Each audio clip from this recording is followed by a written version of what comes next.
Hello, we are back in Bree, and what do I see? An end of turn report coming right at me. What goes on down here? Tharbad. Okay. So, we have Councilman Fosco handling the administrative duties, and I feel like sending these lovely fellows to deal with Captain Halmir. Let's see if you can do it.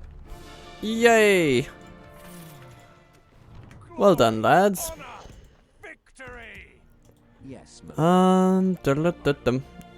You troops, you continue down toward the target. We are rolling in resources at the moment, and that is something I intend to use to its fullest extent. And I think we do need some spies. It is inevitable. They haven't served us particularly well, but by golly, we do still need them. Cole Willishard, what have you here? Traveler's Rest. I mean, that will be relevant at some point, so we will get it, but the mines are more important. Tharbad, though. This is where it counts. Let's get a Traveler's Way station. Maybe? Yeah, we want a Traveler's Way station because we want our gatekeepers. Yeah, we'll retrain some journeymen. What is going to be the difference maker here? I mean, we do need some land clearance and some grain exchanges. We need everything, all this economic infrastructure. That's just not really, that hasn't really been emphasized by the previous rulers, shall we say. Adlard? Doing his thing. Let's see if we can get these guys to agree on our terms. So I'm going to offer you an alliance. I'm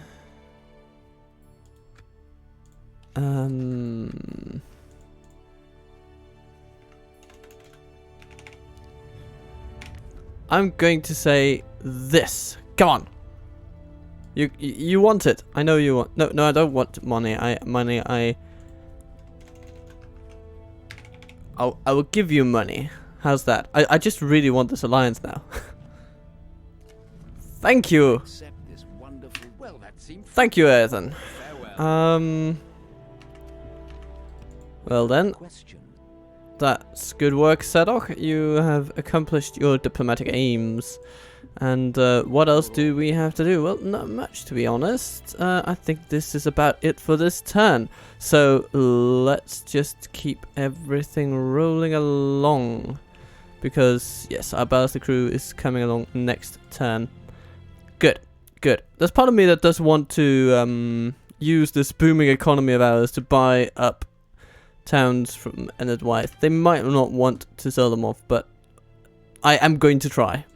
Yes. I am going to try, because I do want Argond and the area known as Girithilin, but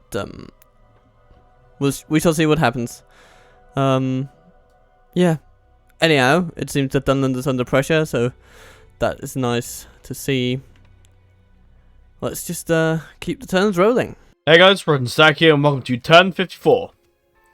Go. Do I want a Bladesmith guild? Probably not. I'll save my money for stuff.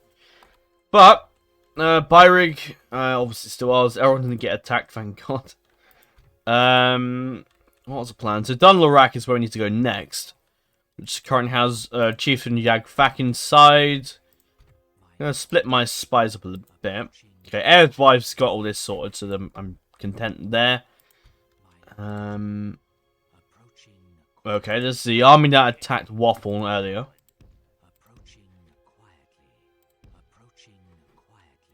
I can't see anything else though.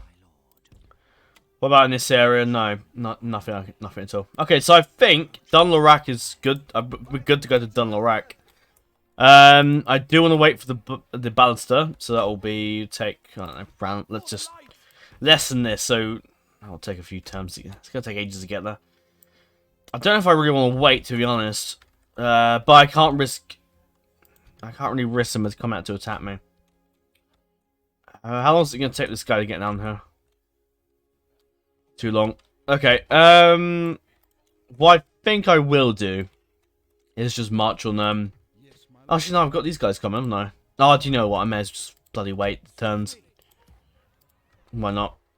The army's coming down anyway. Enough of that. I'll grab another spy just in case we need it. I doubt we will, but never know. I'll grab one Austin at Hill because they get there quicker. No, I can't get one at Byrig. I don't think they built the. I haven't even built the meeting hall, have they? No. Okay, Byrig, I don't really care too much about you.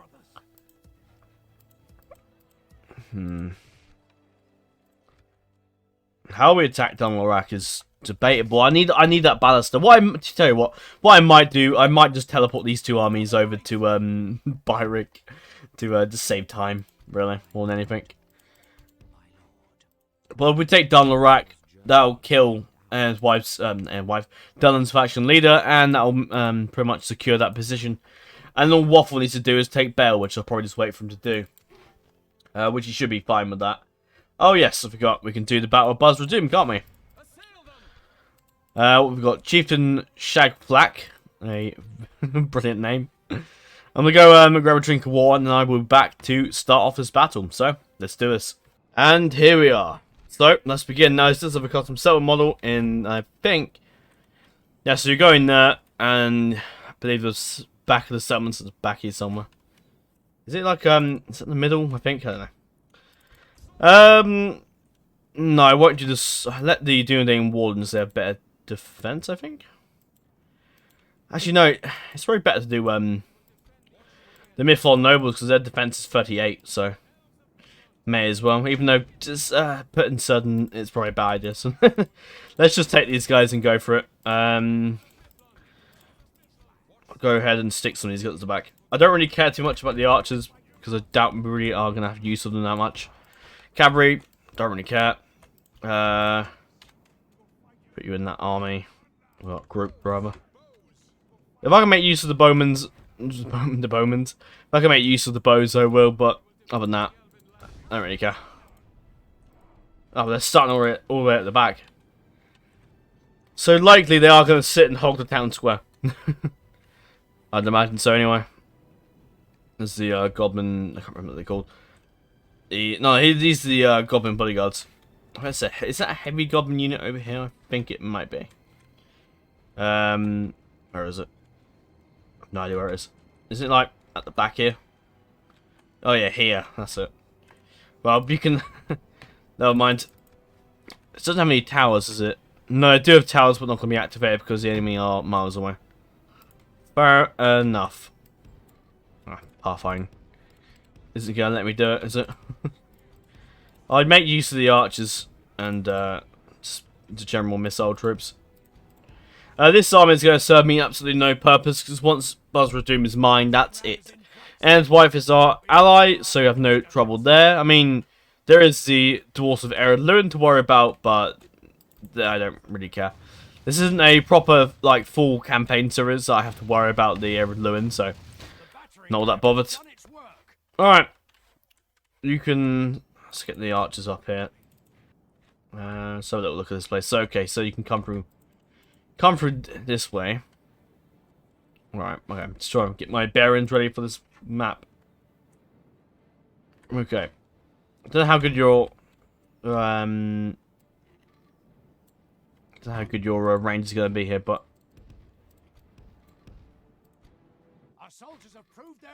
alright, just go with that. Pathfinder's going to be terrible, but there you go. What's the column formation?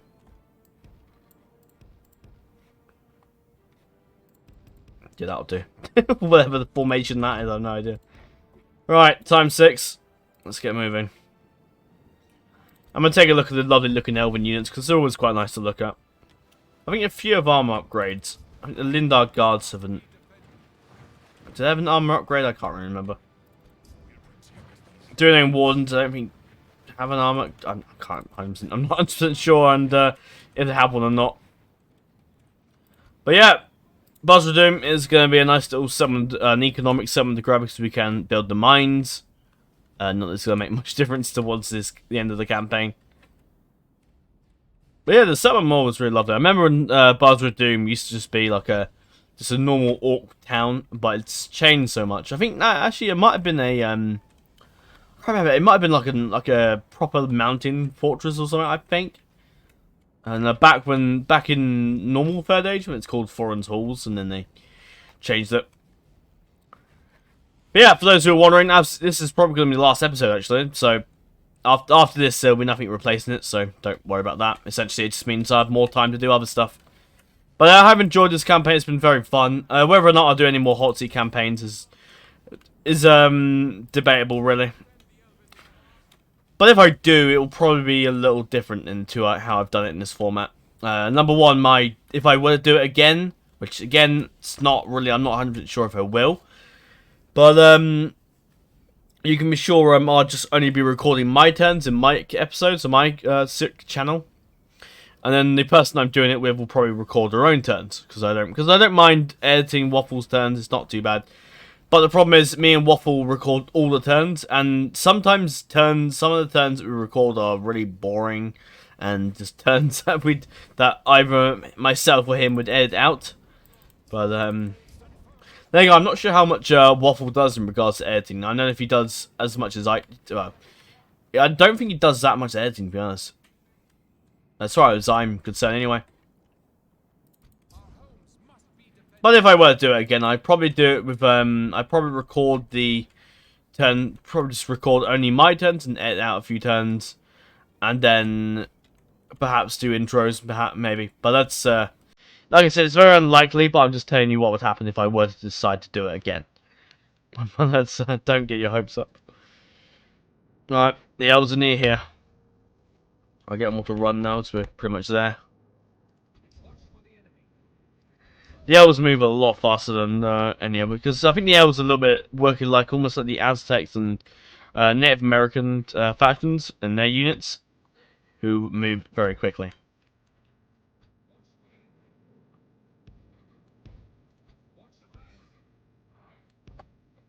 Right, move up. I think you're in range. You're about to be. Okay. Right, what I'm going to do is pull these guys back. That means now. Actually, I don't know. They're not moving, are they? No, yes they are. They're coming this way. I don't know, because they're not really sitting there. Right. Long spears, move up.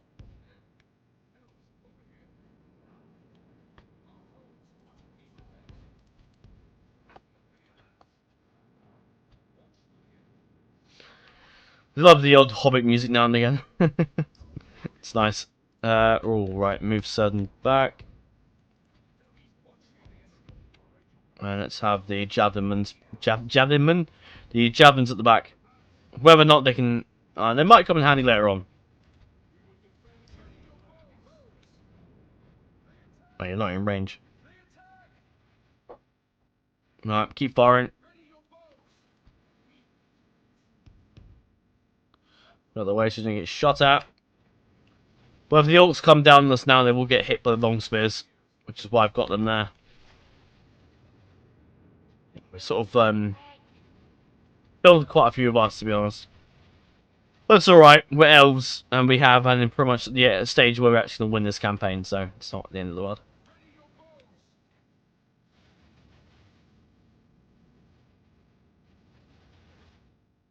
Alright. Alright. Once you don't advance too much, that's fine. Ah! No. Right, tell you what, just move everything over. I can't involve for strategy here. There's no point. In fact, just... come on, Pathfinder, don't fail me now. Don't fail me now.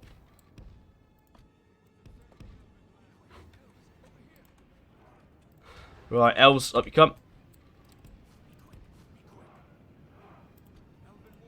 I probably lost way too many men in this battle, but fuck it.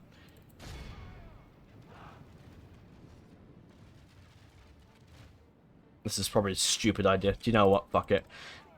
Right, come out of time 6, and we're going in. I don't know. What? I made some mess today. What am I doing? Nah, fuck it. Who cares? In you go. Just in you go. Get in there.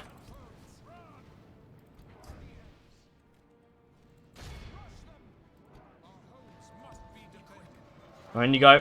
Pop your ability. Power of the Eldar. Sounds awesome. Yeah, something I'm going to be doing actually for future attack campaigns is I will be updating to 4.6 after I finish this campaign.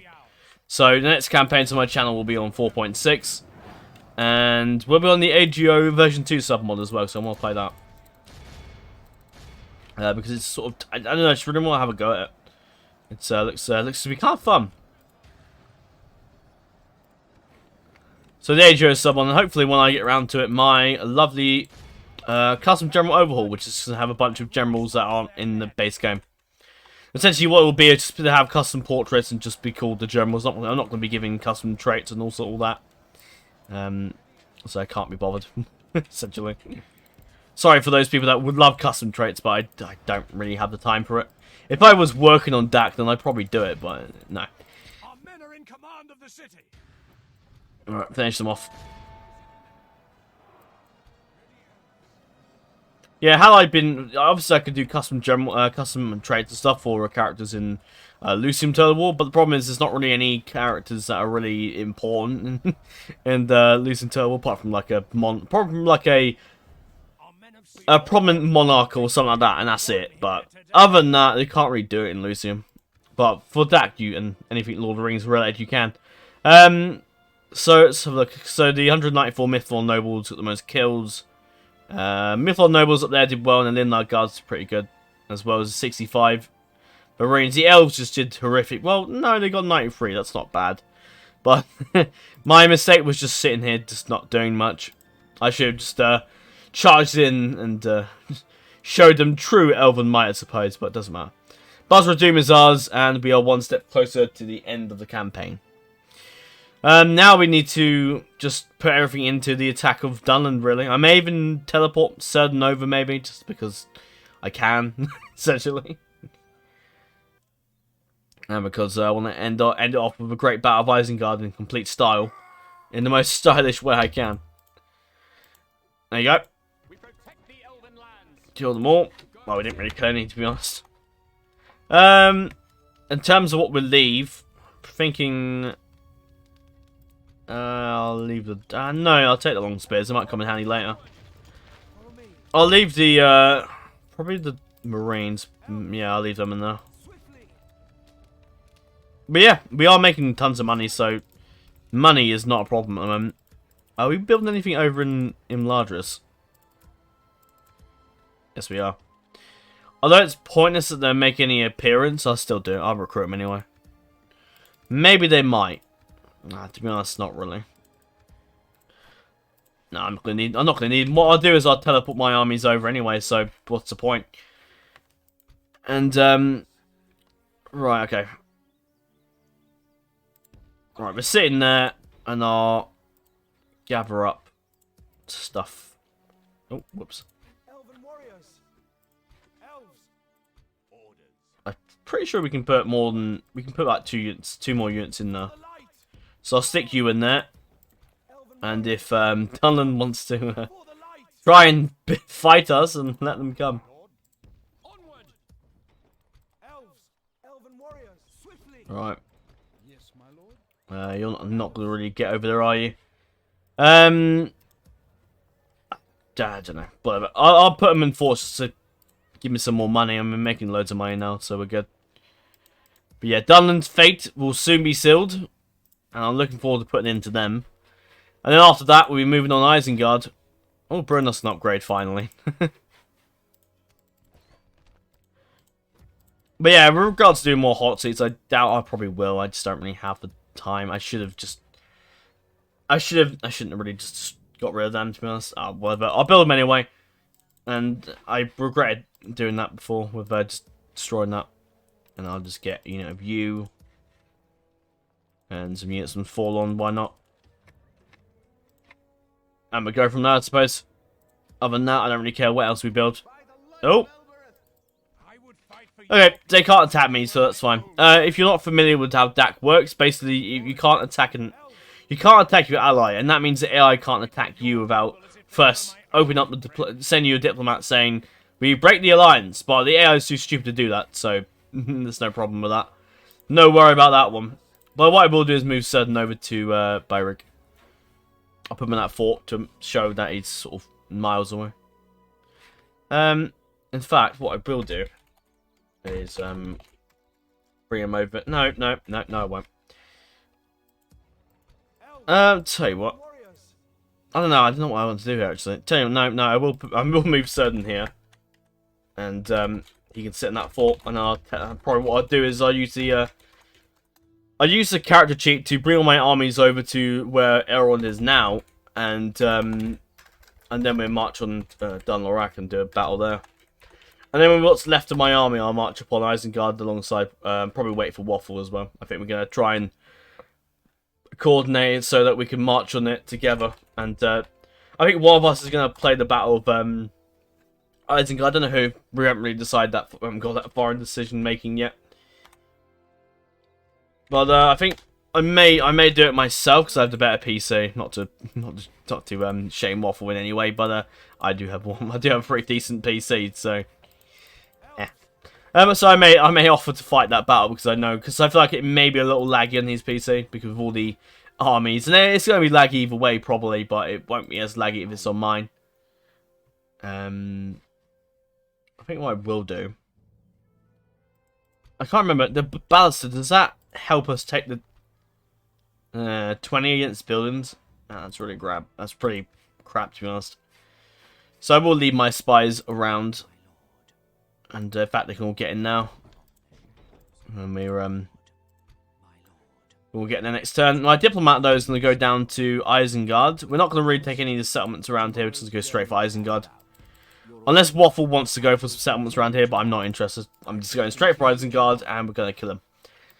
But anyway, that is pretty much it for this turn. Next turn, we'll be rallying up our armies around Byrig, and then we'll be sort of pushing against the armies of Wife of Dunland. I don't know why I'm saying Wife, but Dunland is who we're fighting. Alright, thank you for watching this turn, and I will see you in the next one. And so we find ourselves in Middle-earth once again. Come with me, merry women and merry men, because, well, yes, my lord. Ash is doing his thing. What do? We retrain militia troops, I think, because they are nice to have, and then we get some better troops in, because they are essential to have. Oh, look at all that other garbage. And yeah, let's also just briefly check up on the building situation. An armory wouldn't really help us any in terms of managing Mengelin. But these archers, they would help in terms of the front lines, because it would seem that we are gearing up for a bit of an invasion of Isengard. We'll see how it goes, how quickly we can manage to get to the Tower of Orthanc. But the plan is for us to march upon it and kind of see what happens along the way, I guess.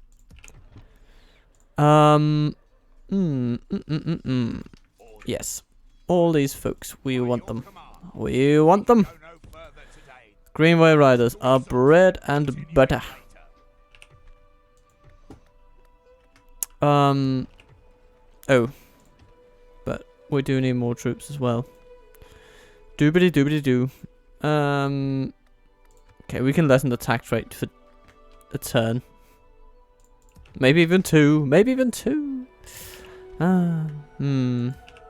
Metrites you can't not really train anything, but you're building a Traveler's Way station, and that is also of importance. Call militia.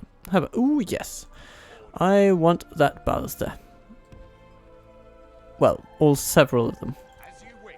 And now, seeing as how we have 14,000 in the bank, so to speak, and our coffers are only going to get more well furbished from here on. My lord. I do consider it an imperative to start buying settlements from Enedwaith. Without question, as you wish. So, Sadok will head over to Siduri. That shall not be the initial purchase, though, because I think they won't let give it up as such. But Kaz Nernaled could be one. We could try with that one, and we could try with Argond. Because next time we'll have 20,000. I mean, yeah, we're making so much money. It is incredible. You know what? Let's while we're out here, let's build a tower right here. Indeed, it will.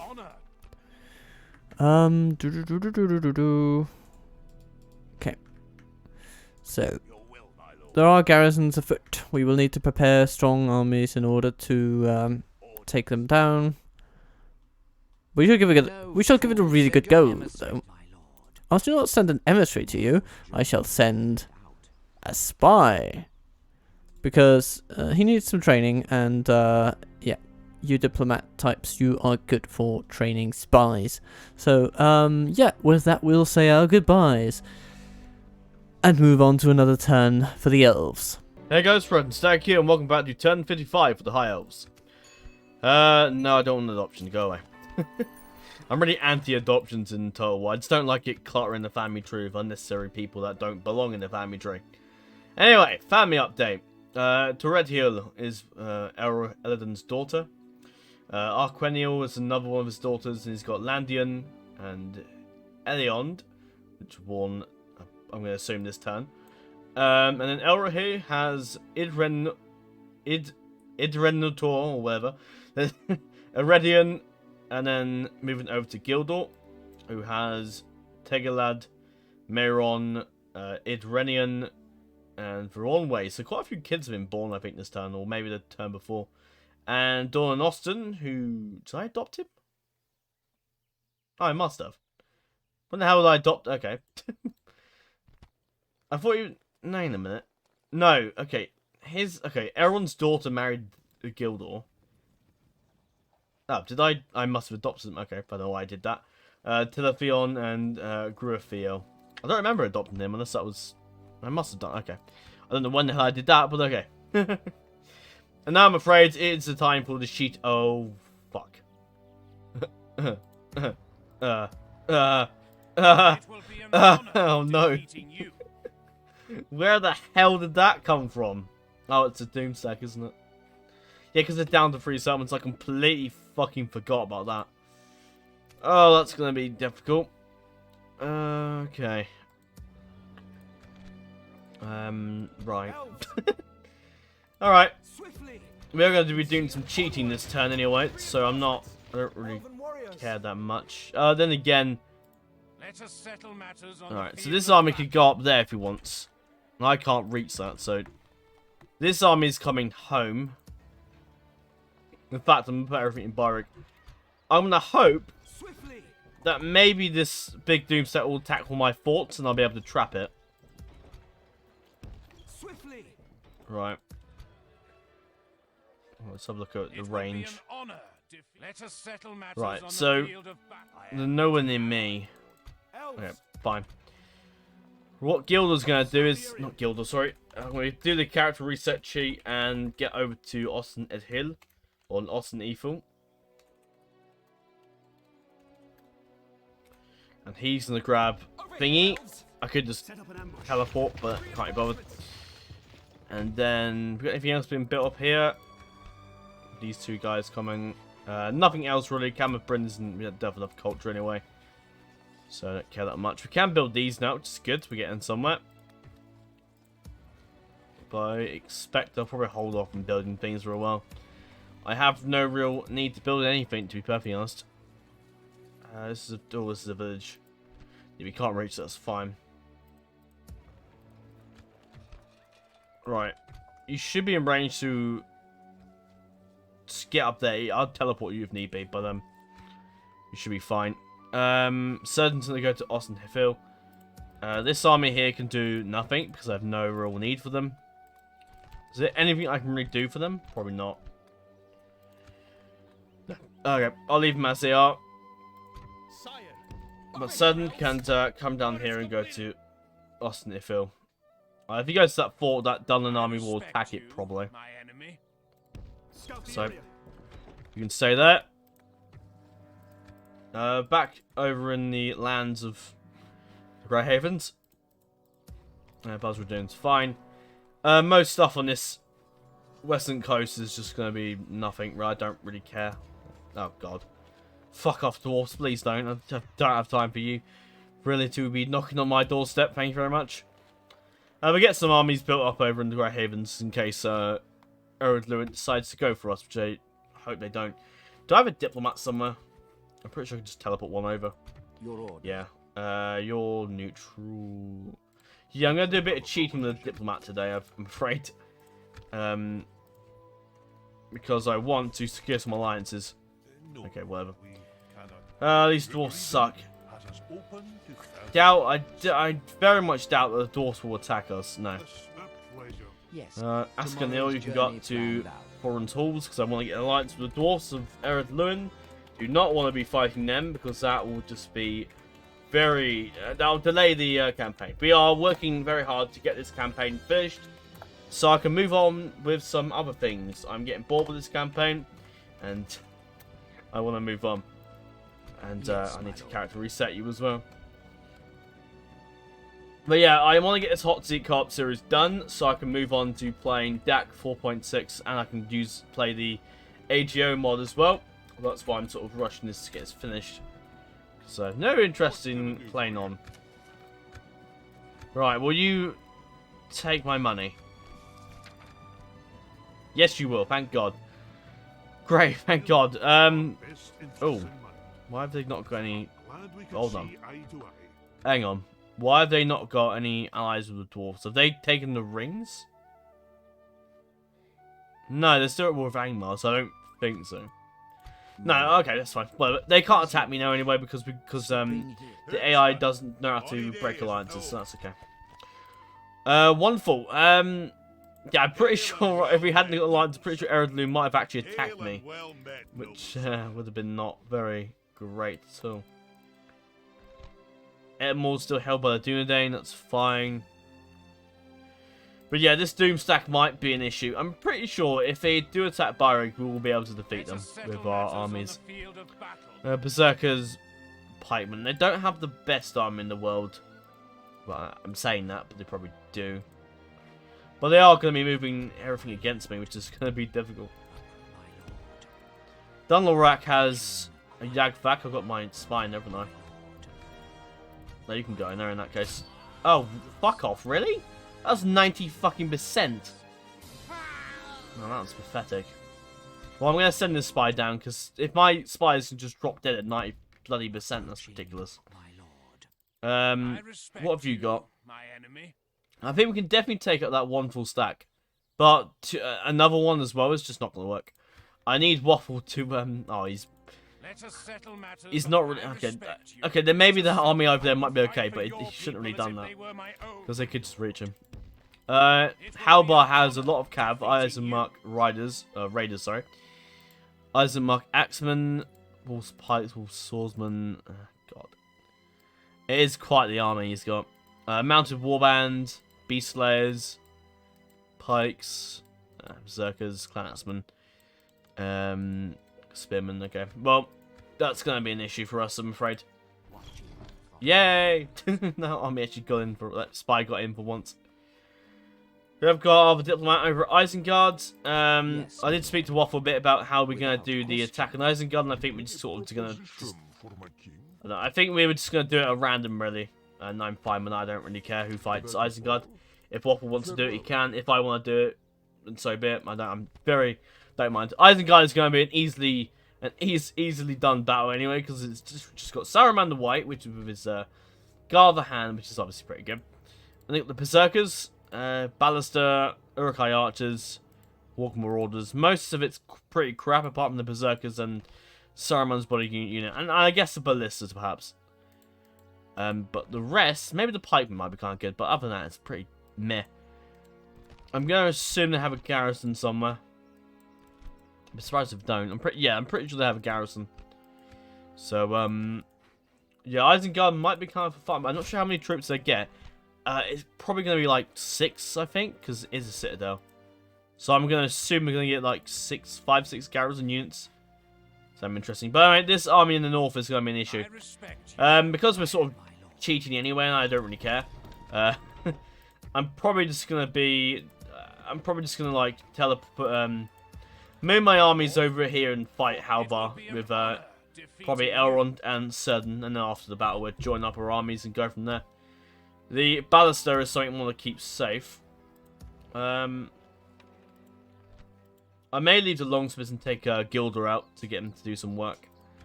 What I could do is teleport some troops about and just bring out our proper... nah, I don't want to do that. I won't make it any easier by bringing out Dorgion and the twins, because that'd just be way too easy. So I'll try and play as fair as I can. But please keep in mind, I am rushing this campaign. This is going to be the last episode, no matter what the hell happens. I don't really care if this video is like 2 hours, and so be it. This is the last episode I'm going to be recording. So there you go. So I'm going to rush through this and try and get this finished off. Dunland will die soon. Once we kill this big army, then we move on and kill some more. Dunland will die, and Isengard will be our next target. And once we take Isengard, that is the end. And that's how it will end, and it will be set in stone. If Waffle wants to continue, I will not be continuing. He's more than welcome to play. I don't think he will, but I'm pretty sure he wants to kill Dunland and take Isengard, and that's it. That's our plan. And then we'll end it off there. But anyway, that is all for this turn. We shall move on to the next turn. Hello, hello, the music beckons. And so we return to Tharbad, where Captain Dell makes his way south. There are machinations here. Huntermaster Freka seems intent on retaking Dunland proper. Your orders, my lord. Yes. With honor. And I think this is a nice time for consolidating what we have around Tharbad and for beginning to create a grand army of Bree. This time a grand army of Bree, which is perhaps of slightly higher quality. I'm just realizing that some of these guys will need to be retrained other places. So you're gonna go up north, I guess. And what do we need here? Lumber camp would be good. Chicken farming, maybe. Ballister maker would be good. We need some catapults, I feel. Start with a lumber camp, ballister maker, catapult maker, and then we're gonna probably go into the tanneries. Ooh, Dunland Wardens. Or do the Dane Wardens. Okay. Bree can build stuff too. And I want to get a fairground because eventually we will be able to get some pretty cool post-barracks events, merchant infantry type guys. By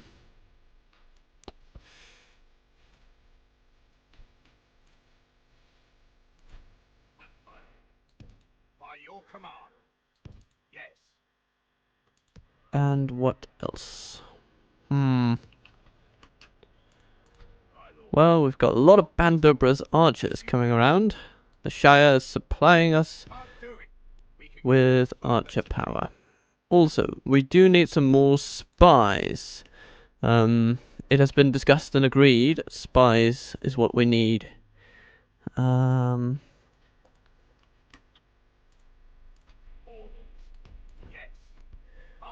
And yeah, we'll just continue moving our troops in that general direction. Master Mason thought, yeah, why not? It's not like it's putting much of a dent in our economy, so that's all well and good. All well and good? No, just all well and good. Nothing about good old Georgie. Okay, we have a spy here in Cartland proper. Let's see what they are up to in Vile. Ooh, it might seem that they have actually kind of left the place slightly undefended. And if that remains the case for another turn, then we might be able to actually just come in with a little surprise assault. Of course, we still want our balusters involved. But that's for another time, though. This is it for now. Hey guys, Orthanc here, and welcome to turn 56. Now, forgive me for the cheating I've done, and what I've done is I've teleported Elrond to take Dunland, and I've teleported Círdan to take Bale. Now, the reason I've done this is because fighting these massive armies, and yeah, so I'm going to I have to fight this army, and their retreat, and I then have to fight this army, and then this army, and then this army, and then the garrisons in here, which will take fucking about an hour. So I came to the conclusion to think, fuck it, you know what, I'm just gonna teleport cheat and move my shit. Because I can't be bothered to fight fucking an hour's worth of fighting battles with fucking Dunland. It's gonna take just so bloody long. And including the battle with the battles we end up having with Isengard. Now, I did speak to Waffle, and we've come to an agreement that Isengard will be the final frontier of the campaign. So, whichever turn it will be, either his turn or mine, I think it'll probably be my turn. Because we've sort of done that pattern where he records, does his first turn at the beginning of the episode, and then my turn usually ends off the episode. So, depending on what happens, Isengard will be the final battle. And I figured I'd just cheat and move my armies, just because why not? We've got a baluster that will take down the Gate of Bale. And Dunland, which is probably going to be harder, is got a bunch of spies that are going to open the gates for us straight away. Because these are the last two settlements that Dunland hold, once we take those settlements, that will be the end of Dunland. These armies will turn rebel, and victory will be ours. So, first order of business is taking Bale with Círdan's army, and we can do it with the baluster. And now he's going to have... Okay, he does get a few wild men defenders, that's good. I kind of want there to be some sort of difficulty in fighting these battles. So, we've got the Berserkers and we got the bodyguards here, as well as the defenders, which is going to be good. Let's do this. So yeah, we are, as I've said before, we are coming close and close towards the end of the campaign. Once this campaign finishes, that means I can start getting to work on the custom general overhaul for Divide and Conquer, which will be released publicly via a few videos I make. Essentially, what it will be is a Google Drive, and in the description of a video, and essentially that will take you to the download link and all that. And there will be a few videos on it, on how to install the custom general overhaul, as well as a mod preview that shows each of the custom generals for the campaign. Right. Oh, I'll put you in the same army. Now, the archers, the cavalry are going to be absolutely useless here, so won't bother with them.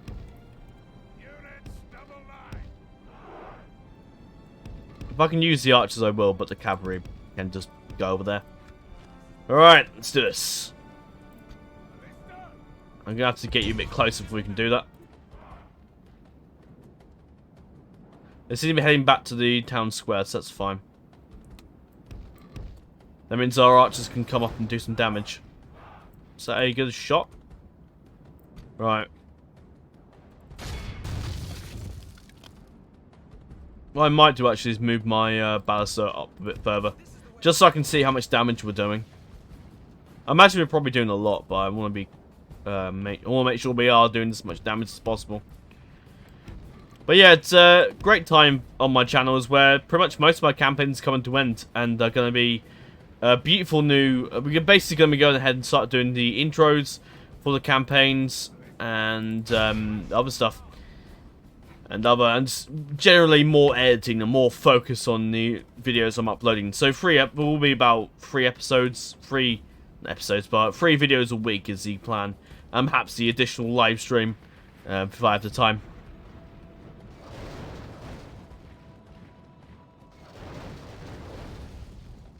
I'm paranoid these gates won't open, but I think they will. Yeah, they're fine. So yeah, this campaign's coming to an end. The Brazil campaign will probably end in a couple weeks because I'm getting bored of that. And the Men of the Mountains campaign, I'm again getting bored of it. It's that stage where I'm getting really bored of my campaigns and I want to do something else. There's no archers here, so I'm not all that bothered about losing the archers. Doesn't really matter. Right. I want you guys to come over this side. This is the general plan. Won't bother with the ballista. We've captured the enemy's walls. Okay, that was a weird noise that's on my house. I don't know what's going on there. Joys of being in the state, you hear some weird noises occasionally. Well, thankfully, where I live, I don't really have that many noisy neighbours. But so yeah, the Men of the Mountains campaign's coming to an end. The Brazil campaign will be ending, and obviously the Brazil campaign's been uploaded on the Lucium channel, so that's very different. So it does mean that you will now actually get some videos on more videos on my channel rather than opposed to the Lucium channel.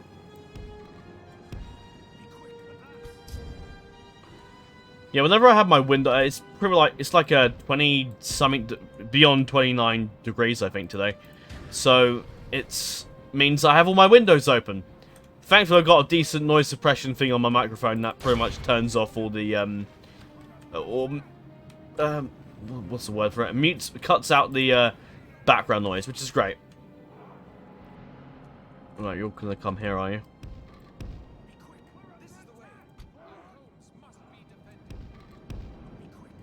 No, not doing it. Hit the bodyguards. I don't think the bodyguards are gonna do that much. Yeah, one thing about my room. Get over here. Right, move up. Ah! Don't get caught. Don't get caught. Alright, good. If we continue like this, we will smash the enemy. So yeah, it's a great... oh, Lord, you've been caught. Ah, not focusing. My bad. Oh, no, that's them fighting. Let's come out of time 6.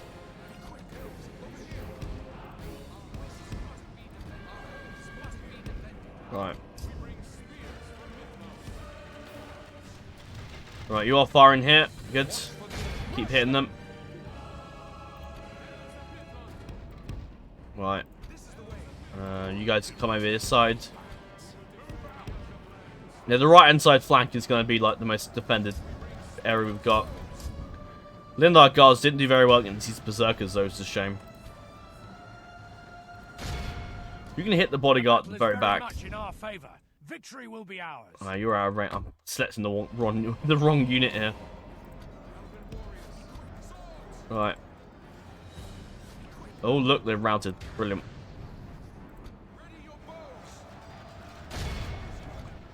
Right, just hit the bodyguards. Right, get in there and finish off the Berserkers.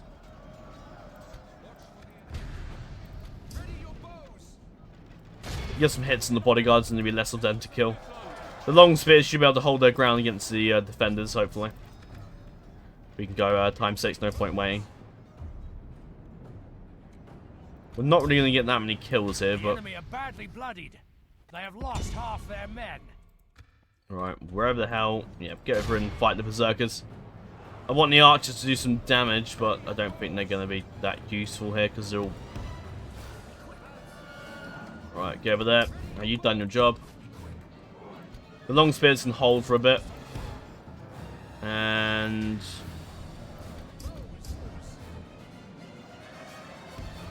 Right, come over here and start firing. Hit the bodyguards.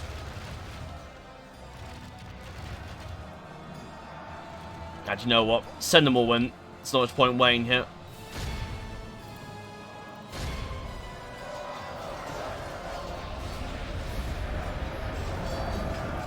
and get your ability sorted. So yeah, obviously it does mean that there'll be a lot of new campaigns coming on the channel. Obviously nothing replacing this, I'm afraid. But there will be, I would like to do the Elder Scrolls campaign for, why are you still firing? So I would definitely love to have a go at the Elder Scrolls Turtle War, because that looks really fun. I just really want to play it. And obviously something will be DAC related. But with DAC I have to do the custom general overhaul, which will take a bit of time. So, yeah, it might take a while.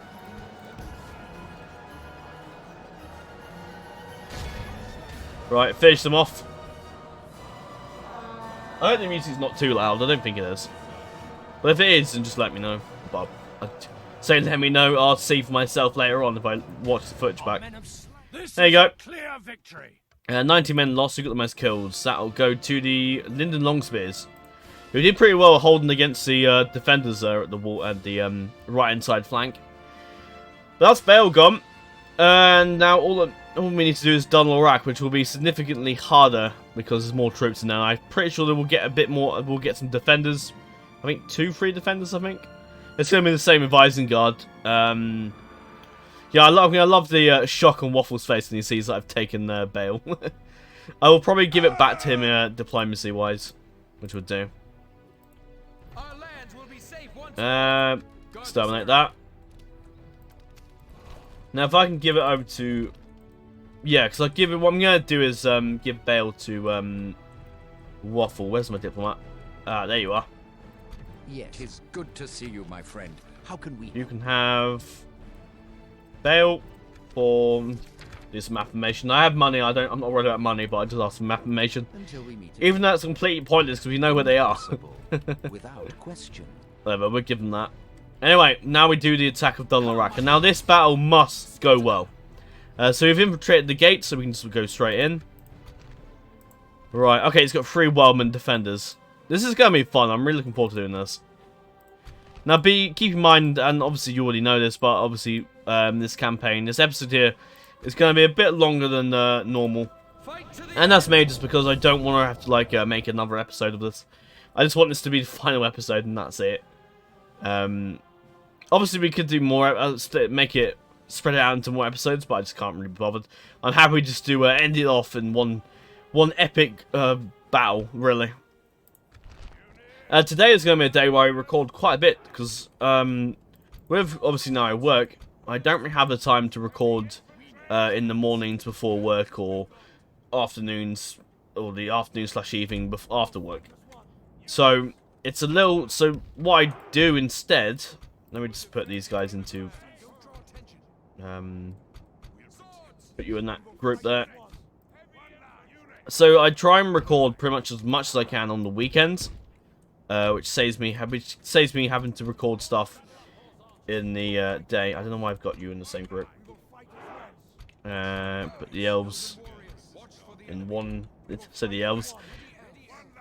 Right, let's go. Excellent. Our spy has opened the gates. Fantastic. Let's be done with this wretched siege.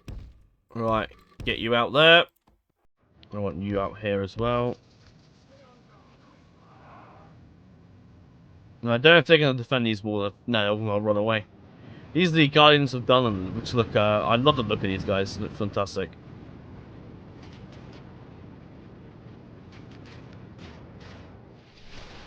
I think the towers will be working. Yeah, the towers... Oh, hello. They're coming out to face us.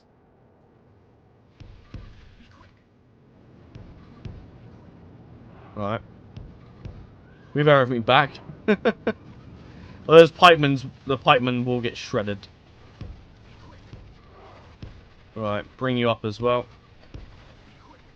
Look at the arrow fire just raining upon them. It's crazy. Yeah, those pikemen have absolutely been destroyed. And try and activate the towers. Smart.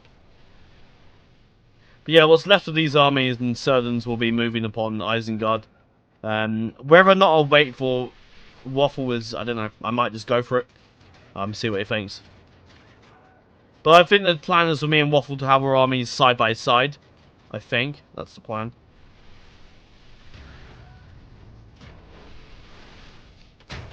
They are smart to take those walls though.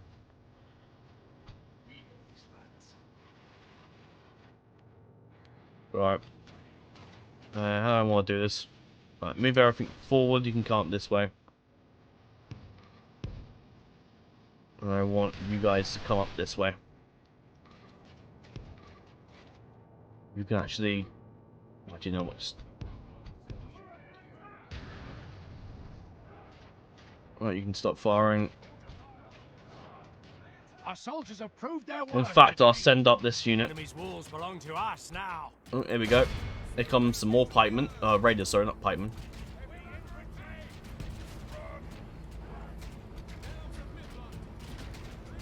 Right, here we go.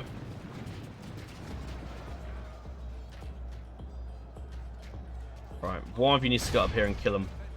And shut down those walls. I'm losing way too many men, so I just don't care.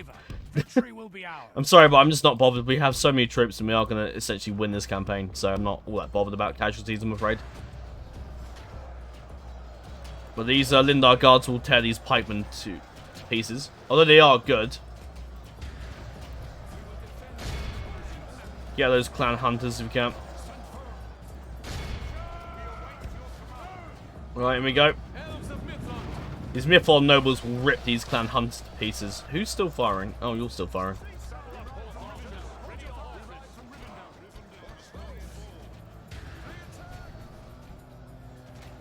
Right, bring you forward. Harvin should kill those troops and take down the tower quickly. But I'm not all that bothered about casualties in this battle because we are going to win this campaign no matter what. So, come on, get in there. If you can come over this side. Just... Cavalry is going to be useless in this battle, so I'm not interested in what happens to them. Right, the towers are down. I can't flank you round, so just prepare everything into that fight up there. If you can come around this side. I think the Raiders are pretty good, and what was this unit? The Clan Hunters. But they're only just missile troops, so they should die pretty quickly against our Mythlon nobles. He's got, yeah, 22 attack. Yeah, his bodyguard unit is fantastic. And once I can, I will move Elrond up a bit. And if I can, get them to start firing here. That's why I'm not using them for... In fact, I might actually use my missile cab for actually missile attack. So I'll bring these guys over. We have to do it like this, aren't I? Yep. Well, the Lindar guards are coming up. They finished up fighting the pikemen. We can't really flank. Oh, look. The more raiders are coming.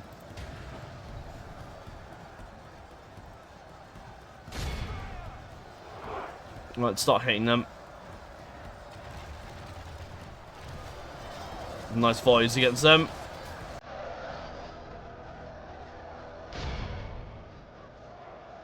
I like the kind of like tribal barbarian music. I think that's kind of cool. Right. You can start firing now, you've done your job. Right, if you can... Oh, they've gone. In fact, stand here and use your javelins. These guys have pretty much killed the last of the... Yeah, there they go. That's the end of them. Now we need to sort of... I can't really... I can flank here. Hang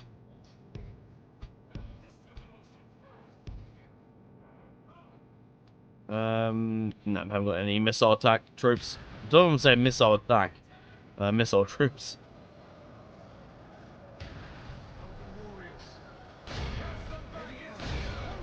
Right. Fire your javelins. Might do a bit of friendly fire there, but you can just hit the back of them.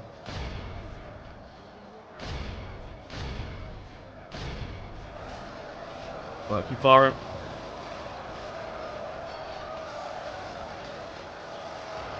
Right, you've done your job. I don't really want to put anything else into that. We'll move up there. Yeah, your armor should tank you a bit, so you should be fine. Right. Oh, they are moving.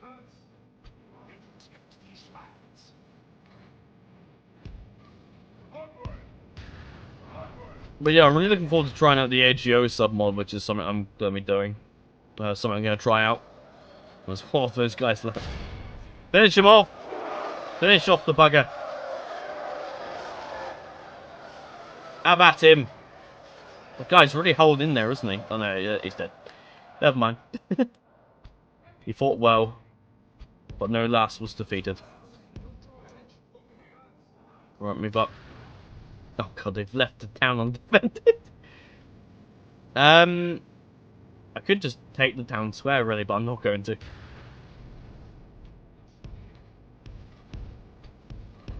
Right, come over this side. Right. And that cluster will do. Heavy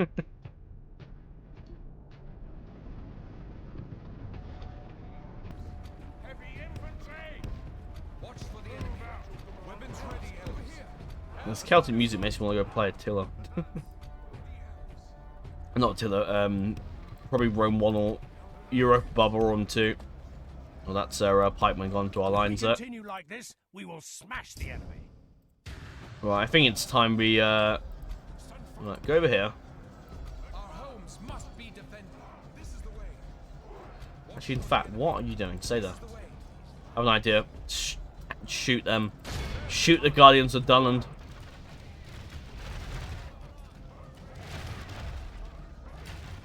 You should all be able to hit them.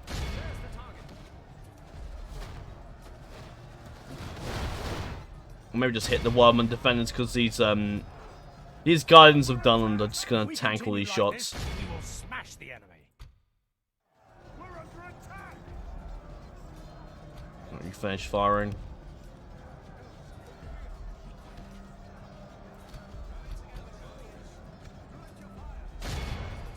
Keep firing.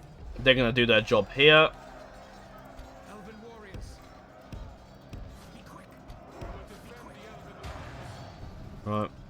If we continue like this, we will smash the enemy. Keep firing. So yeah, this episode's gonna be a long one, I'm afraid.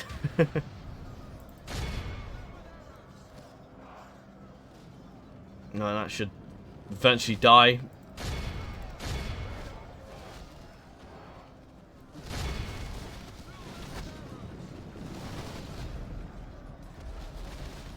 Yeah, the Guardians of Dunland. I'm pretty sure, what's his name? Yagfak, isn't it?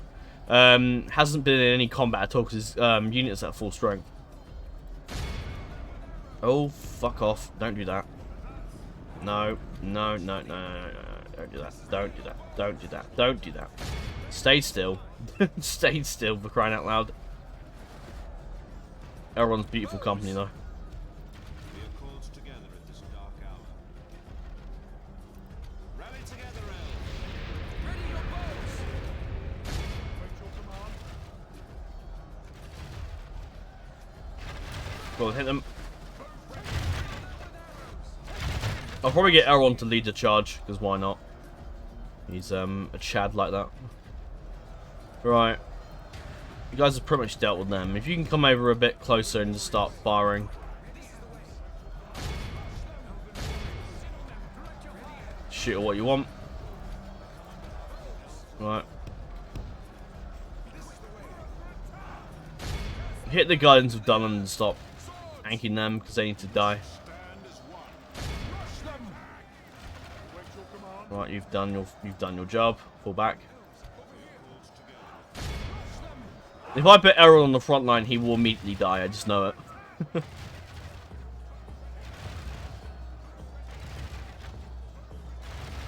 Right, that's the end of his. Right, push forward.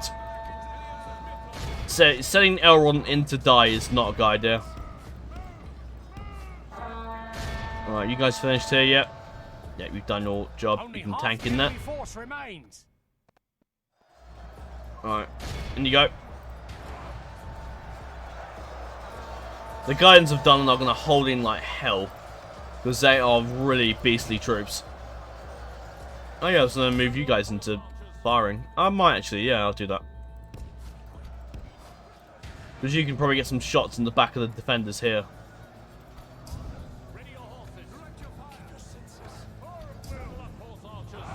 You might move up. Yeah, I'll make sure my missile troops use up all of that ammo. I'll move Elrond up just to boost some morale, I think. I think that'll do. I don't know if that will actually boost any morale, but whatever. Why not?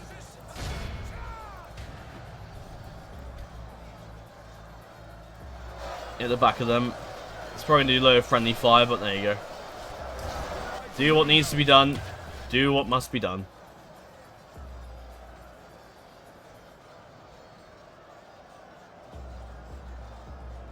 You finish up your ammunition, so you can probably head off now. Yep. Right. Finish up. Now I'll send my... Well, they've pretty much killed them, so I'll send my entire infantry contingent forward. What you've done. Building captured. Right, send everything forward now. Ride for ruin! No, I'll send everyone in, why not? You should be alright.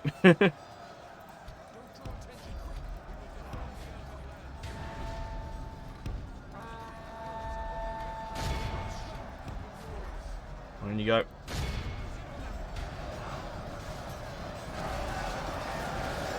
The guidance of Dunland will fall now. Well, if I can see, what's his name? I don't know if I can see the general at all. Yeah, he's probably in there somewhere. Alright, let's finish this off.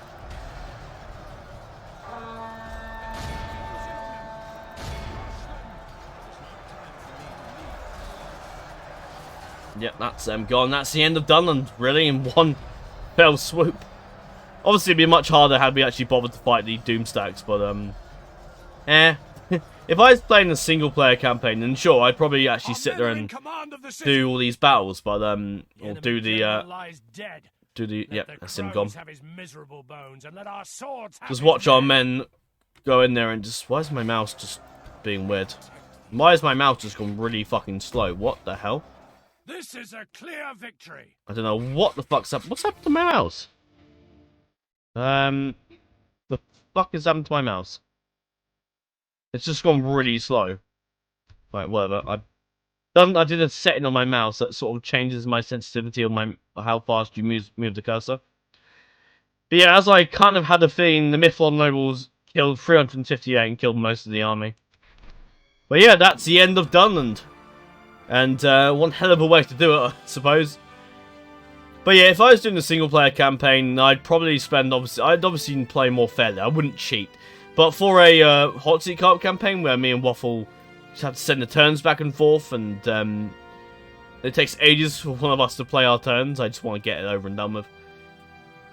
Fighting those several armies for ages would just be so boring as well, because we will eventually win, but there you go. The chieftain of Dunlands are dead. We've defeated their wretched armies. Enter it. And there you go. And that is the end of Dunland. Elrond, Conqueror, I think is that what he's called? Yeah, faction destroyer Dunlandans and Elrond, High Lord Elrond the Conqueror. Oh, that sounds amazing. I love the sound of that. Go and get some spies, and then we can move down. Yeah, I don't know what happened to my mouse. It's just been weird. My mouse decided to not work. Right. I think that should be all the spies. Yep. We obviously want a lot of spies when it comes to going against Isengard, because that is going to be one hell of a fight. And I'll start sending my spies down now. Oh. There you go. The horde of spies heading down, but that's done and gone. And we can probably move this army out. Because Waffle was going to take it, he should do. Nah, I won't rebel if I put in low taxes. There you go.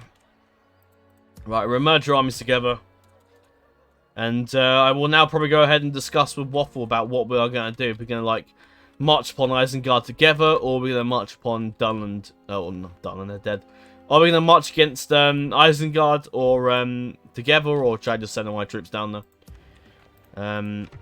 We'll see. I'll leave my armies in Dunland for now, because we can't really send them any further if we want to anyway. But with the death of Dunland, that's just made things so much easier now, and we are so close now to the end of the campaign. So anyway, let's move on to the next turn.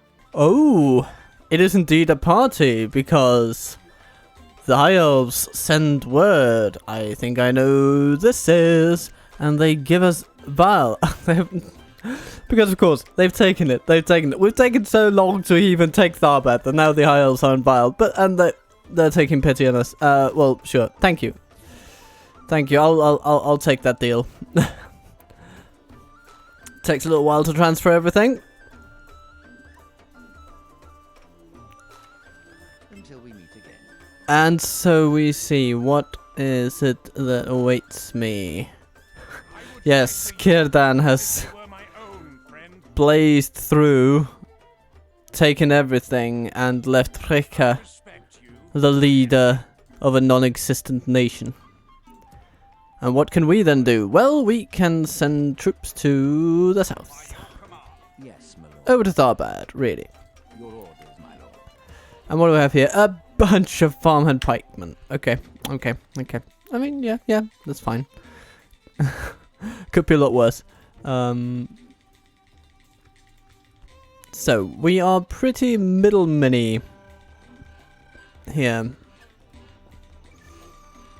It's not a lot of population though.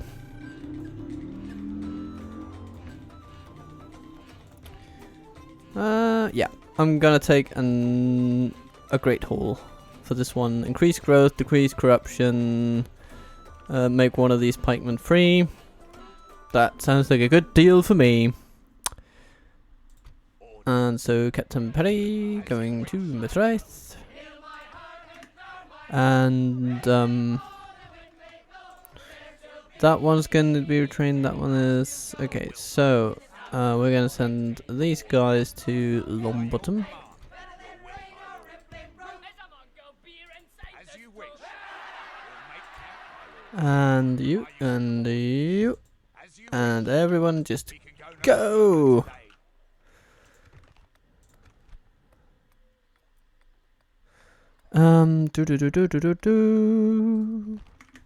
Yeah, our Traveller's Way Station. That's as big as it's gonna be for now.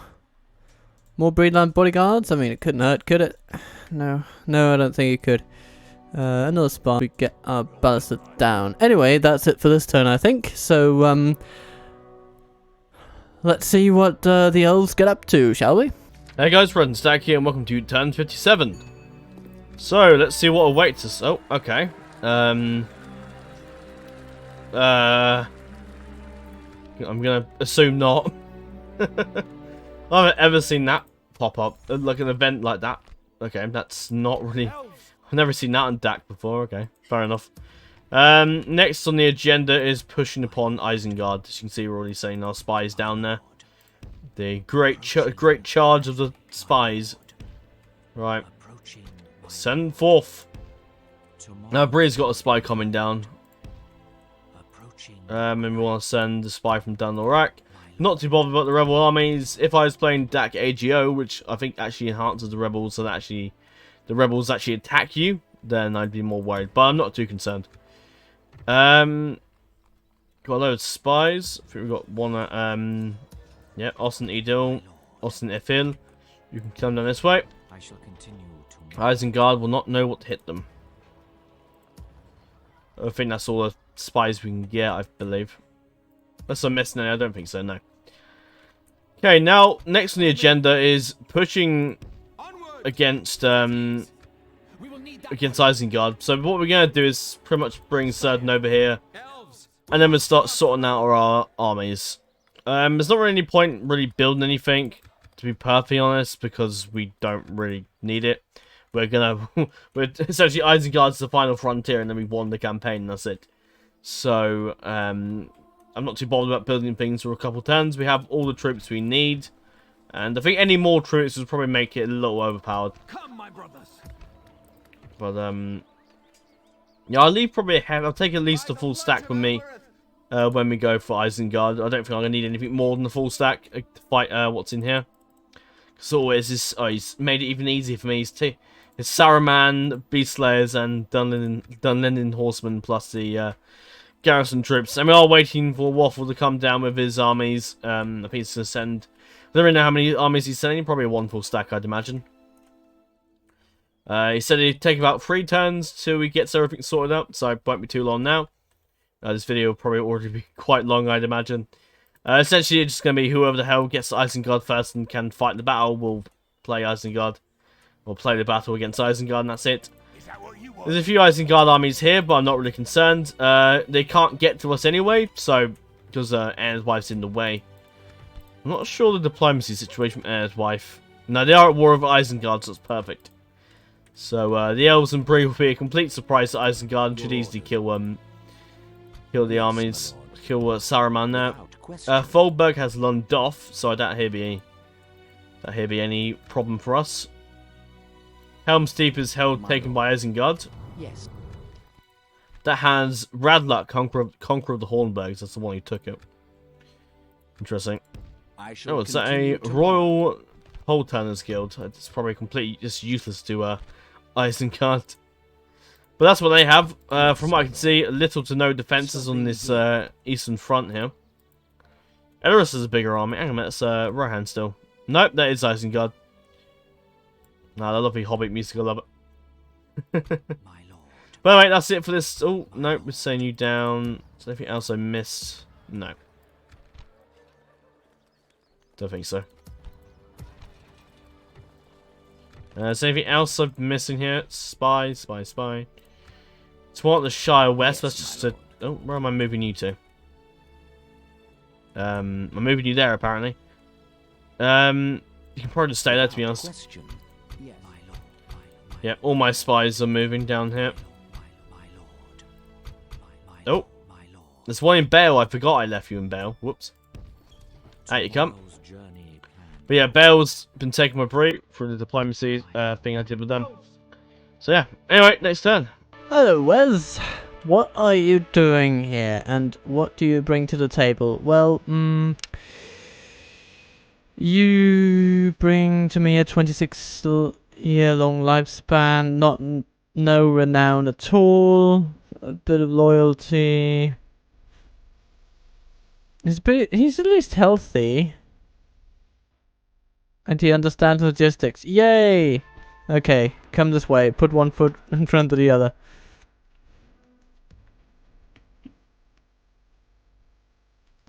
Okay.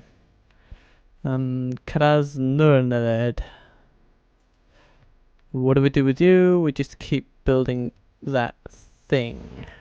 That's gonna be good.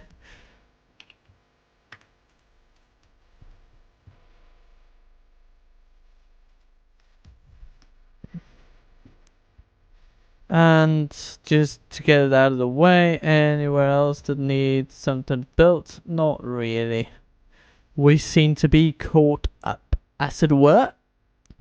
Now, some internal discussions have been going on between Bree and Imladris, amounting to the decision that that Isengard shall not stand. And we shan't stand for it. So, the plan, such as it is to simply take our finest and and just put them through the ringer. Take all our best troops, put them in there. These Greenway Riders are going to follow, but I am going to send them one turn later. I think they may be able to catch up. But I do want them retrained. That's going to be good. Then there are the Greenway Spearmen. These hobbits need to go to Hobbiton for training, or at least the Shire. These Woodland Hunters. Oh, bloody hell. A brief interlude while I deal with the issue of laptop batteries and drinking tea, most importantly. Really, are you having a good day? I hope you're having a lovely day. Mine was long, and in a few ways a bit wrong, but nevertheless, I shall sing a sappy song, for it is over. In the way that it's good, at least. You know, work day over, long day over. And the tea is helping me.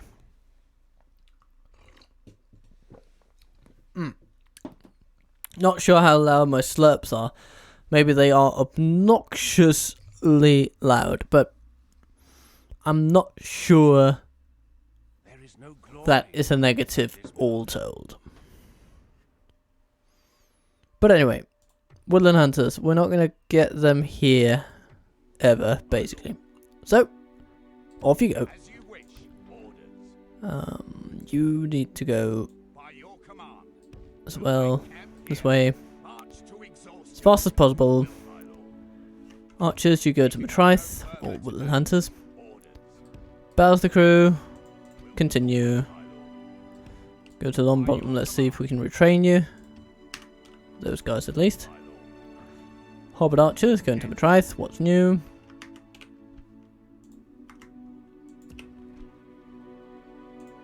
And anything for training in Bree? Not really.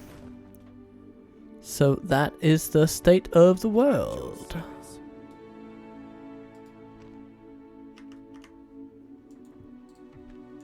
Yes, my lord. So we're gonna send so many spies into Isengard Quietly, my lord. that, you know, you're not gonna believe how many spies we're actually gonna send into the Orthanc. I shall continue tomorrow. But it's gonna be a lot. It's gonna be a heck of a lot. Yes, my lord. And Your orders. can we get some recruits? No, there are no mercenaries here. So that's basically it for this turn. Maybe we should I mean, the next target for my purchasing conquest will be Argand, although I'm not sure that he will willingly cede it. But we shall see. We shall see. Either way, let's get the next turn and see the invasion of Isengard unfold. It'll be interesting to see if their armies catch our grift and oppose us. Only the future will tell. Hey guys, Redstack here and welcome to turn 58. Okay, so we obviously have now killed Dunland, so we're going to start moving our troops out towards Isengard is the next goal. First order of business is getting our spies in there. See if they can pull it off. No, he failed. 70% as well, but it's pathetic. Right, go on. No, you failed as well. Fucking hell. 60% as well, that's not good. Right, this woman should be able to get in. Nope, that's like 90-something%. Jesus, fuck. Ugh. Alright, well, you're not going to get in then, are you? You are probably not going to... Oh, no, 38% you'll never get in properly. Nope, not going to happen. Alright, whatever, won't bother about the spies. Because they're terrible. I'll just use the spies as scouts, I suppose. Like I'm sort of am doing with this diplomat, I suppose. Radlock is in here. Anything here, Guinea, all that has alerts in it. Without question. Oh, as that's a rather large Isengard army, because obviously we want to take Isengard at the same time. Hopefully Waffle is going to bring some siege equipment, because we are going to need it. Alright, Elrond will come out. Christ, look at that. We'd have to put on the load straight away, yeah. Okay, now we want to go ahead and take the best what we can take.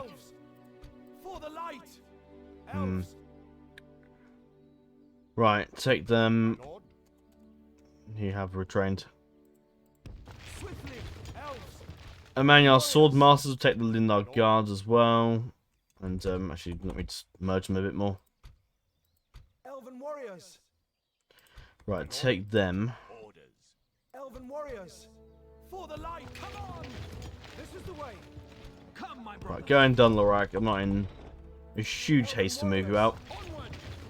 Everyone's going to need the Ballistics. We need to take that out. Oh, we got another spy. Can you get in the Isengard tool? 35? Probably not.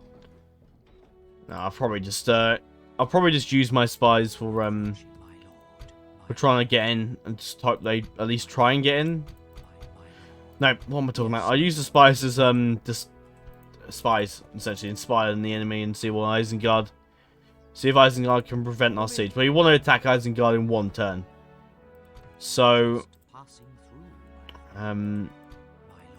so yeah, if I get the Isengard, I won't attack it. I will just stand there and then wait for Waffle, whatever. I mean, I'm tempted to just to leave without him, to be honest. Oh. Right, did that merge properly? Yeah. Everything that it can be is merged, so that's good. Now, because we are going to a summon, I don't really think I don't think getting cavalry is a good idea.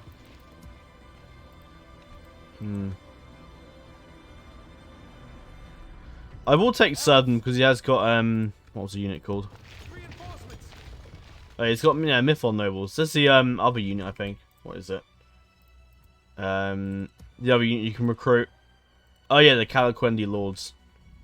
Well, the Mython Nobles are better. Yeah. So Sudden will go. We obviously want to take a few more stuff. The cavalry I'm not all that bothered about. There won't be at all useful. Elves, for the light. Take these two. And we'll take 3 more of the infantry. Even though the infantry is rather sparse. I kind of want to take the cavalry though. Follow me. They're not going to do well in the... I kind of don't want to make it too easy for myself. So, we're going to take... We're going to leave everything behind apart from the... Yeah, we'll take... Right, leave them behind. Elven warriors. Because the long spears aren't really that great in stats, I'm just going to leave them behind. Come on. Oh shit, I selected them both. My lord. For the light. Ready, elven warriors. Right, there you go. Dunlorak should be fine without us. We can retrain them, actually. That's good. And we'll grab a... No, not horticulture. Artist studio, because we want to improve the culture. But yeah, that should be fine for a bit, I think. But anyway, Elrond will probably... I'll probably let it sit him on the bridge for a while, and then we just... When Waffle brings his army over to the bridge, then we'll move down together. And, yeah. Depending on who actually has siege equipment, one of us is going to take the... Only one of us will... If, say if he hasn't brought siege equipment, I will have to do the battle. Because we can't risk... Because we can't, like, besiege it and then risk Isengard coming out of nowhere with an army and killing us. Because they will. This time we'll do it. Now, do we have military access with the Aaron's wife? No, we don't. So we only grab that. Yes, my lord. Teleport my diplomat over. Because I can. And there's no point in not doing that. Now, there has been some developments in terms of things. Waffle has decided that he is going to keep this campaign going. Although, he's going to keep it going by playing his turns and mine. Because I'm not going to continue. I've made that clear before, but I just do not want to play on further. I'm happy to end things off as they are. At least on mine, anyway. Because to be perfectly honest, I'm not all that bold. I don't really want to continue. I've got other projects and stuff to move on with. So the idea of me playing any longer is just nah, not really. I'll put everything on loads to grow everything, I suppose. But yeah, I'm quite happy to to end the campaign on my side of things. So yeah, so essentially the campaign will be finished for me. But Waffle will continue on and do whatever he does next. I don't know. Anyway, whatever Waffle gets up to will be interesting. But the playlist itself will not be updated on my channel, so it's simply just a place for you to go. So essentially, if you want to see a continuation on his side of things, then make sure to check out his channel in the description of the video. And then you'll find a playlist with all that he's doing. He does a lot of Divide and Conquer campaigns. He's currently doing, I think, Lothlorien. I think that campaign's still going. And Gondor as well. Right, well, everything's good there. We'll go ahead and build some stuff. Of course, I'm not all that bothered about what we build, but why not? Right, Byron can build the Builder's Hall. There's probably a few buildings that we can't really make use of, but it doesn't matter. It's a hot seat co-op campaign. I'm not all that bothered about build what we can and can't build. We'll make sure everything's joined up by roads. No, it doesn't matter. If I was playing a single-player campaign, I'd care more, but with hot seat co-op campaigns, I just don't really care that much. Hence why I probably won't be doing any more in the future. To be honest, I may as well just start moving now. Unfortunately, no, they have got a road built, but it doesn't exactly go around here either. So yeah. So I'll probably just I'll sit on that bridge and wait for Waffle, but yeah, other than that, I'm not all that bothered. Anyway, we'll wait for Waffle, and then together we will move upon Isengard. What I might speak to him about doing is, because this is going to take me 1, 2, 3, 4, 5 turns to get to Isengard, and however many turns it's going to take him, I don't know.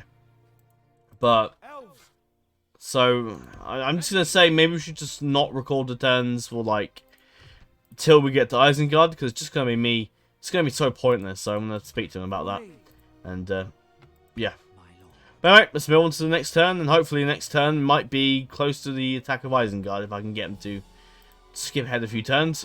We get a Merchant's Guild in Carsnona, and I want that, absolutely. Let's see if our economy keeps growing. Well, it kind of does.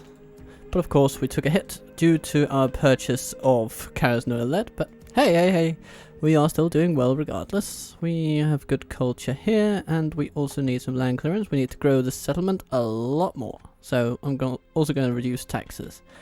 That's going to be fine, it's going to be good, it's going to be all that's needed for this lovely neighborhood. And we can retrain those.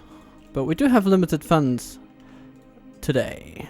So let's go with our Greenway Spearmen first, and then Hunters, Lumbermen, Hunters. No, we're gonna go up against Isengard. Lumbermen, that way. You also go to Matrice, and you go to Lombottom, and you continue on down there, and boom ba-doom. We're just gonna have a whole conga line of forces going down. Oh, and there we have High Lord Elrond. And our spy Howie. Isengard is in sight. Lord Saruman the White sits in there. Okay, cool. That's good to know. And what else do we have? Well, we have our cavalry. Going that way. Around Rufa. And I think that's just about it. Are we building where buildings can be built? Yeah, we basically are. And everything's good. That's it then. Next turn, please. Okay, turn 59. We're getting pretty close to turn 60, which is pretty cool. Me and Wolf have decided we're just going to keep recording the turns, but what we are going to do is be pretty quick with our turns. As you can see, Waffle has brought up his army. I think he's going to be a little late because he's got a siege crew on his way behind him. And this is all seems pretty good. They're not too up in arms, which is good. I can't really put any more troops in, so. But essentially, I'm just going to start moving down and probably sit outside Isengard, and then eventually Waffle will probably follow on behind. What I'm gonna do actually is tell Waffle to not bother about his siege equipment and just follow me, because I've got the siege equipment and we can just take it straight away. But unless he wants to wait and take for more siege equipment, and he can, I suppose. But I don't really want to wait. To be perfectly honest, but I think Isengard's beefed up their garrison a bit more, which is good because I want to have a massive fight at Isengard. And besides, with two full stacks of Bree and the High Elves will absolutely destroy Isengard no matter what. So I feel like if Isengard put a bit more stock into their garrison there, it might make things a bit harder. So I'll speak to Waffle now, and we'll go further with that. But other than that, that is all for this turn. Let's move on. Hello, hello, hello. What shall we get up to? Well, a bit of money coming in. A few troops moving along. Yes, my lord. My lord. Captain Herb. As you wish. What an excellent name. Yes. Oh, hello, Elrond. I would fight for your people as if they were your will, my lord. Well, We can go no further. I guess that kind of gives the other troops a bit of a chance at catching up, so that's nice. Greenway Spearman, you're just gonna stay there, I think. It's gonna be good when the Great Hall gets built, though. Or, yeah, it's a Great Hall. Yay! Now, based on this, I think I might want to go with a trading plaza because that does sound pretty damn nice. Let's do it. Cool. And Hobbiton, you got your thing going, your thing covered. Everything's covered. Oh, Corwillishaw needs some. No. Corwillishaw has nowhere to go unless they can grow. My lord.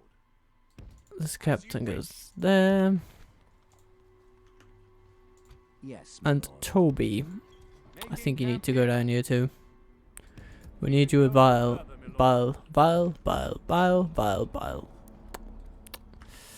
Either way, that's this turn, folks. My lord. Once we've moved our spies, of course. Psych. My lord, my lord. Fords of Eisen. Can we get in 21%? I'm gonna hazard a guess and say no. Quietly. Oh my goodness, Fulberg has fallen.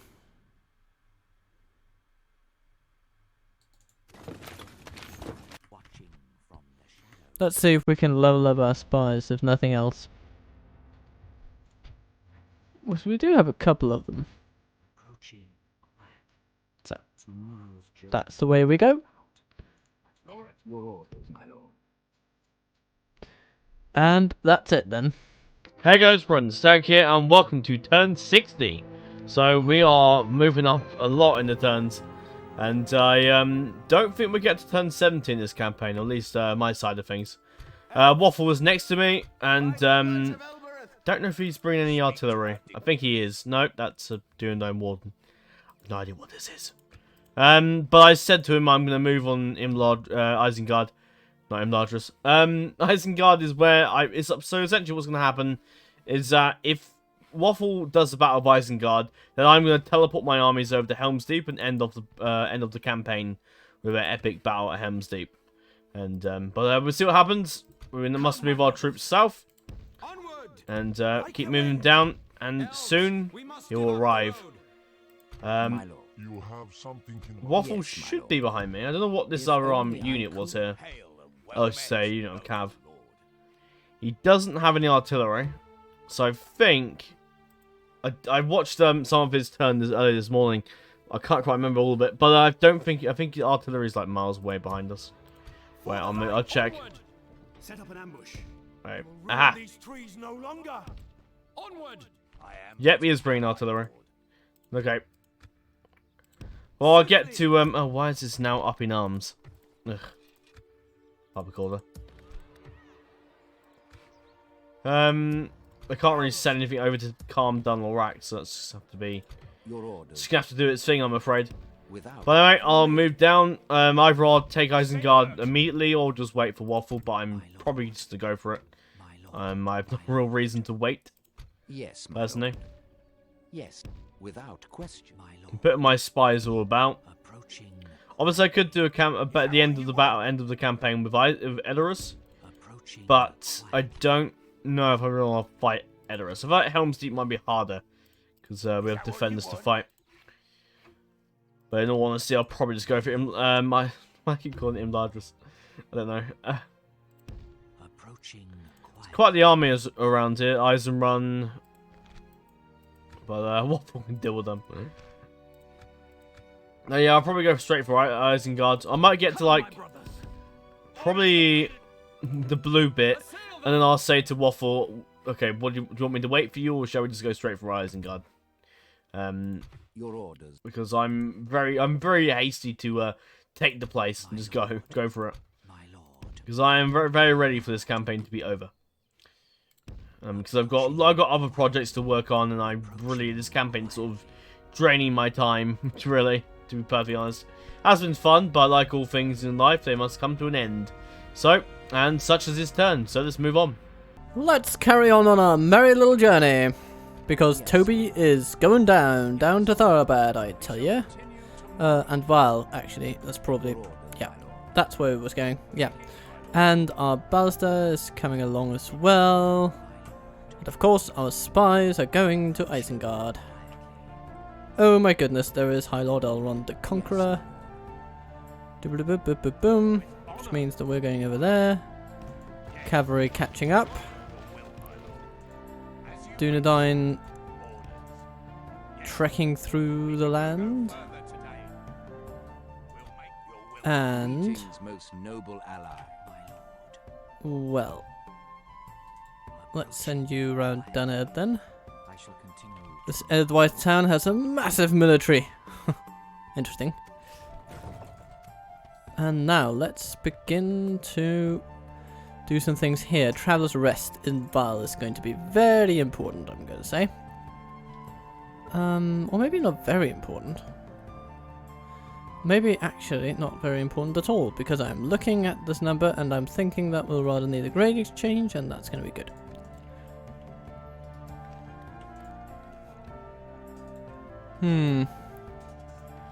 And Great Hall there. Goody, goody, goody. We can retrain Woodland Hunters. Yes, we are going to do that. And are there any buildings that need building? Well, Catapult Maker. Yeah, sure. Sure. Does this mean we have a barracks event on our hands? I think it might. I think it just might. Yes, it does. It does. Okay. And so we need a blacksmith to capitalize on it, which is good. We'll get that. And we can get that in... Can we get that in these places too? No, we can't. No.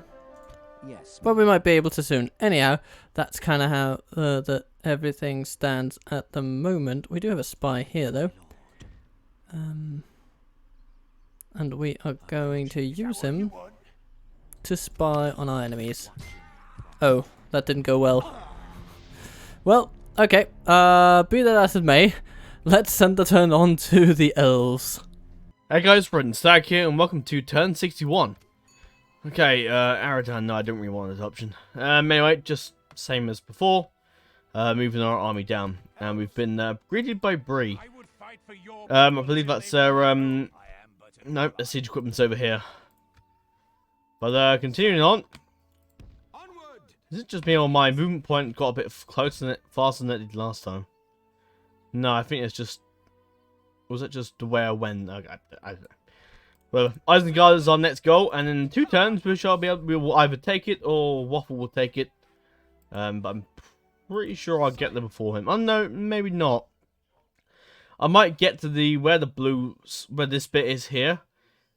Might stand there and maybe wait a turn to see if he wants to take it. Yeah, maybe. I don't know. But that's my general plan. and eventually, and that is where our fate will be. After we take Isengard, I'm going to sit in Isengard and end off the campaign on my side, and then Waffle will pick it back up over on his channel when he control my faction and do the merry things with Bree and the High Elves, I suppose. He's got two armies here to worry about, but yeah. Funny enough, Eisenrun is their capital, and Isengard is not. I'm going to assume that perhaps Rohan took Isengard, maybe? I'd imagine that'd be the only person that could have taken it. I've without the... Oh, I forgot. Isn't the Ent... There's an Ent script, isn't there? I forget you have an Ent script where the Ents attack Isengard. So I'm assuming they retook it. Which is why Eisenrun is now the capital. But yeah, all that's left in here it seems to be Isengard, and just... Why am I saying Isengard? Just Saruman and Nuzra, which is pretty fucking pathetic. I'm tempted to just do a custom battle. Which I may actually do that when we get to like the end of the campaign. I may, if the battle Isengard is going to be really terrible, then I may go ahead. I don't know. I may just do like a custom battle, but I don't know if I can be bothered. But anyway, that is all for this turn. Let's move on to the next turn. Let's head back to the Breeland warpath and see how Ash is progressing on his journey toward Isengard. And let's see where we find... Oh, there's High Lord Elrond. Okay, right there. Ah, okay, taking... yeah, the shortest possible route. I get that, And what do we have? I remember having one more spy. Oh, there he was. He was hiding. I didn't see him. Let's have a look-see on this one. Okay. Gathering intelligence. Yeah, let's just get there in 3 turns. Good. And you guys hurrying on and hurrying on. 4 turns to the Bowser crew. 2 turns for... Marching to war. Your orders, my lord. Oh, yeah. 2 turns from now for both of them, actually. So that's pretty cool, pretty nifty. That the Dunedain will just about make it. Bale, what do you do? Not much, to be honest. Matrith, though. Got a Mason's Guild House. Maybe we should get a Great Hall here. That would probably be a good call. I mean, oh, now that no. Now that I think of it, a Traveler's Lodge would be good. And then get... Oh, crop rotation is also going to be nice because that's a lot of growth for one building. So I'm going to get that first. Then yeah. And then we'll see. Maybe a Great Hall, maybe something else. We'll see. Or maybe... Does a Great Hall give me... Yes, it does actually give a health bonus in that equivalent to 0.5% rise in population growth, which is deeply appreciated at this time.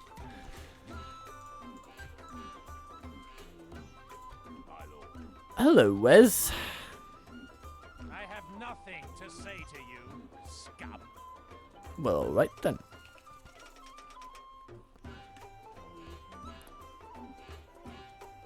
Well, no, yes, you do need something, don't you? You need...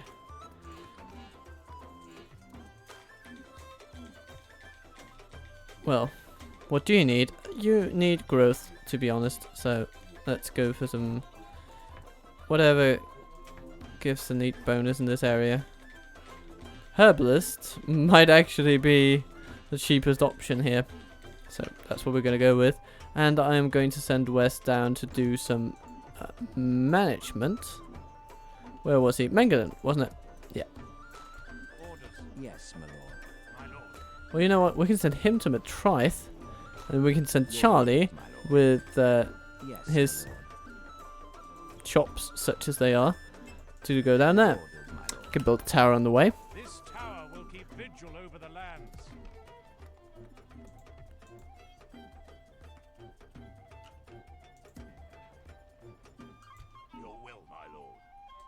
As you wish. Nice. Watch sheriffs. By your command. So that's cool. That's cool. Your will, my lord. Yes, my lord. And you, yeah, you do have some hobbits too.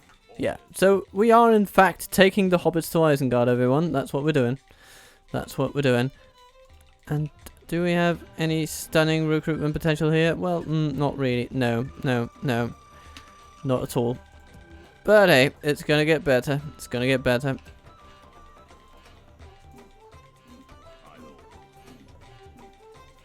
You can go over there. Save a bit of money.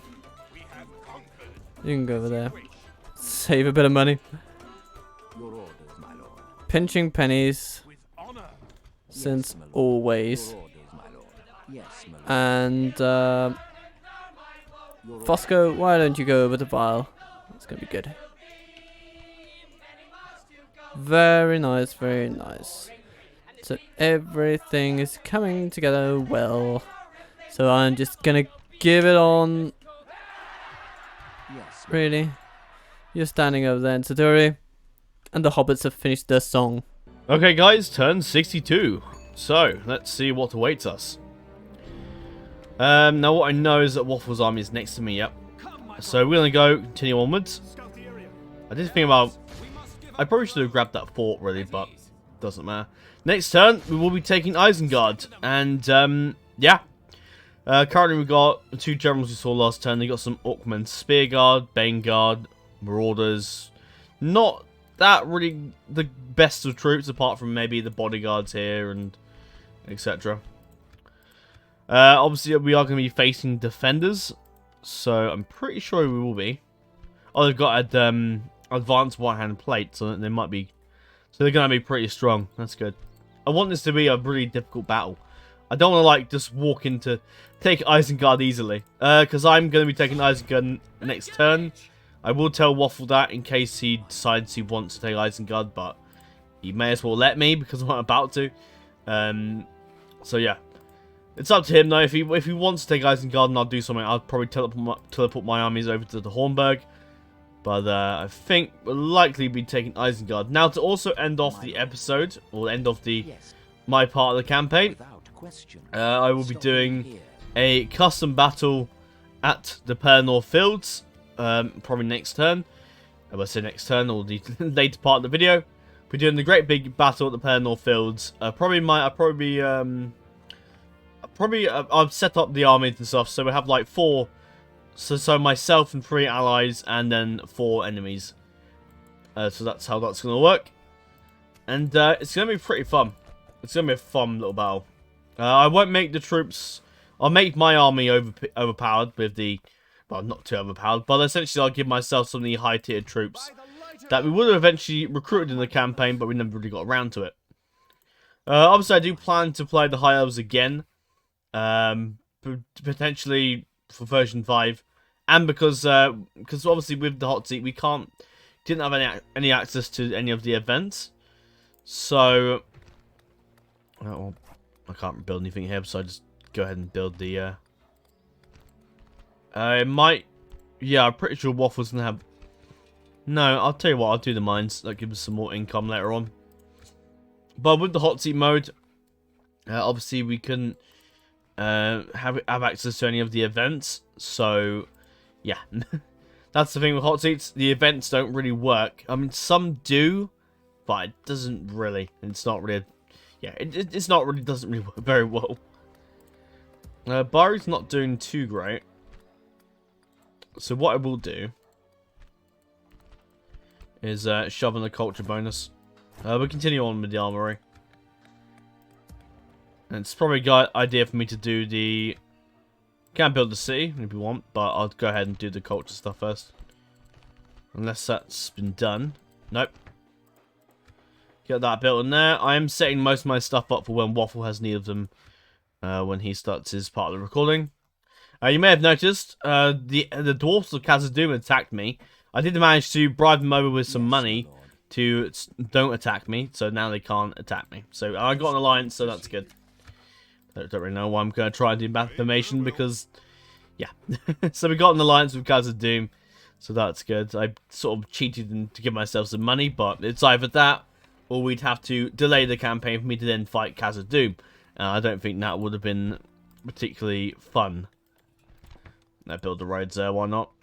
I should probably really focus on the military side of things because Waffle will have need of it.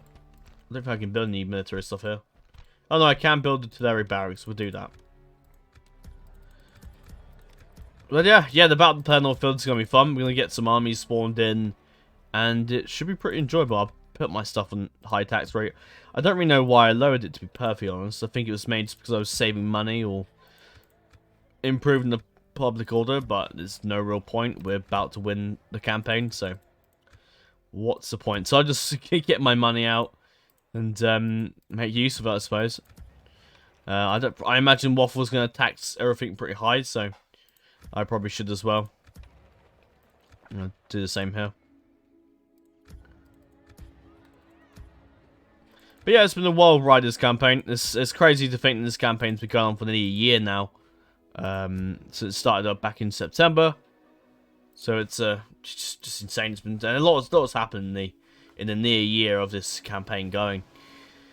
And yeah, I do think the final battle of the Pelennor Fields would be a lovely finale. I think what I will do is obviously I'll be controlling them, have the High Elven armies, and then have the because it will be a custom battle. So I'll get a High Elven force, High Elven army, and then Brie army probably, a Gondor army because that makes sense, and probably I don't know if Candace is actually at war of, yeah, they've stayed with Mordor. So essentially it will be probably Mordor. The enemies will be Mordor, Ardenheim, Khand, Harad. Yeah, Mordor, Ardenheim, Harad, and Khan probably. I did think about Rune, but Rune's not really involved in the battle at war against Gondor, so it doesn't really make any sense. And then I will probably go ahead and grab either one of my allies here to join. Maybe I'll bring in the Dol Amroth perhaps, because they're obviously nearby. But then again, I think a fitting ally might be Lothlorien, perhaps. I think that might be interesting. Or no, perhaps. No, tell you what. Aaron's wife would be probably the perfect ally, I think. I did think about making it so that Isengard would be on our side if we killed Saruman. My concept was like, if we killed Saruman, we'd not... The corruption of the orcs and all that in the rest of the Isengard lands will be undone, and Isengard would eventually see reason to join us. But now that I think about it, killing Saruman wouldn't stop Isengard. Isengard would still be a powerful enemy. They would just be like another orc nation, really. Not as civilized as Saruman, but still some degree of civilization involved in that country. I'm sort of talking about as if it's a real life country, but yeah, Isengard. If Saruman died, realistically, Isengard would still function as a nation, but they would just be led by an orc chieftain or whatever. So essentially, it would just be similar to the Orcs of the Misty Mountains, where they have like an orc chieftain. I said the Orcs of the Misty Mountains; they are dead, but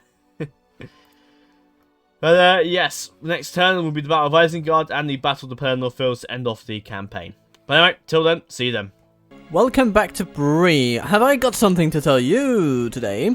Because I have just discussed the future of this campaign with the dear Elven lads, whom we might be seeing in just a moment. Oh yes, there Elrond himself stands ready to engage Isengard's defences. And the plan is basically that we are going to try and take Isengard on pretty darn soon. The only thing is, we would like to see if we could get spies into the settlement and take it on quickly. But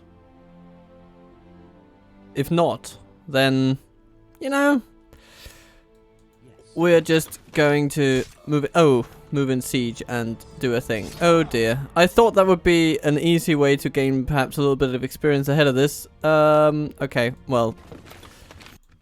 And both spies die the same turn. Okay, spies are out of the picture. So basically now what is left for us to do is to lay siege to Isengard and overwhelm its defenders and of course Lord Saruman the White.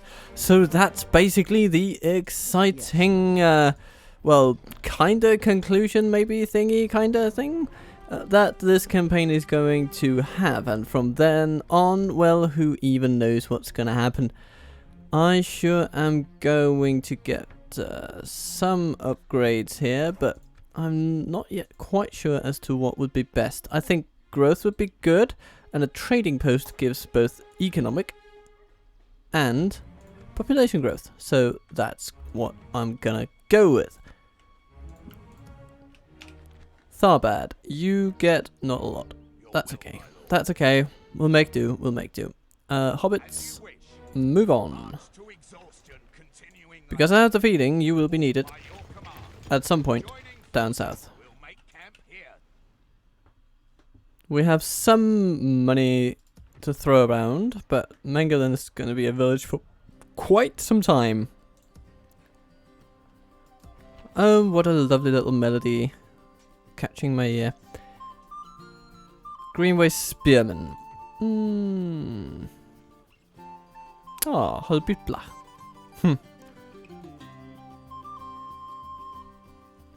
Yeah, let's get some Greenway Spearmen. Why not? That's it's, you know, it's a rare early game Breeland unit that's decent. So we're gonna get them.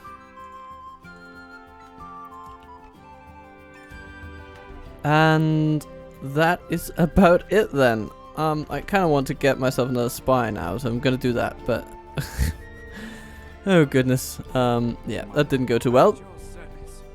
But that being said, this is only the beginning of what is likely to be an incredible battle right ahead of us. We are almost ready for it. Anyway, I just say, yeah, Elrond, just go ahead and besiege Isengard. I'll follow, and everything will be good. Life will improve. So let's be on with it. Hey guys, turn 63. So the plan we're going forth now is that Waffle and I are going to besiege Isengard together. But well, I'm not going to besiege it yet, actually, because actually I probably should. But then again, this army is so going to come and attack my forces, and I just don't want to do it. So what I'm going to do is stand right here, not attacking Isengard, but we will attack it later on. I'll leave my spies about. I'm sure Waffle will probably have need of them at some point. My one spy here, and I'll send one spy eastwards. Ah, Rohan still lives. Good. I was thinking about Rohan. Will Rohan appear in the Battle of Pelennor Fields? And if Rohan's alive now, then I think they should, because story-wise, we'd liberate Rohan and return it to we'd liberate the lands of Pelennor and hand it back over to Rohan, essentially. So we're going to attack Isengard a turn after this, because Waffle's army, well, Waffle would like to be present, or at least his army will be present. I don't know if he's going to wait. Well, if he waits for the ballista, I'm going to take it, but no. No, he should stand next to me next turn. So, but I don't think he's going to wait for the ballista, because that would just take ages. Without question. So, yeah, that's all for this turn. We'll move on to the next turn. We're going to have some, fish and chips. So, yeah, I'm in a rush to get this over and done with. Nothing really here. No, just chews and stuff. Nothing all that exciting. But anyway, next turn will be the final turn that I play, and the last episode of this campaign. Well, this is the last episode of this campaign now, but yeah, it's already been well over 2 hours, so it's going to be quite a long video, and obviously we have a lovely custom battle at the Pelennor Fields to end it all off with. Anyway, till then, let's move on with the next turn for the breeze. For Bree. So you have a word for me, do you, Anar the Gossip? Hello, Eridluin. I shall accept your alliance. Oh, sorry. No. Oh, that's laughable. Okay. Farewell.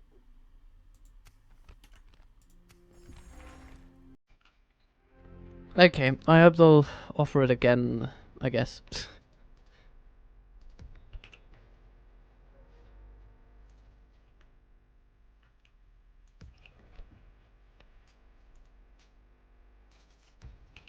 Mitchell delving, proving quite the moneymaker.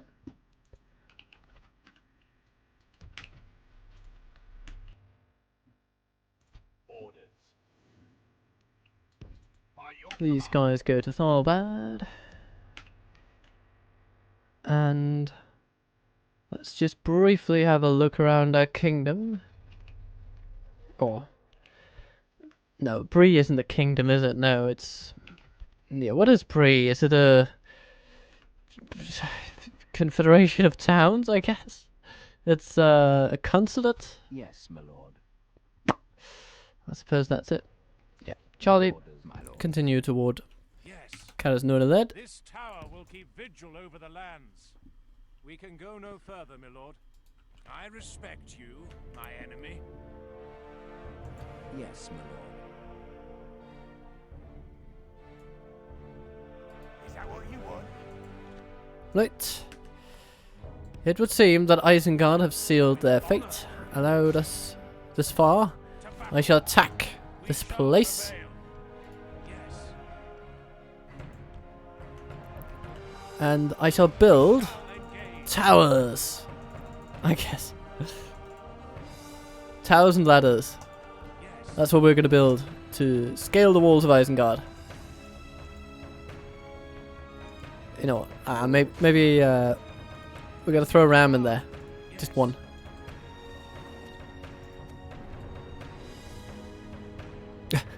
These fools have chosen war with us rather than peaceful trade. So be it. A trade agreement with them is no longer possible. Well, that's true. That's true, I guess. Ah, dear. Oh, dear. Yeah. Let's get the Dunedain up in there. So, we're taking the hobbits to Isengard. Yes. We sure are. At least some of them. And, that's going to be it for this turn, I guess. So, have at it, Elrond. Finish what we started. The power of the White Hand has been challenged. The tower of the Orthanc is being assaulted. The screams of the orcs as they spew from the pits like ants fleeing a nest is ear-splitting. Drums roll and crossbows fire ceaselessly. Great fires are lit all about the wall as a secondary inner line of defense. Trenches send boiling oil down to the walls, and Saruman's machines hurl witchcraft and balls of fire over the assailants. It will take an army with courage beyond compare to take the Ring Tower. If this centre of production is lost, the forges will fall dark, the Uruk-hai will breed no more, and the age of the Orc will never come to pass.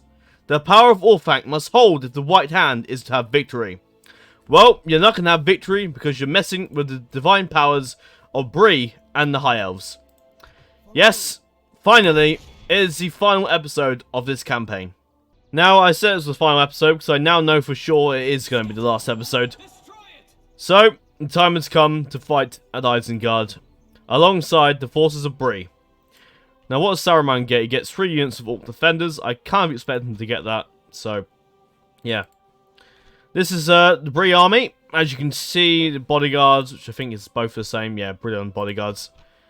And it's got Watch Sheriffs, bunch of hobbits. It'll be kind of fun to see them in action. Dwarven Travellers, Dunedain Rangers, Journeymen, and Greenway Riders, and so forth. Obviously, we got the 3 units of Orc Defenders. We got some Dunland and Horsemen. We got the Orcmen Spearguard.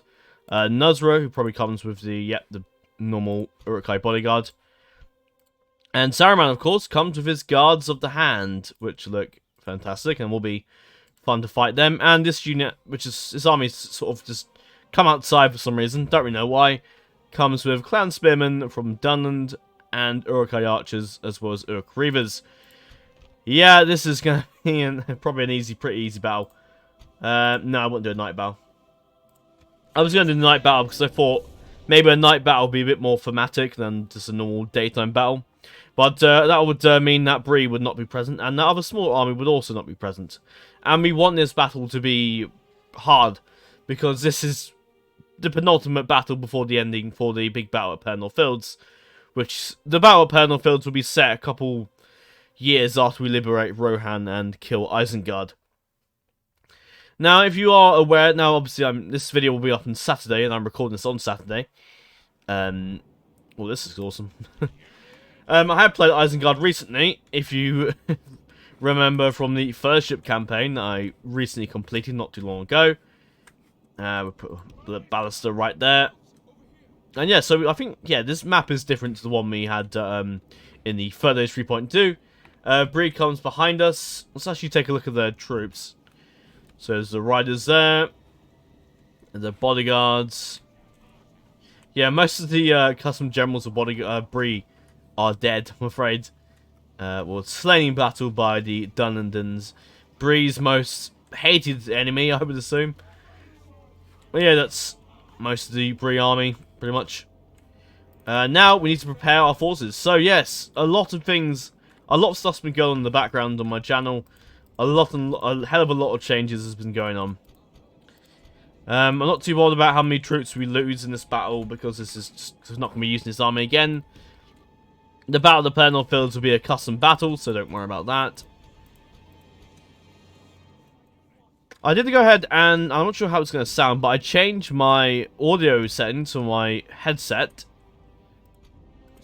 So, I don't know how that's going to sound on the recording, and I don't know if it's going to be different or what, but we'll see. The enemy have brought up more men. Yeah, because the audio sounds different for me. I don't know how it's going to be different for you guys. So I like this little mountain that sort of just... Is that meant to be like the dam, I think, even though that's sort of wrong terrain. Anyway, Isengard is awesome. I love it. Let's see what Bree does. I don't know if I... No, I don't know what Bree's going to do. There's no gate on this side, so they're going to have to come all the way around. This is going to be annoying. Right, go for the flaming ammo and bring that gate down.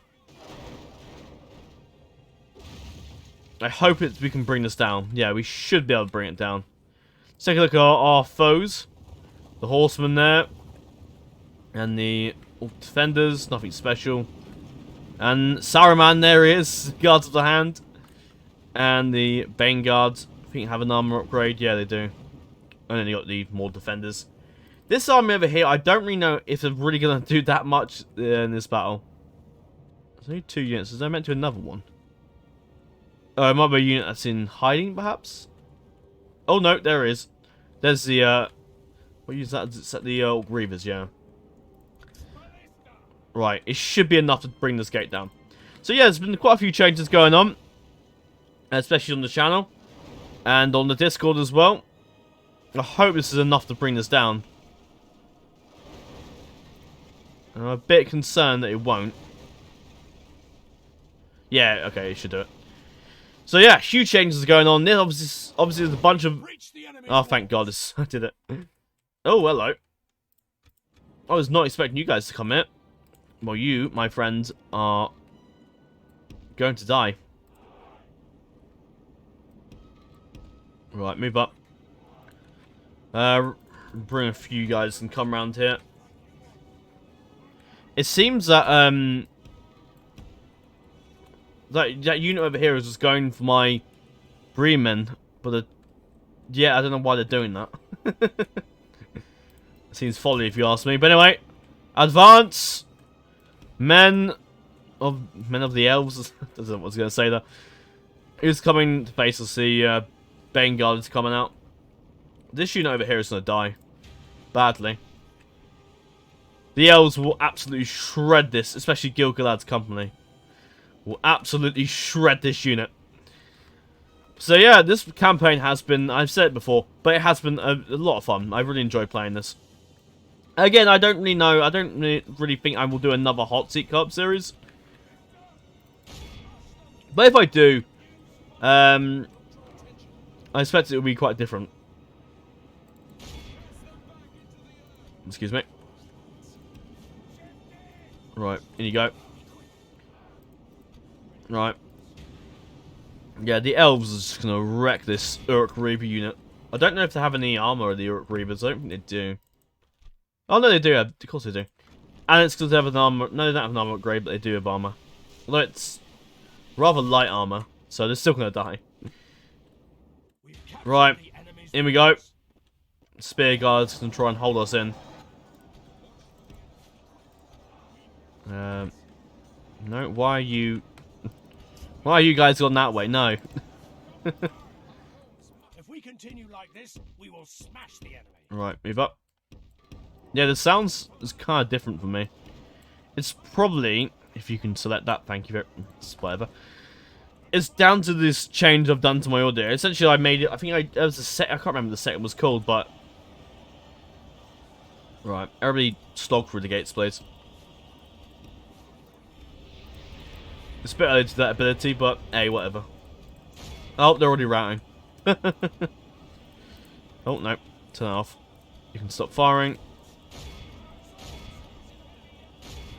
Right, stop firing, and then I'm going to bring you guys here. And, oh, no. The entire unit, please. Then I'll shred the troops. Oh, there's more orcs coming. In fact, Elrond can handle this entire unit. I will keep the javelinmen just in case. Just in case we need them. But other than that, we're good. Did we kill that entire unit? Yep. It's gone. Right. Combine into one big group and just slog through. I'm not going to use my... I don't really want to use my archers to hit Isengard even more because, like, they're already going to die easily. This battle's always... It's going to be so easy. I think we're going to get a bit of lag because there's quite a few troops on the field. Yeah, it feels very laggy. I don't know what that's about. Because it's not... I mean, it's mainly the armies of Bree and the High Elves that are lagging. Oh, look. Oh, right, yeah, they can take the walls. They got ladders. No armies of... oh, yeah, the guard the hand's already firing. Yeah, I'm not sure why we're getting too much lag, but... Yeah. Oh, look at that unit. That's been completely decimated. There's nothing left.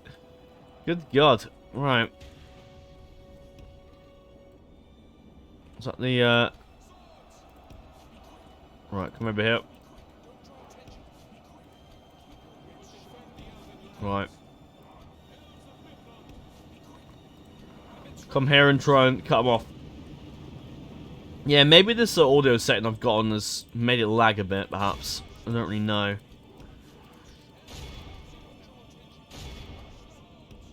Actually, no, come around here. You can clash into the side there.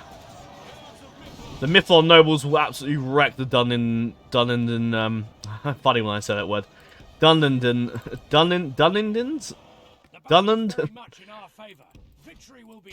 Right, move in there. And clash into there and circle them. Right. When you come through here. You notice there's more than enough men.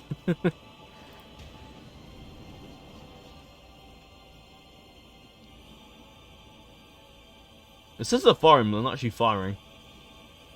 But I think the guards at hand will probably shred the units on the walls. Oh yeah, there's one thing I'm noticing is that I forget this, but because there's so many units on these walls, the only way you can get off the wall is this gatehouse, is this little door here. So so they're kind of stuck. The enemy general flees like the coward he is. Oh, I've almost forgot. Break the spirit of his arm. Yeah, they're gone. Oh, you guys are still firing. Well, don't bother firing. There's another unit coming. Right, if you guys can just stand here behind Elrond.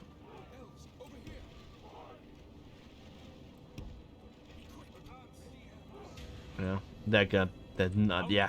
That's the end of that force a little there. I don't really care that all that much. Right, now I need to take attention. Okay, you're going for... No, don't do that. Right. As for units, you can come around, you can just clash into them.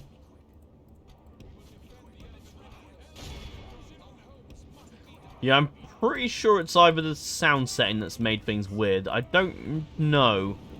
When I say weird, I mean, of course, the setting, the lag, the slight lag I'm getting.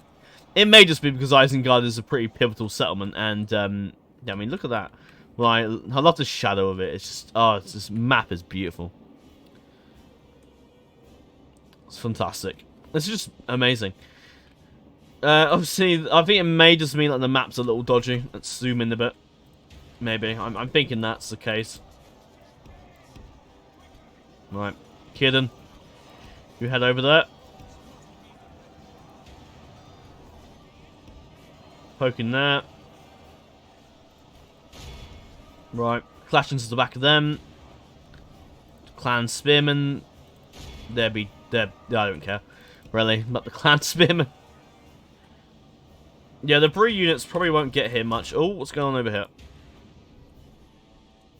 Oh no, you're chasing fucking you idiots. I don't know what you're doing, but just turn around and return. It's because you were chasing them, but... Okay. Right, get there and just shoot at the guys coming. The enemy general abandons his men. Right, shoot the Uruk-hai archers. The general, yeah, it's definitely not Saruman. It might be that guy that was in the center. Captured the enemy are badly bloodied. Yeah, because obviously, yeah, it's that captain. Saruman's here. Right, in we go. Kidden's gonna lead the fight against Saruman. Where is Kidden anyway? Oh, he's on the other side. I was hoping to get to get the duel Saruman. Well, I hit him in the back. Yeah, with the amount of troops we've got, it's just gonna be an easy victory, this one. Right, what's left to hit the back? Now you finished up here. Good. Come around to it. Send some units to aid Kidden, but Kidden's got this. Saruman's bloody as hell already. So yeah, I do want to like play the High Elves again, but I'll probably play them a bit longer. And because obviously, one of the things about this campaign is that we haven't really had any of the cool events like Glorfindel returning, or Dawn and Austen, or was there another one? No, I think that's the general ones of the general events. I think there's a few more events as well, but obviously we can't because hot seats don't really. I mean, some hot seats they do, but most events in hot seats just don't really work unless the scripts have all been made compatible for hot seats, which I'm assuming most of the Divide and Conquer scripts have not, apart from the ones you'll find in AGO because they have. It's watching Saruman die. The moment I turn away here, Saruman's gonna die. Oh no, no. Right, you can just shoot. No, you can't go and skirmish, but just shoot. Just do what you will. And I'll get the Ballister to hit the Uruk-hai archers when he's in range. But yeah, the blood of the horsemen and the units that came out, I think, were the Orc Defenders, or were they just... Yeah, the Orc Defenders. The Orc Defenders have a very basic, vanilla Furnish 3.2 look. See a few of the elves that fell here, but... Right, back to the main excitement of killing Saruman, who's just getting ganked by, like, 10 dudes. But Saruman's going to hold in there. He's doing well. And now here come the Bree land forces. Oh, wait, they can... Wait a minute. The Bree... Oh, they can come down the stairs. Ah, right, they can do that. That's cool. The hobbits are going to come in. That's good. Right, in you come.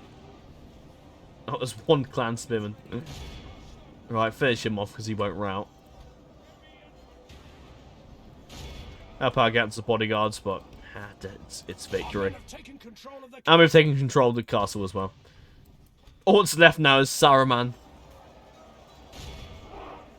We'll everybody come over and see his death. I'm just watching my archers down here. I think they're mostly finished against the Uruk-hai. I'll send Elrond in because, yeah, I have to. Right, finish up firing and I'll send Elrond in. Bring them back. Oh, here come the Dunland Wardens to finish off Saruman. I want to see Saruman go down in battle. Because Saruman... Oh, there he goes! And that is the end of Saruman. We must press our advantage. There you go, Lord Saruman the White, and so falls the general as well. Oh dear. What's that? Yep, they're all done it, pretty much. I'll bring my men out, because I don't want to take the town square too easily. I want to finish this army outside. Right. In you go, Elrond. You can keep firing. No, bring you back, so you might be getting in the way. I think you'll get in the way of them. Right, keep hitting them. The last defenders of Isengard. A band of archers, which will probably, no doubt, rout immediately the second Elrond gets in range. I can't remember what the Power of the Elder does again. I should probably, I think my next campaigns I'm gonna be checking a bit more what traits do and stuff. Because I'm only gonna be doing one campaign at a time, so I can focus on just what I'm doing. Right, when you're finished. In you go, boys. Right. I'll do the ability once they clash. In you go. And that is the end of them. Was there on? Has he gone in the battle? Yeah. And they've died. It's time to press the attack. Oh dear. Right, men. Just finish them off. Yeah, the lag's okay. I think it might just be custom settlement models or custom settlement maps are a little dodgy. Now watch the elves, because the elves are much faster than the orcs. They will absolutely shred them. Everyone can get involved. And that is the end of them. There's the, I think the sergeant there making a run for it. And he's gone down. And yeah, that's that. This is a clear victory. The Battle of Isengard. And there's the Bree land forces coming in. As you can see, 187 men lost. Bree didn't even, only killed 4 men. Which is why I told Waffle I don't really need extra help. But it was nice to have Bree there for, I suppose they were there for motivational support. But there you go, Lord Saruman the White's dead and his entire company wiped out. Let's see who got the most kills. So, that will go 221 men to the Lindar Guards. Okay, that's kind of interesting to see. Mithril Nobles got 207 and Gil-galad's company got 126. So that's to be expected. And there you go, lads. That is it. Well, not entirely, but sort of. I'm going to go ahead and do the Battle of the Pelennor Fields next, and that'll be the battle that'll round off the campaign in the blaze of glory. This video is probably like the longest video I've ever done. It's well over 2 hours, and usually about over an hour I stop now, and that's but I've just kept going. And that's made just because I wanted this episode to be I didn't want to have to like make another episode. I just wanted to end it off really. There you go. Isengard is ours. The Lord of Isengard is dead. And don't think we're getting offended. Oh, I occupied. Whoops. Oh, doesn't matter. Racing worsens, and that's that. And the moment we declare war on Isengard, we've killed the faction leader. Who's actually left? Who's the faction leader now? Oh, I just clicked the button. I hope that wasn't my... No, it wasn't. Approaching quietly. Nope. See in there. I'm curious to see who's left. Who's the faction leader? No, Lurtz is still faction there. That's because of the little bug I think that happens. Let me check something. Is Theoden still alive? I want to see if he's alive. Hammer's here. Is he here? I am a warrior, not a Yep, Theoden is alive. Thank God. He lives, although he lost lost a lot of things in the process. But Edoras is going to be retaken with the Doomstack that spawned in. Which comes with a unit of Farman Pikemen. So, yeah, with the death of Saruman and with the forces of Rohan seemingly recovering, they got this taken back. They took this as well. Fantastic. So yeah, Rohan is gonna probably sweep through with the help of Bree and Isengard, and we'll start retaking their settlements. And victory will be at hand, and Isengard will fall. No doubt some of the orcs have ran away or surrendered or fled to Mordor, or no, they wouldn't have done because this is all. Oh no, they might have fled over to Canhad to Mordor, or they might have fled into the mountains. Although again, they can't flee into the mountains because the orcs are all dead. The only place they could probably flee to is probably Dol Guldur, I suppose, and perhaps further north to the orcs of Gundabad. But yeah, either way, Isengard is lost. It's over for them. And if we were to continue a bit further, Isengard would definitely be dead. Nope. I don't know where the faction leader of Isengard is, but maybe he's... I have no idea. Yes, my lord. Yes, without question. No, I'm going to check him there. Planned out. Is there another spy somewhere? No. But, yeah, Isengard had a tiny little bit of damage to it, which was just his gate falling. But I'll retrain this. I will send the turn over to Waffle, and I'll get a culture building, why not? Sliver of damage done to Isengard there. Let's destroy some stuff. Got the Orthanc stone. What else? We also want to keep that. That won't come in handy. I am destroying stuff because I think Waffle will probably continue. I don't know if he is 100% going to continue. But I think his plan is to continue. Obviously not with me though, because I'm done with this campaign. Alright, that's it. We retrain everything here. Oh no, we didn't. We need to retrain it again, but we'll do that. But yes, Isengard is ours.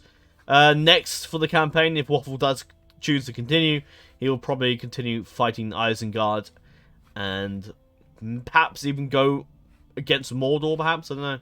He's did a Lothlorien campaign where he pretty much took over a lot of people, so perhaps he may even just continue this campaign as long as he likes. I think, I don't know. But the death of Isengard will happen by his hand, as well as the death of Mordor, probably, I would imagine.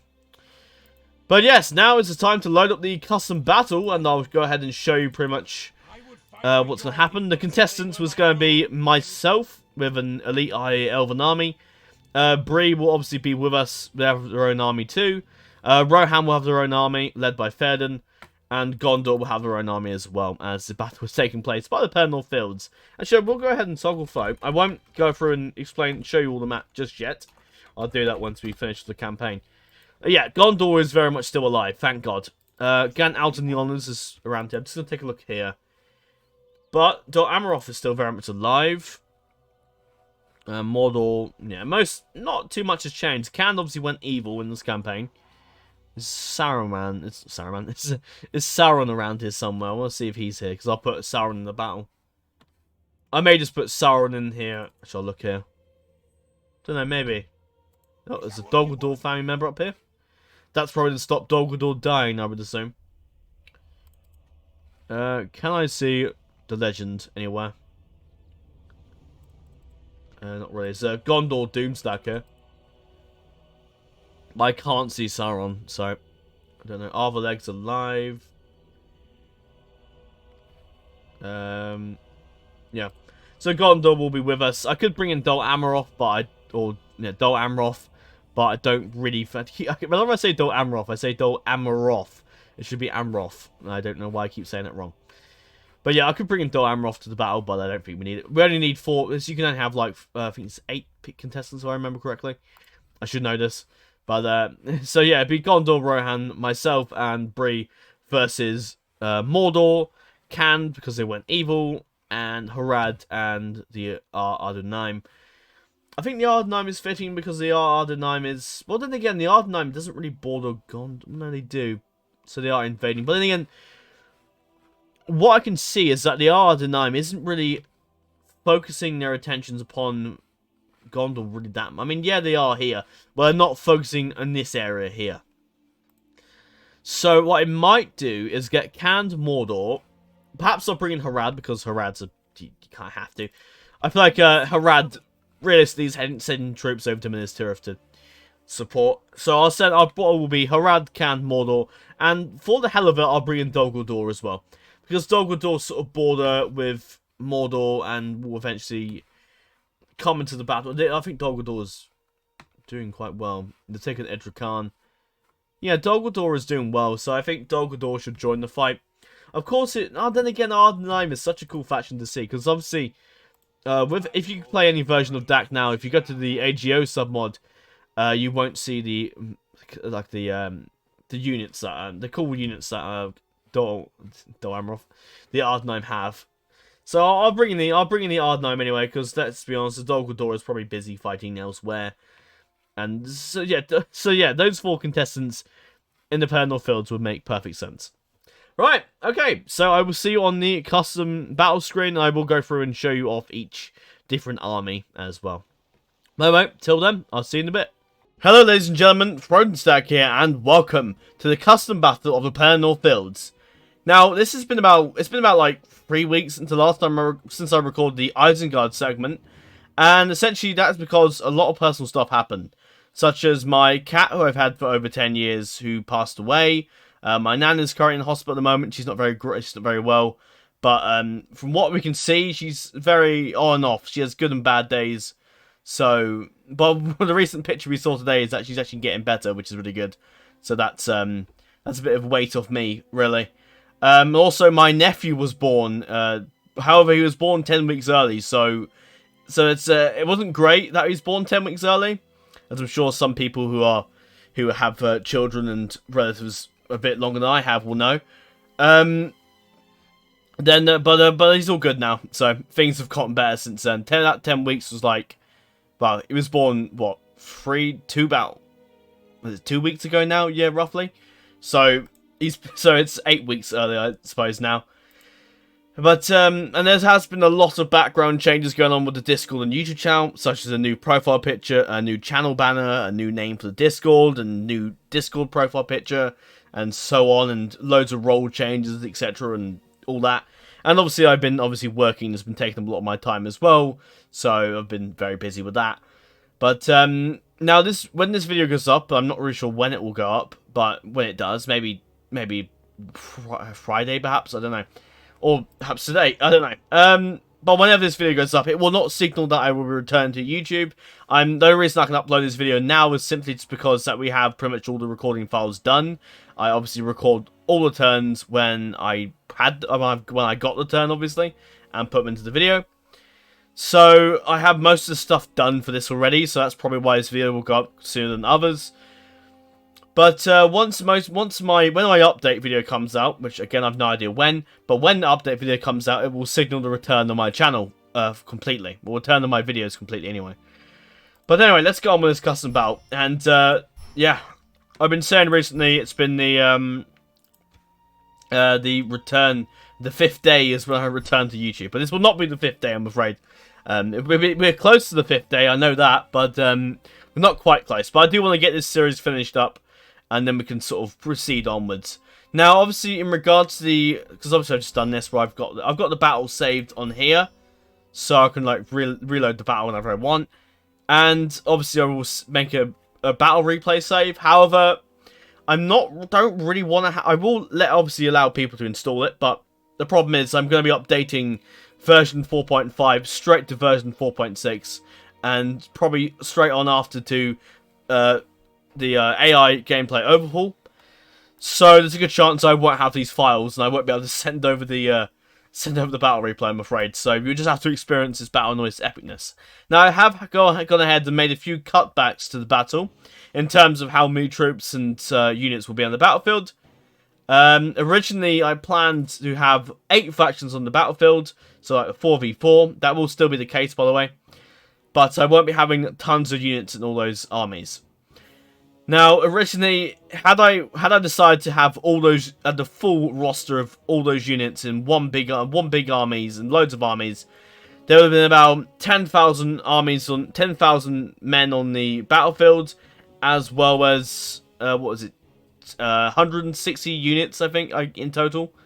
But I've cut down considerably because had I chose to do that, the battle itself would be so laggy to the point where I'd be able to play the battle, but it won't be very enjoyable for me anyway, and perhaps for you guys when you're watching the footage.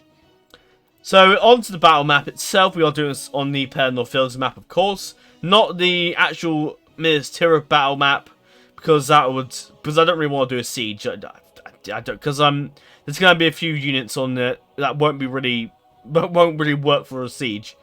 This will be the weather itself will be clear. Time of day will be sunset, and obviously no time limit. Difficulty will be very hard because obviously the AI is already easy, if I can call it that. The period will be all, so we can have a massive wide variety of units on the field. So these are the factions. We have the High Elves, which is obviously myself. Bree, which is, we can say it's Waffle, but it's not. It's the AI, I'm afraid, but you can say it's Waffle in the lore anyway. The Northern Dunland, who have come south now since... By this point in the battle, we've defeated Isengard and restored all the lands to Rohan. And also, by this point, the Dunland and Eredluin and all that have dealt with Angmar and destroyed them. So that would make sense why the Northern Dunland have come to join us in this battle. Excuse me. Rohan is also with us, of course. Gondor is not, or Dol Amroth is not with us. Because they have no armies or settlements anywhere nearby to aid in the battle of the battle of Pelennor Fields. So it would make more sense for them to not be here. Of course, Mordor accompanied by Sauron, and you're probably wondering why Sauron, and that's because Sauron has the ring. I had a look. I had a look when I was before this. I had a little look at the just to see what happened on the Toggle Foe before doing this, and over in Rune, in Mistrand, it seems that the ring is present over there, so I would assume by this point that the ring has been transferred to Sauron, and Sauron has been brought back to life. Can stands by him, as Can was sort of bordered with Mordor and probably close by, and Harad and the Ardenheim, who were not far off as well. Anyway, let's get into the armies and all that stuff. Now, essentially, the ground rules for this, as you can see, there's already 10,000 troops in the battlefield. I think if I would have a full roster of units, I think you've been looking at about nearly 20,000, roughly. Perhaps more than that. But I can't really say for sure. But essentially, it's going to still lag now. It will still lag no matter what. But it just won't lag as severely as it would have been had we had like a full roster of armies, or had full 160 units in the battlefield. Now this is how it's going to be for like all the custom battles in the future. This is all going to be in this kind of format. Essentially, the first army, which is going to be the faction I've been controlling in this campaign. For obviously, this is going to be the High Elves. And now for my allied army, which is obviously Brie, essentially it will just be 15 units for that army. There won't be 5 more units, but in this case, as Brie was technically controlled by a player, it kind of makes sense for me to add an extra slot of units in, so I've just added hobbits here. And for the 2 reinforcing armies, Dunland and Rohan, I'm going to add in 3 units for each faction. And this is essentially just like an expeditionary force that has joined in to aid us against our enemies. So the Dunland have 3 units here, and so does Rohan. It's the same for the evil faction as well. The evil faction that I'm facing will have 20 units. Their allied evil faction will have 15 units, and same here for their 2 allies. That's how it's going to be. Now, as you can see, all the units will have their full armor upgrades, full weapon upgrades, and full experience, because I want to be able to show off all the full armor upgrades. And I'd like to, at the end of these custom battles, I'd love to show you all what the highest tier of these units are, and what by highest tier, what the highest tier units that this faction can get hold of, and of course the full armor upgrades, of course. Now at the very top of the roster, at the army, you have a mix of units that can't be given down here. So like you have special units here that are literally just one in one army. That's it. And then below you have three sets of units here, and then 2 units next to them, and then same down here and so on. Of course, if I like, I will add in as different kind of units I like. Obviously, I'm going to be focusing on the high tier units because it'd be folly for me to for not to do the high tier units. Like to have like 3 units of Lindar Guards and 3 units of long spears. That'd just be a bit folly, wouldn't it? So obviously, we're not doing that. We want to be able to show off all the high tier units of all these different factions on the battlefield, as opposed to just crappy militia units that the AI tends to spam their armies with.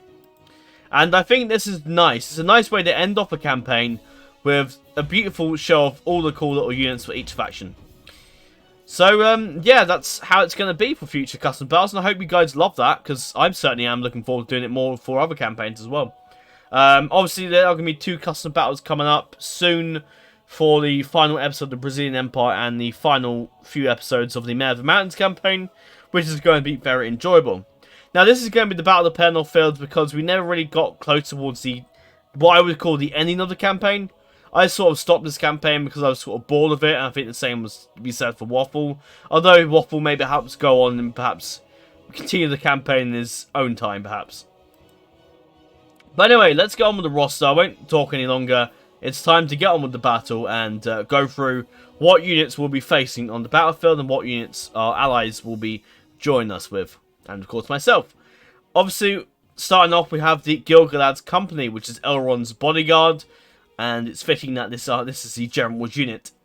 Next is the Eldrinway Tierno, a very powerful unit. They're the units, I think, in the Second Age that fought alongside Elrond and Gil-galad in the Battle of the Last Alliance. And then we have the Sindar Spearmen. We have some Knoll Defenders, who are better than the Sindar, I'm afraid. For the people who perhaps like the Sindar more than you do the Noldar. Or the Noldar, I should say. Not Noldar. Noldar, I think. Noldor, I think. I don't know. And they got the Emmanuel Swordmasters, who are quite cool. I love the look. I love the like heavy great swords, and their attack of 20 and defense 20 is pretty cool. We have 3 units of Noldor archers. I figured it's fitting to give the elves some fantastic archers. It would be folly and an outright insult for me not to. And we have 2 units of Mithlon nobles, who with their stats defense 40. Christ, that's amazing. And then we have 3 units of Noldor veterans, 2 units of Eregion Smiths, who are actually, well, they're better than the Mithlon nobles well, they're better than the Mithlon nobles in defense, but not in attack. But in the Mithlon nobles outclass them in attack and charge, so that's interesting. And then down below we have 3 units of Sindar Axemen and 2 units of Sindar Archers, so that's a nice little roster for us to control against the forces of evil. Moving on to Waffle's faction, starting off we have, for the general's unit, we have the Breland Bodyguards, and then we have the Gatekeepers, Farbad Royal Guard, Sons of the Fallen, and the Dunedain Blade Masters. So a nice little top roster of units at the top. Now, usually the top units up here will be probably the best units. The units that I think, well, actually no, it won't be really as to what is the best unit in this whole faction. It will just be whatever whatever unit I fancy putting up here. And whatever unit I don't want to put in again down here. Anyway, we have 3 units of Dunedain Rangers, 2 units of Merchant Militia. It's nice to see the Rangers. I figured it was fitting to put them in. 2 units of Merchant Militia, of course. 3 units of Merchant Infantry. And 2 units of Watchman Sword Guard. For the Hobbits, we have 3 units of Banderbrecht Archers. And 2 units of Watch Sheriffs as well. And on to the expeditionary forces of the Dunedain and Rohan. Of course, the general's unit is the Grey Company, Aragorn Elisard's elite guard. So this is what he has, and you can assume that's Aragorn here. We have some Dunedain Steel Bowmen, very good archer units for the Dunedain there. And of course the Arthedain Knights. As you can see, I'm quite a fan of the infantry and archers as opposed to cavalry, which is why Rohan has no cavalry. Mainly just because I like to see cavalry on the battlefield. Some factions will have cavalry, but I do like to perhaps put more infantry and archers than I do cavalry. On to Rohan. The general's unit is, of course, the Middle Sword Dual Wards, which look fantastic. And I absolutely love those units. I have also added a unit of Guards of the Caves, because not really Guard of the Caves, is it? It's more Guards of the Caves as opposed to Guard of the Caves. It doesn't really make any pretty sense, does it? Maybe I'm wrong there, but I wouldn't call them Guard of the Caves. I would call them the Guards of the Caves, really, or Guards of the Caves. But anyway, I thought I added a few of those units because I love the Dwarven units in Rohan. I think that's a really cool addition. I think they throw axes as well, if I remember correctly. And we have some Arid swordsmen as well. But yeah, that's the Allied side. On to the evil factions. Of course, Sauron is the general's unit for Mordor, as to be expected. We have a unit of Great Beasts, which is pretty cool. We have a unit of Olokai and Trolls, which is nice to add some Trolls in. And Olokai. Now, I've gone ahead and added in some Barrow Wights, mainly because I thought it'd be interesting to see the Barrow Wights, who, because obviously they have been sent by the Witch King and are resurrected by the Witch King, So I'd like to assume these guys have been brought south to join at the Battle of the... Or have joined the Witch King long ago and served the armies of Mordor or served Sauron and the Witch King ever since. Onto the top row of the... I tend to like put the archer units at the top mostly, and then put 2 rows of 10 units of infantry. But yeah, anyway, onto the... We have 3 units of Temple Marksmen, 2 units of Black Uruk archers, some decent archers here. 3 units of Temple Wards, 2 units of Black Uruks, 3 units of Sauron's Will, and 2 units of Morgul Chosen. The fitting few units to make it, because it's nice to have a roster. I keep saying roster. It's nice to have a unit, an army full of Mordor's best units, as opposed to like the legions of Orc Band and Raiders and Hosts and all that crap. You have a decent, proper professional army of Mordor. Onto the Varrigs of Khand, we have the General's Bodyguard is going to be the Warlord's Guard, or the General's unit is Warlord's Guard. You have a unit of Iron Fist Hammers. I like to put in the Orocani as their nice little... I like the Orocani as a part of the Khand faction. I think it's cool. Obviously, Khand has gone evil in this campaign, so that's why they're on the side of Mordor. And I'd like to assume that perhaps the Orocani dwarves, who usually show up if you go good, have decided to thrown their lot in with the evil Khand, as opposed to when they went good before. So you have the Iron Fist Hammers, a fantastic unit. The Horrendor Mercenaries, as they were, Khand did have some armies and settlements in Horrendor, so I'm assuming they picked up some mercenaries. And obviously they are positioned in the far east of Middle-earth, so it makes sense for them to have some far ruined mercenaries. And of course I gave a unit of Great Beasts to them as well, because I figured that'd be funny. And I'm making it hard on myself too. We also have 3 units of Blacklog Engineers, who have absolutely fantastic crossbow units with 26 defense, 8 attack, which is not bad, and 13 missile attacks, so that's really good. And then we have 2 units of Varrig Bowmen, not bad. Quite good in stats in attack and defense as well for archers. And then we have 3 units of Varrig Swordsmen and 2 units of Orocani Warriors, so a nice little army for Khand. Moving on to Harad, I couldn't not do it. I had to add in the Mumakil, otherwise that would be a complete affront to Harad's Rim army. So we got the Black Snake Guard as the General's unit, which is I think that's the bodyguard of Chieftain Kazaimar or some other, however you pronounce his name, no idea. But yeah, Black Snake Guard, Mumakil with attack of, it's crazy to see the stats. The attack of 64, defense 41, charge 20, hit points 14, missiles 6. Jesus Christ. Oh. And of course you got the Trollman Champions as well. I thought I'd add them in as well. On to the Ardunaim. Now, keep in mind that the Ardunaim don't have the updated unit models as they do in AGO or version 5. They just have the basic models. The previous models were version 4.5. Now I believe I'm just gonna say they're the same custom general bodyguards for the faction leader for Ardunaim and the 2 sons, but they're not. They're just infantry. Of course, we have the Naran Aurora Guards, the Arbrazanim Naduzagar, and the Ardunaim Armorsmen, which these guys here remind me of the what's it called? The Emmanuel Swordmasters, but Numenorian style, I guess. But anyway, that is the composition for the armies, so I think it's high time we get into the Battle of the Pelennor Fields. Oh, and as the epic music starts, we can have a nice little look at the units of the High Elves, which look fantastic as always. Anyway, let's begin. So, I'm going to actually go through and do the composition of the army. We are facing off against the Ardunaim, which is going to be interesting. Harad's over here, and we're actually... me and Bree are positioned further away from the big armies of Mordor and Khand, which is interesting. But anyway, let's go through and sort the units. So we want the Tierno in the front, because they can do pike formation, I suppose. They are spearmen, aren't they, really, even though it says medium spear infantry. Though I'm saying spearmen, but that's probably, yeah, that'll do. That's our spearman line anyway. And of course we want, ideally, you were here, the archers in one group. I'd like to split the... Let's see if I can split these guys up a little bit. Actually, no. Put you here.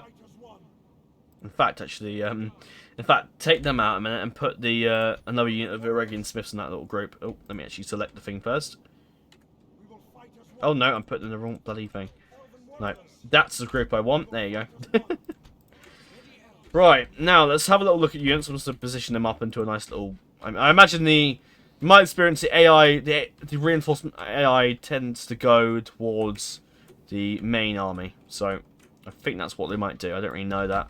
Could be wrong. Could all go horribly wrong. Who the hell knows? Oh, that's a bit of a dodgy line, that. Try that. And put you here, rough. Oh, no, I need to do my... I need to actually merge them, put them in the line, because otherwise the line won't go properly. If you're wondering how I did that, it's just you just click Shift 1 on the keyboard and that's it. That's all you need to do there.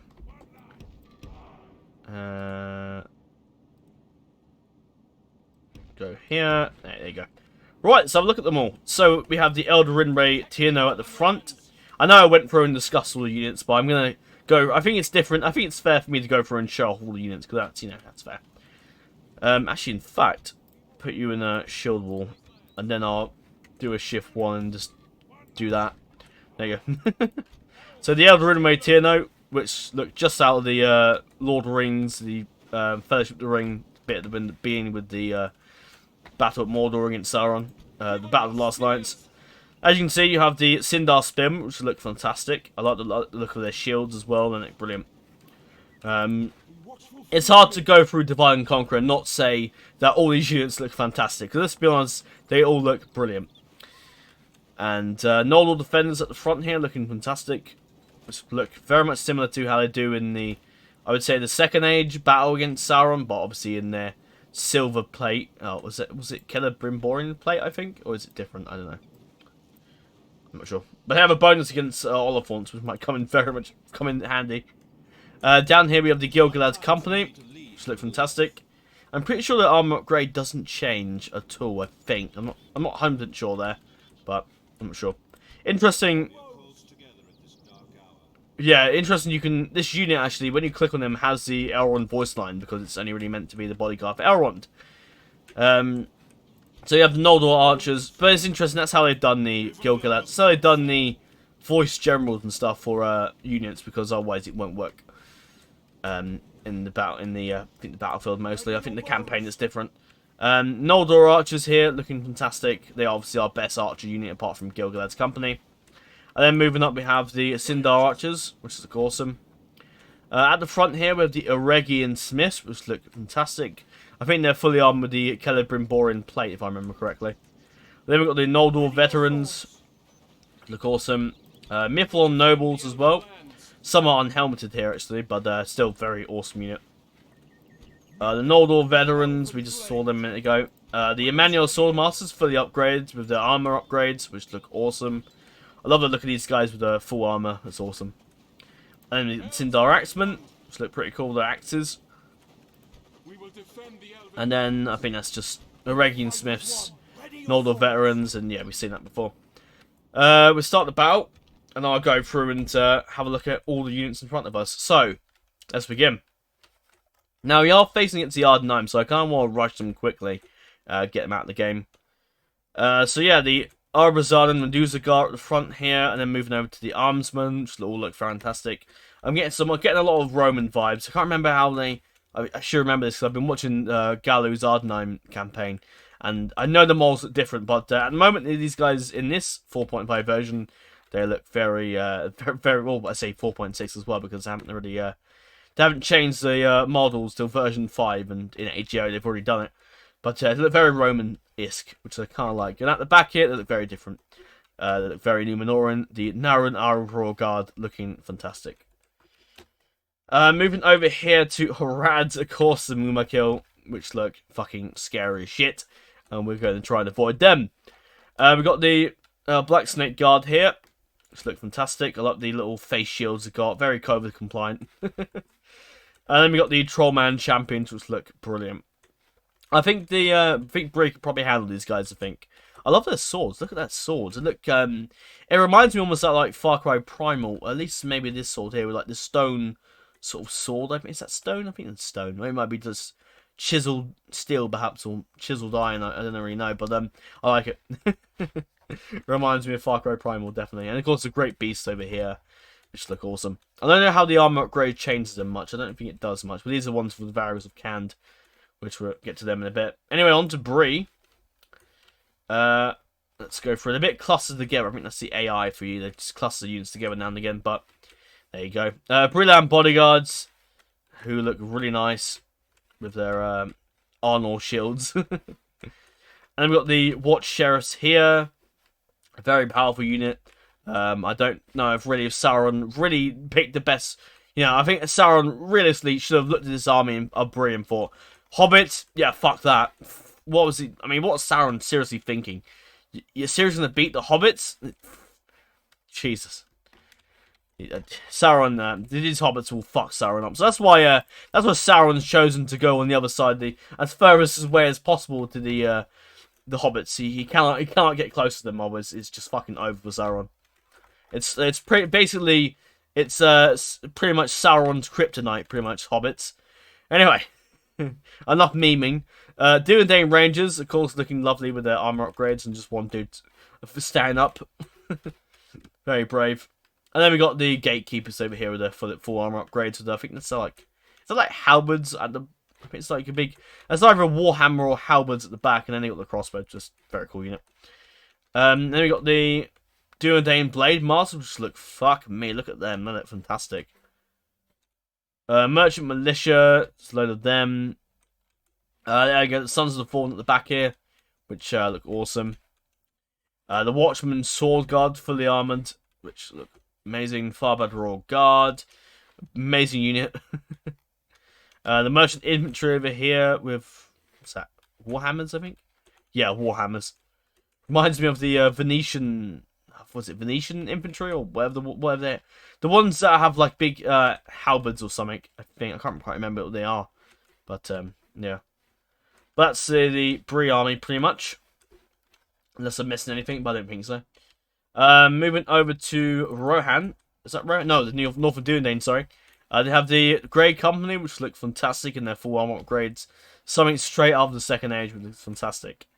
And we got the fully armored up Dunland Stillbowmen, which look awesome to see.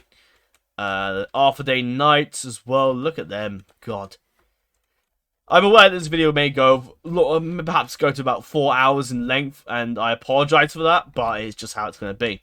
This will also be the last video that will have a different intro, and well, actually no, it might depend on the series. I'm for Mayor of the Mountains and the Brazil campaign. I may keep the intros for them, but I will be going ahead and going through my intro and outro and redoing them basically, and you'll see how later on. Or in the update video when it comes out, which I've been hyping up for a while now, so I do hope you guys are all very much looking forward to it. If you made it to this far in the video anyway. Anyway, got the Medal Sword Door Wards, which look awesome. I'm going to say that a lot. And then got the Guards of the Caves, fully armoured up, which look fantastic. I'm trying to mix up my words, so I'm writing out. The Arid Swordsman, which look nice as well, fully armoured. And yeah, let's see. Anyway, on to Canned as well, which he's probably been waiting for. We have the Horrendor Mercenaries, which look pretty cool, armoured up. I don't know how. I don't think they look really that different, armoured up. Or when I say armoured up, I mean fully upgraded. But maybe wrong. Faerun Mercenaries with their, I'm gonna say, scimitar spear things. Like, there's probably a name for that, but can't actually remember unless I see it here. Doesn't really say. Doesn't really say because I'm glossing through it. So maybe it does say, and I just couldn't be bothered to read it all. Anyway. Varric Swordsman, which look awesome. I love the look of these guys. Canned is such a cool faction to play. Must play them someday. And someday we will. Someday we will play as probably...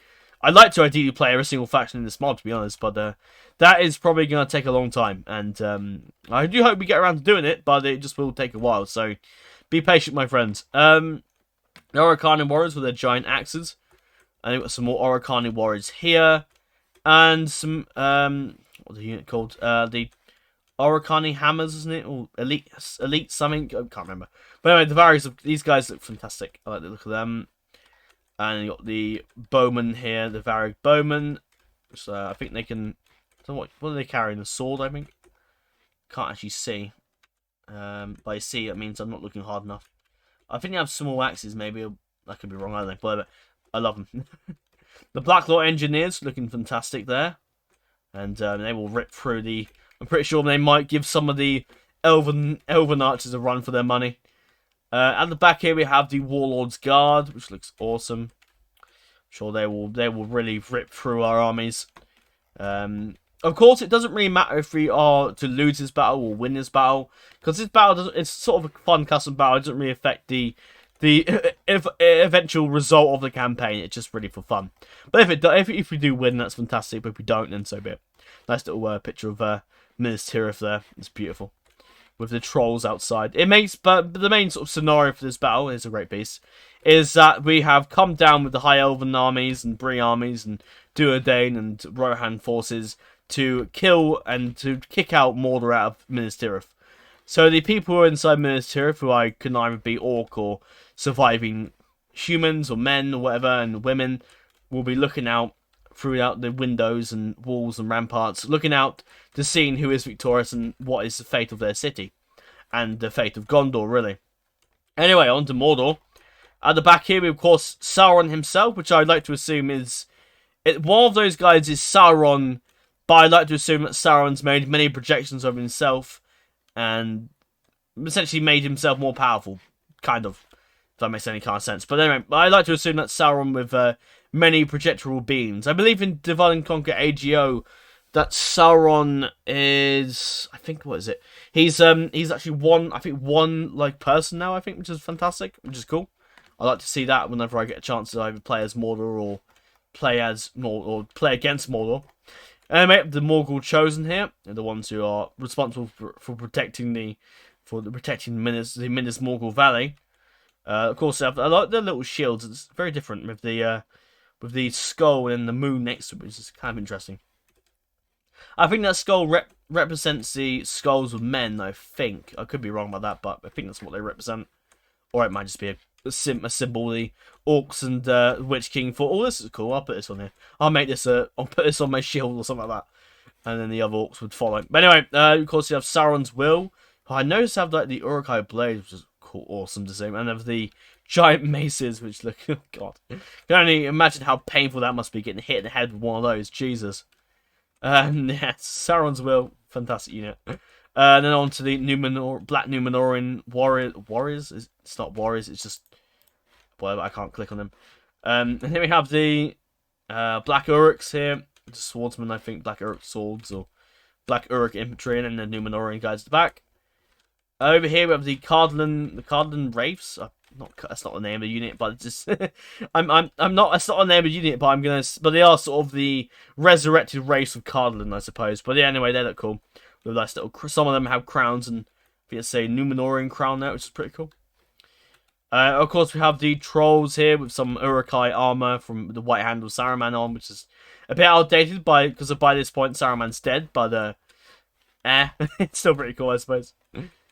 Maybe Saruman passed them over to the trolls before, or maybe Saruman kitted the trolls out before he died long ago. And then, of course, we have the Uruk-hai with their giant maces.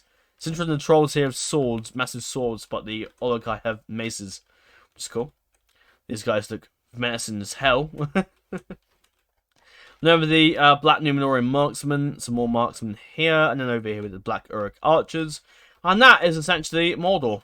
Of course, a great beast as well. But anyway, it's, God, they're already firing already, Jesus, that's cool. Alright, okay, it's time to advance everything. I'd like to send some troops over here. Maybe, like, over here. And then I'll send... I can try and think what I want to do. And then we'll send some troops over here.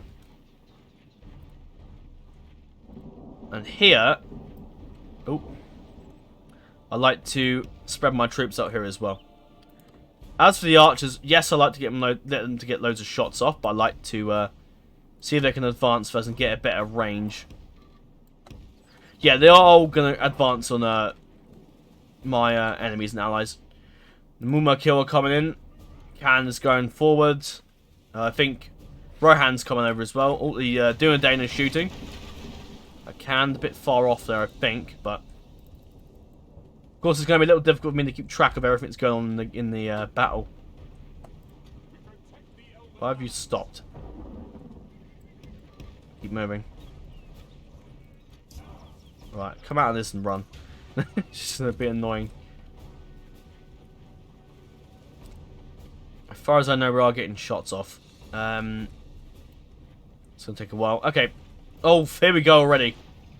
It would seem the merchant infantry just charged in against the Mumakil. Jesus, look at this. Christ. Black Snake Guard are coming in against the Dunland Rangers. Interesting. Interesting matchup then. The Great Beasts are following on. Always going to be a devastating charge here. Yeah, that was pretty brutal. Oh. Hands going right in. Oh, look at the arrows flying in. Yeah, it's going to take a bit more. Oh, no. The poor hobbits are about to get crushed. Oh, then. Wow, they actually took out a few. Wow. Okay, I won't underestimate the hobbits. It took out pretty much all that company. Right, I think it's time to advance our troops. Because we're doing nothing sat over here. Right, it's time to bring you guys over here. You want to come at the back here and just advance and behind on the Ardenine forces. Alright.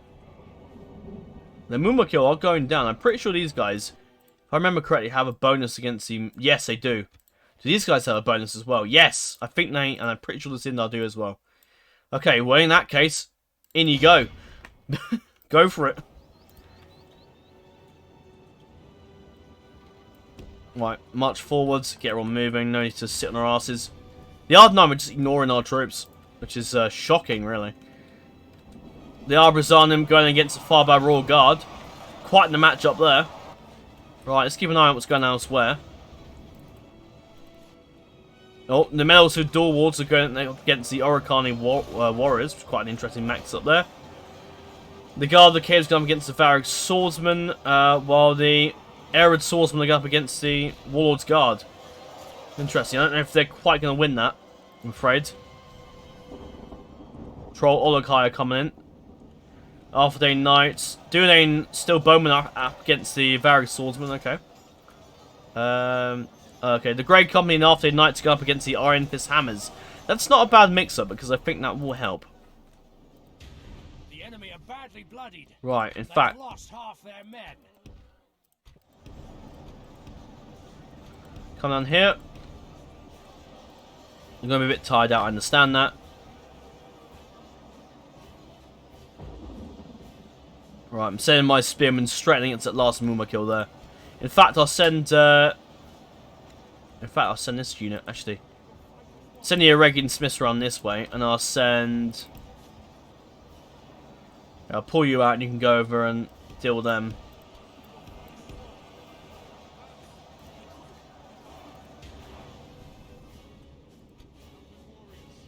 Right, move up.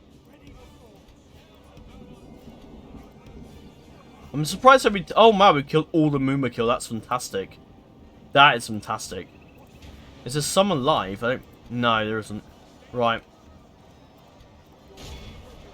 I want you over here.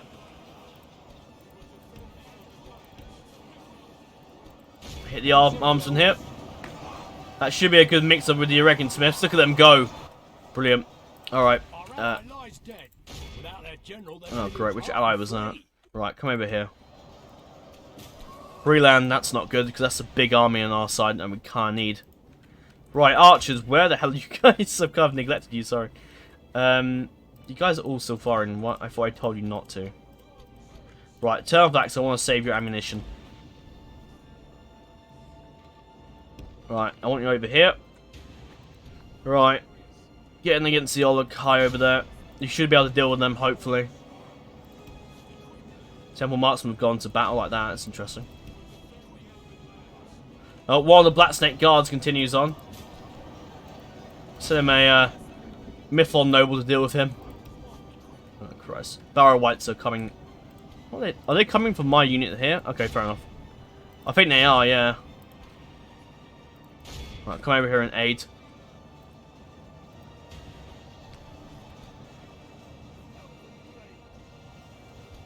Right, I need you guys to advance. Good tidings. The enemy general Right, you're in here. Only Oh half Christ, the who's that? enemy force remains. I think the Emmanuel Swordmaster's kind of split between the two here. Here comes Sauron. Oh, Christ. Oh, no. Oh, no, no, no. That's bad. Our allies have fled the field like cowards. Oh, we did kill the Haradrim tribe, dude, but bloody Baron went to come in. Oh, thank God the Great Beasts have sort of buggered off, which is good. Come around there and see if we can do some flanking maneuvers. Right, I need you guys to all converge on the last of the Ardenheim.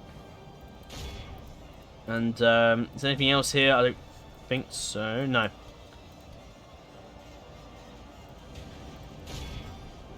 Our men have slain the enemy general. Oh, that's good. Without him, I don't know who that is exactly, but... to fight.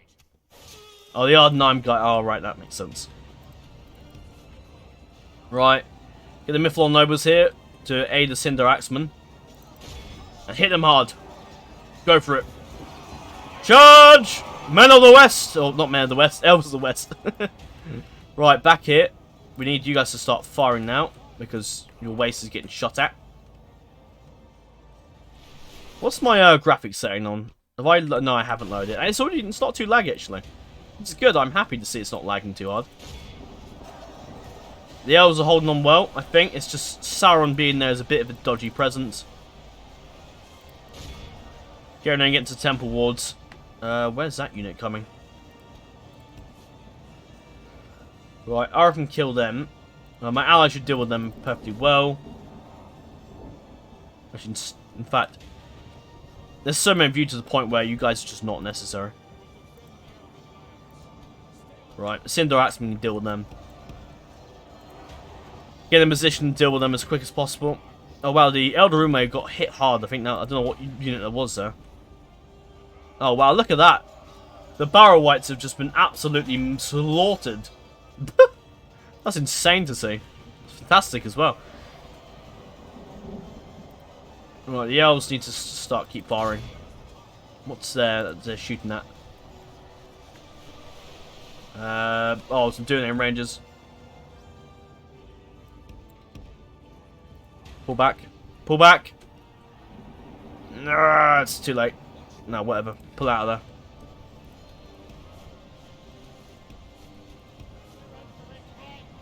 Wait, is this unit engaged in the battle? I don't know what the hell they're fighting. I don't know. I don't know what's going on there. Temple wards are causing the ruckus here.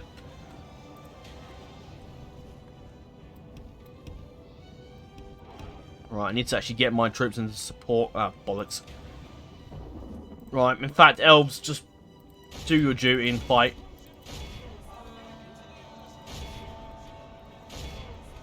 Rip them to pieces. Do your ability. So why not? I need to get my elves over here. Oh, the merchant infantry bravely going in.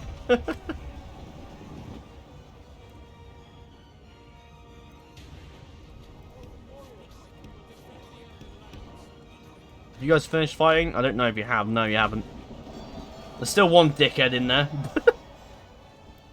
I'm just going to move you guys out. I don't really care about the one dude over there. Right, I need you guys to come over here. And then move this way.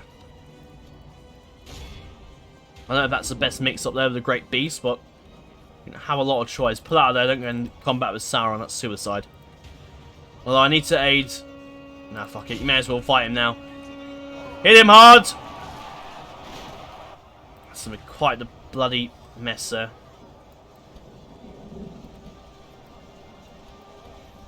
Right. Hit the Oricani warriors there. They're going to be a problem. I am pretty confident we can win this. But Mordor just have a lot here. My armies are too bloody scattered. I need you to get in here, hit them, and get them out of here completely. Right. I don't know who the hell you're fighting, but go. I don't have time to sit there and wait for you.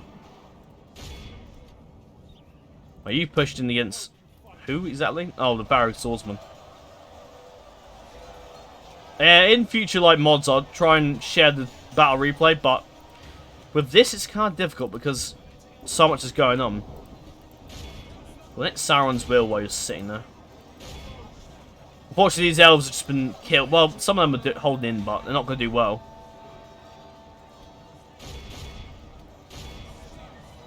Come on, in you go. Get out of this. That might be putting them down a bit. No, not you. Keep hitting them.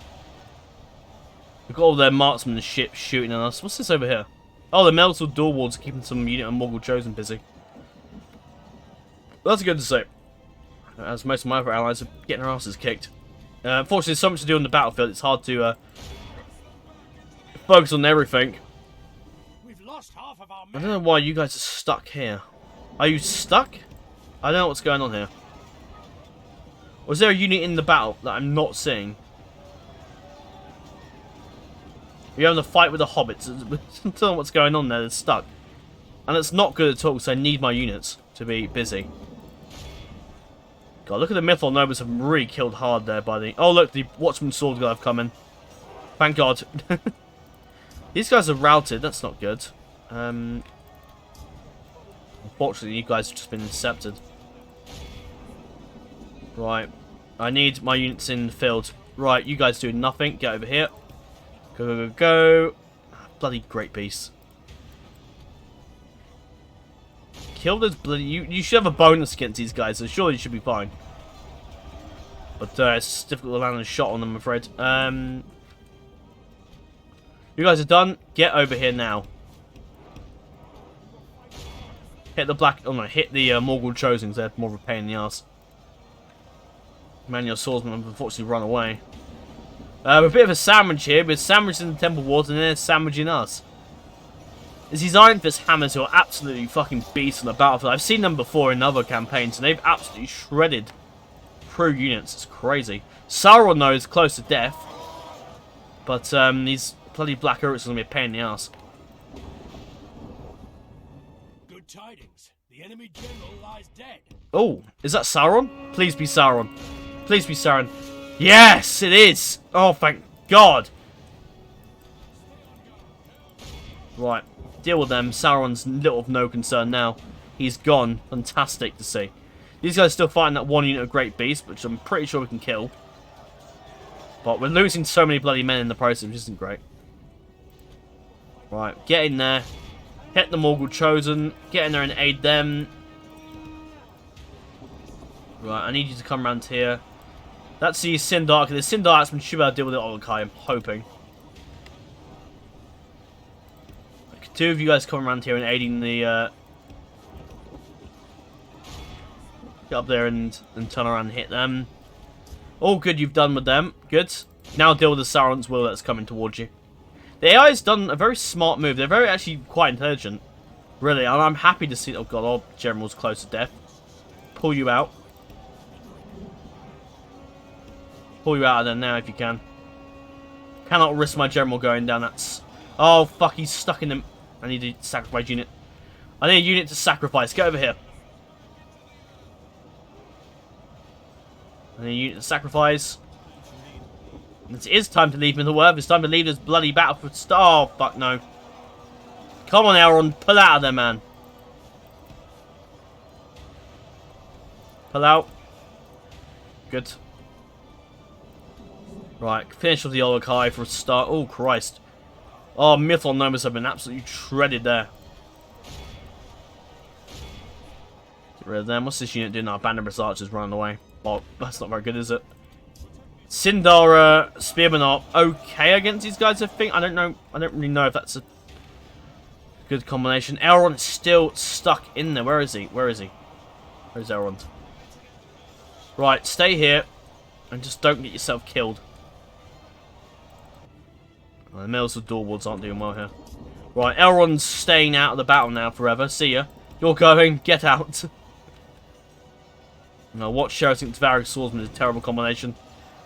That guy might help though. Well, I don't know.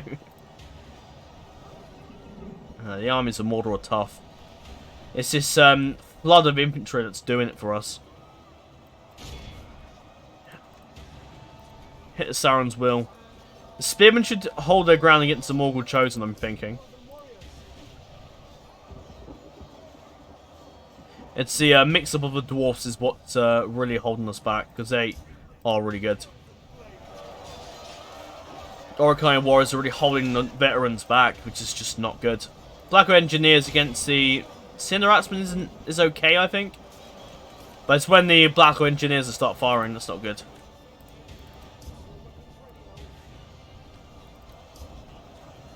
Keep an eye on Elrond.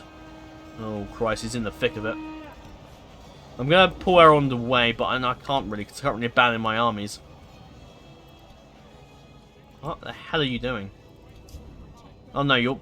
Okay, some of you in there and some of you aren't. I don't know what's going on there. Somewhere around the way. I might try and send you over here. Maybe you might be able to... Oh, no, you won't. There's too many of Sauron's will do any difference there. Even hit the Sauron's will from a distance. We've lost a lot of Elves in this battle. The problem is it's hard to... Because there's so many of Mordor armies. It's difficult, and canned armies as well. That we can't really do much.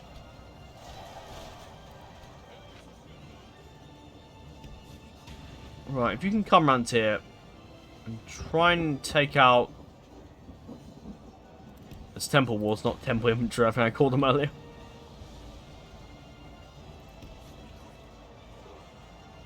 Right, I'm trying to think where my units are best. Okay, go into hit the Blacklog Engineers. That might help. The problem is it's scattered about the battlefield and it's hard to keep track of it all. Right, come here and shoot. There's a lot of them. The enemy are badly bloodied. They have lost. Is that Mordor or not? I don't know. But we've lost a lot more men from our side. And that is simply because they've divided our troops quite well. What's this? Watch sheriffs have just routed. All we have left is fucking hobbits to defend us. We got Band of Brass archers here who are gonna do no good. One's been just gonna die. Jesus. So I don't know. I don't quite think we might win this. I'm afraid. Right. See if one arrow can do it. Not quite, no. Which is a shame, but we've lost so many fucking men.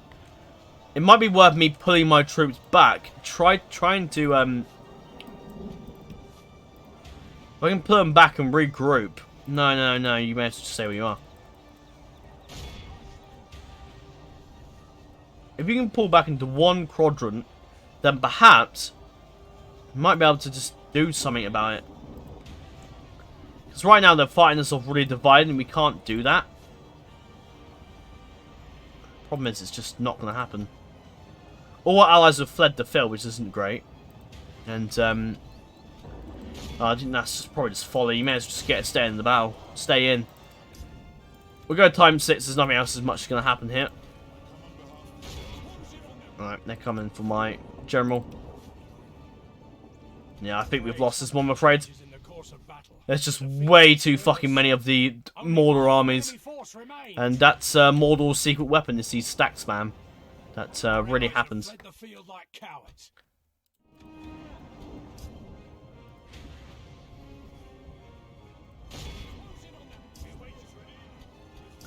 Yeah, it's fucking over at this point.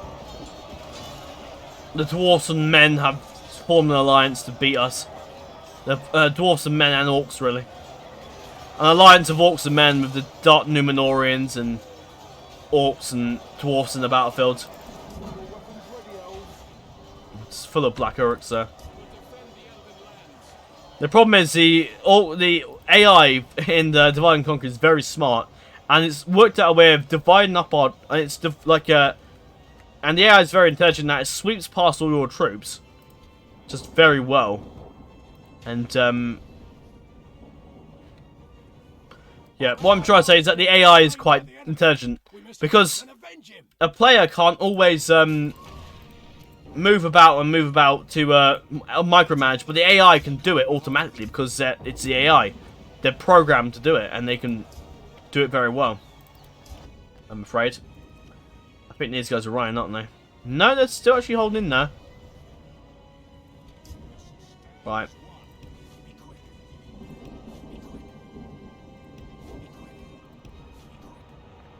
No, the general's fucking too late. Come on. Nah, you Fuck that up. Pull out of there. You have to pull out of there.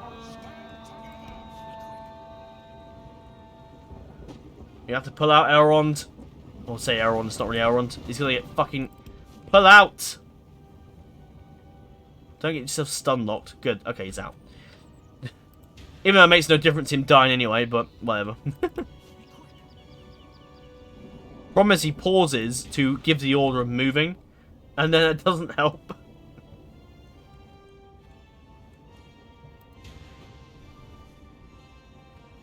Now watch the hang on, let me pull Elrond further away.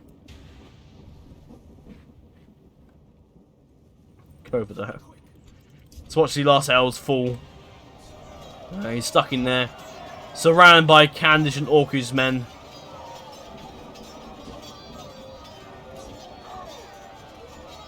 He's holding bravely though, but it's not going to do it. Yeah, once the AI encircles you, you're fucked. It's the same in any like strategy game as well. Oh, he's getting bad and bad.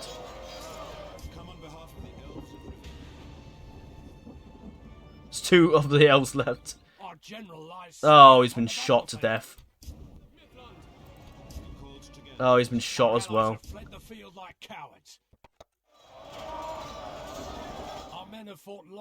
I think these Rohan guys are still fighting on.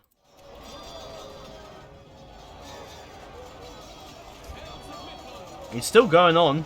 Look at him go. What a Chad. Yeah, no, Brian have fled the... No, he's dead. Yeah. Yeah, fucking hell, look at this slaughter. And there you go, there you have it, that's it. But Mordor still had 1,000 men left, Christ. And so did Cand as well, Jesus. Wow, so it would seem that Mordor, the High Elves and, I think it might have been because, like, the High Elves and Bree were miles away from the actual troops. And then the allies that we had, like, the Duodane, Rohan, and were all killed off. It's the same for, because we killed Horad and, the Ardenine quite easily. And, yeah, Mordor still on the other hand. It shows that the power of Sauron is greater than the Elves, and it's why, Elrond feared Sauron so much, because he realized this is what he could do. And he's absolutely destroyed the Elven armies, and the Brilliant armies have been ripped apart. I'm not really surprised, because the 5 units of Bree was hobbits, so they didn't do very well. And yeah, now in the grand story-wise, and this is how I'm making it up so we won. Perhaps in time that the armies of the... Well, no, no, not really. Mordor have triumphed. They've defeated our forces, and that's it. There's no do-overs. There's no, like, we're coming back from a different... There's no, like, there's an army coming south that's going to save us all. No. Mordor has triumphed supreme, I'm afraid. But we'll go through and see who got the most kills, anyway. I don't know how many. Alright, okay, so it goes the Eregion Smith's got 386 kills. That's got the most. Got the golden sword today, it would seem. It's a shame we can't see the allies. Another unit of Eregion Smith's got 254 kills as well. But yeah, it's a shame we can't see what our allies got and how many kills our allies did, but like by each unit. But oh well. But yeah, the elves fought well. It took 5 prisoners, I think, out of the 5 prisoners. What does it mean by soldiers? Oh, is that how many are left? So some of the spearmen survived, some of the swordmasters survived. They routed quite early on, actually. That's all was left. Had that been a battle in the campaign, that would have been fucking detrimental to us. But thankfully, this is a custom battle with so, and I haven't really like made it easy for myself, where I've like added in more units for like I've added like what 20 units for each army on my side, and then like 3 for each, like 10 for like each Mordor army, or each Can or Harad or Ardenheim army. I haven't made it easy for myself. These battles are meant to be difficult for myself, and they're meant to be enjoyable. And even though we lost, it's still fun. I won't save a replay because it doesn't really matter, but I'll save a replay anyway, even though we won't be able to get the save back, or any of the version 4.5 back. But yeah, anyway, it does seem like we got the most kills out of our allies. Bree didn't do very well. They had 2,000 and only got 800 kills, which is pretty pathetic, really. So Bree just didn't do very well, I would say. Or they were just completely outclassed by the Candish and Mordor armies. And to be fair, Mordor has a high tier, late tier Mordor army is fucking powerful as shit. And also the Candish units, the Candish armies had dwarfs in them, and dwarfs are very good against men or hobbits, especially hobbits, against men and elves. That's like the main counter to elves. If you ever want to like fight the elves, players one the dwarfen faction and go evil. That's your way to do it. I think having dwarfs, it's the only way you can beat elves as a dwarf. You have to be a dwarfen nation to beat elves completely. But Bree did get 897 kills, not too bad I suppose. Dunland got 325 kills. Rohan only got 168. I think Mordor rushed them with the Great Beasts and Trolls and just fucked them over. That was how they died. Mordor killed 2,821 men. I'm not surprised they got the most kills. They killed a lot of people. Probably slaughtered Rohan quite easily and slaughtered the Ardenheim, Dunland quite easily. So that's probably why I got the most kills there, because those two armies fell apart. I think what I might do is try and position it so that our armies, like that the Elven armies are, like High Elf armies are facing Mordor, and Bree's facing Can, and then Harad's facing them, and then because us starting miles away is kind of like we can't aid our allies that great, and it's just kind of annoying. So I might try and make it so like we can position our armies, like close to Mordor, perhaps in future battles. But if not, then there's nothing we can do about it. Can got 1,200 kills, which they did quite well. And the Harad fought, and that's probably due to the Muma kill, which is how they got so many kills. They got 813 kills, so that's probably mainly due to the Muma kill, running through and charging the enemy. Although I was surprised how quickly the Muma kill went down, though. I think our spearmen, these guys here, who are quite good against elephants, really helped. The Ardenheim got 199 kills, the worst out of everyone. No, not actually. Rohan did the worst of everyone, but the Ardenheim on the enemy side, they got the worst kills. Mainly because the elves, I think some Bree came over to help, and the elves, we quickly ran after them and kicked their ass. So yeah, that's the battle of the Pelennor Fields. I'm afraid we didn't go quite to our successes, but oh well. I will go ahead and go to the is it Bree 65? Yeah, that's the last time I recorded. I did do some testing there a few days ago, which is a few days ago. That's 4 days ago actually. I don't know what I was doing then. I was testing something. I think I was testing the save or something. I don't know what I was doing there. But anyway, we're gonna have a look at Bree 65, High Elves 65, and go from there. But yeah, shame we lost that battle. But there you go. It doesn't. Not every battle can be a success, I'm afraid. And it's more fun that way, that we don't like, oh, we're gonna do this custom battle and we're no matter what happens we'll win. It's not the case, which I like.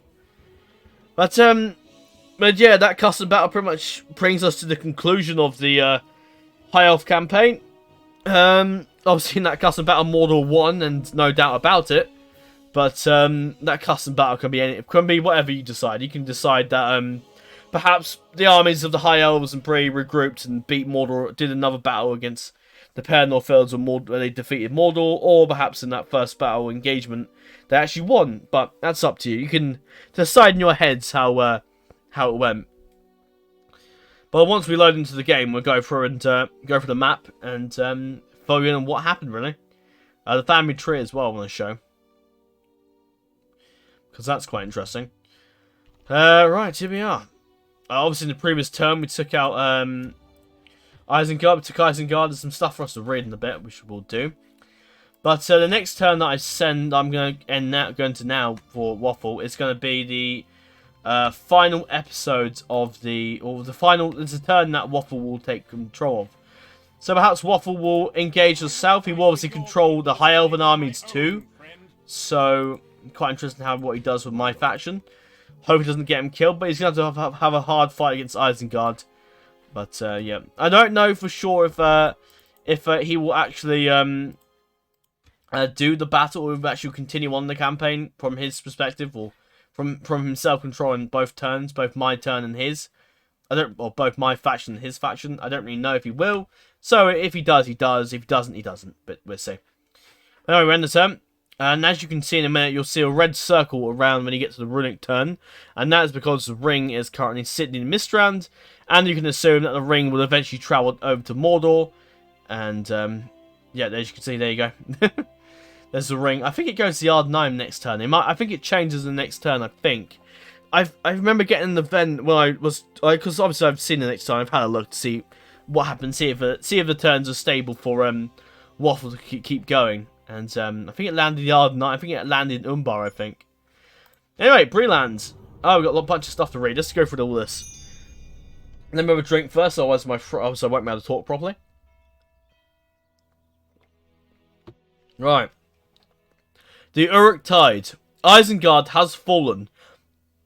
The Tower of the Orthanc and all its secrets have been stolen from Saruman. But the White Wizard will not stand for it. You're right, he won't stand for it. He's dead. But anyway, that's not the point. All his research and power has been gathered here, and he is loath to let this humiliation stand. Now the minions of the White Hand gather around him, prepared for a great assault upon their own fortress. Their armour is thick, their shields are broad, and their rage knows no end. Isengard will be reclaimed, even should Saruman need to return, by climbing the mountain of his own minions. So yeah. Orthanc overrun. Isengard could not withstand the might of its enemies. The Tower of the Orthanc, though untouched due to its strange power, has been cleansed of evil. The dark and deep pits have fallen silent. The river flows through the circle of stone with a mighty vengeance, claiming all in its path and sparing no orc, uruk, or troll. The screams of the orcs as they are beset by arrow, sword, and foaming fury ring out through Hilgalith. The vile machinations of Saruman are lost to the great wall of water, and any that remain are burned to dust. The might of the White Hand has diminished, and the strength of men in this region is left unchallenged. What will become of the forces of the White Hand remains a mystery. I want to point out that bit there, fury ring out. I think it's through the hang on, I'm gonna get this wrong. Through the hieroglyph, I think the hieroglyph or something like that. Through the hieroglyph. The Hiviglia or something like that. Oh, obtained trade agreement. So this is Bree going very well, thriving income as you can see, as that's the kind of thing that happens once you get a certain point with Bree. And Councilmaster Billy is in charge at the moment. Unfortunately, I think Andy and the other guy died. I think. The faction heir is Councilman Fosco. Bilbo Baggins resides in Hobbiton, which is nice. Paladin is, or Paladin Took, or Pippin, however you want to call him, is here. Bilbo get anything cool? Sting, Mithril Coat. No, he doesn't get his ring, does he? Council Master Billy, very good authority there, and acumen. It's fantastic. You can see Nick is in charge of the army alongside Ash, which is interesting. But, yeah, that's not too much I can add. They got Bale, Farbad. They did a few settlement grabs over here, where they brought Cor Willishar. No, I think they had Cor Willishar in the beginning.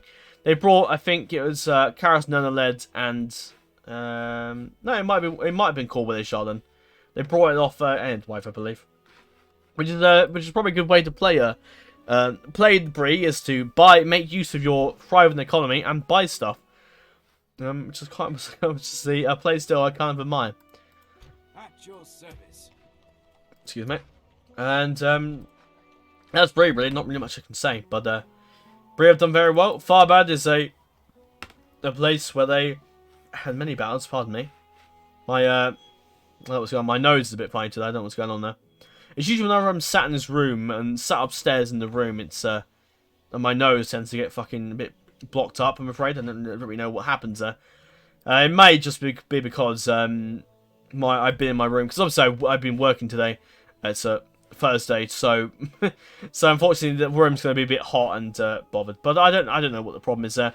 Maybe I need an office downstairs. Perhaps that's my main problem. I think in time I will probably get an office downstairs, or I may just have a proper upstairs area. Who knows? Anyway, on to the High Elves. Now we read this. No need to read that.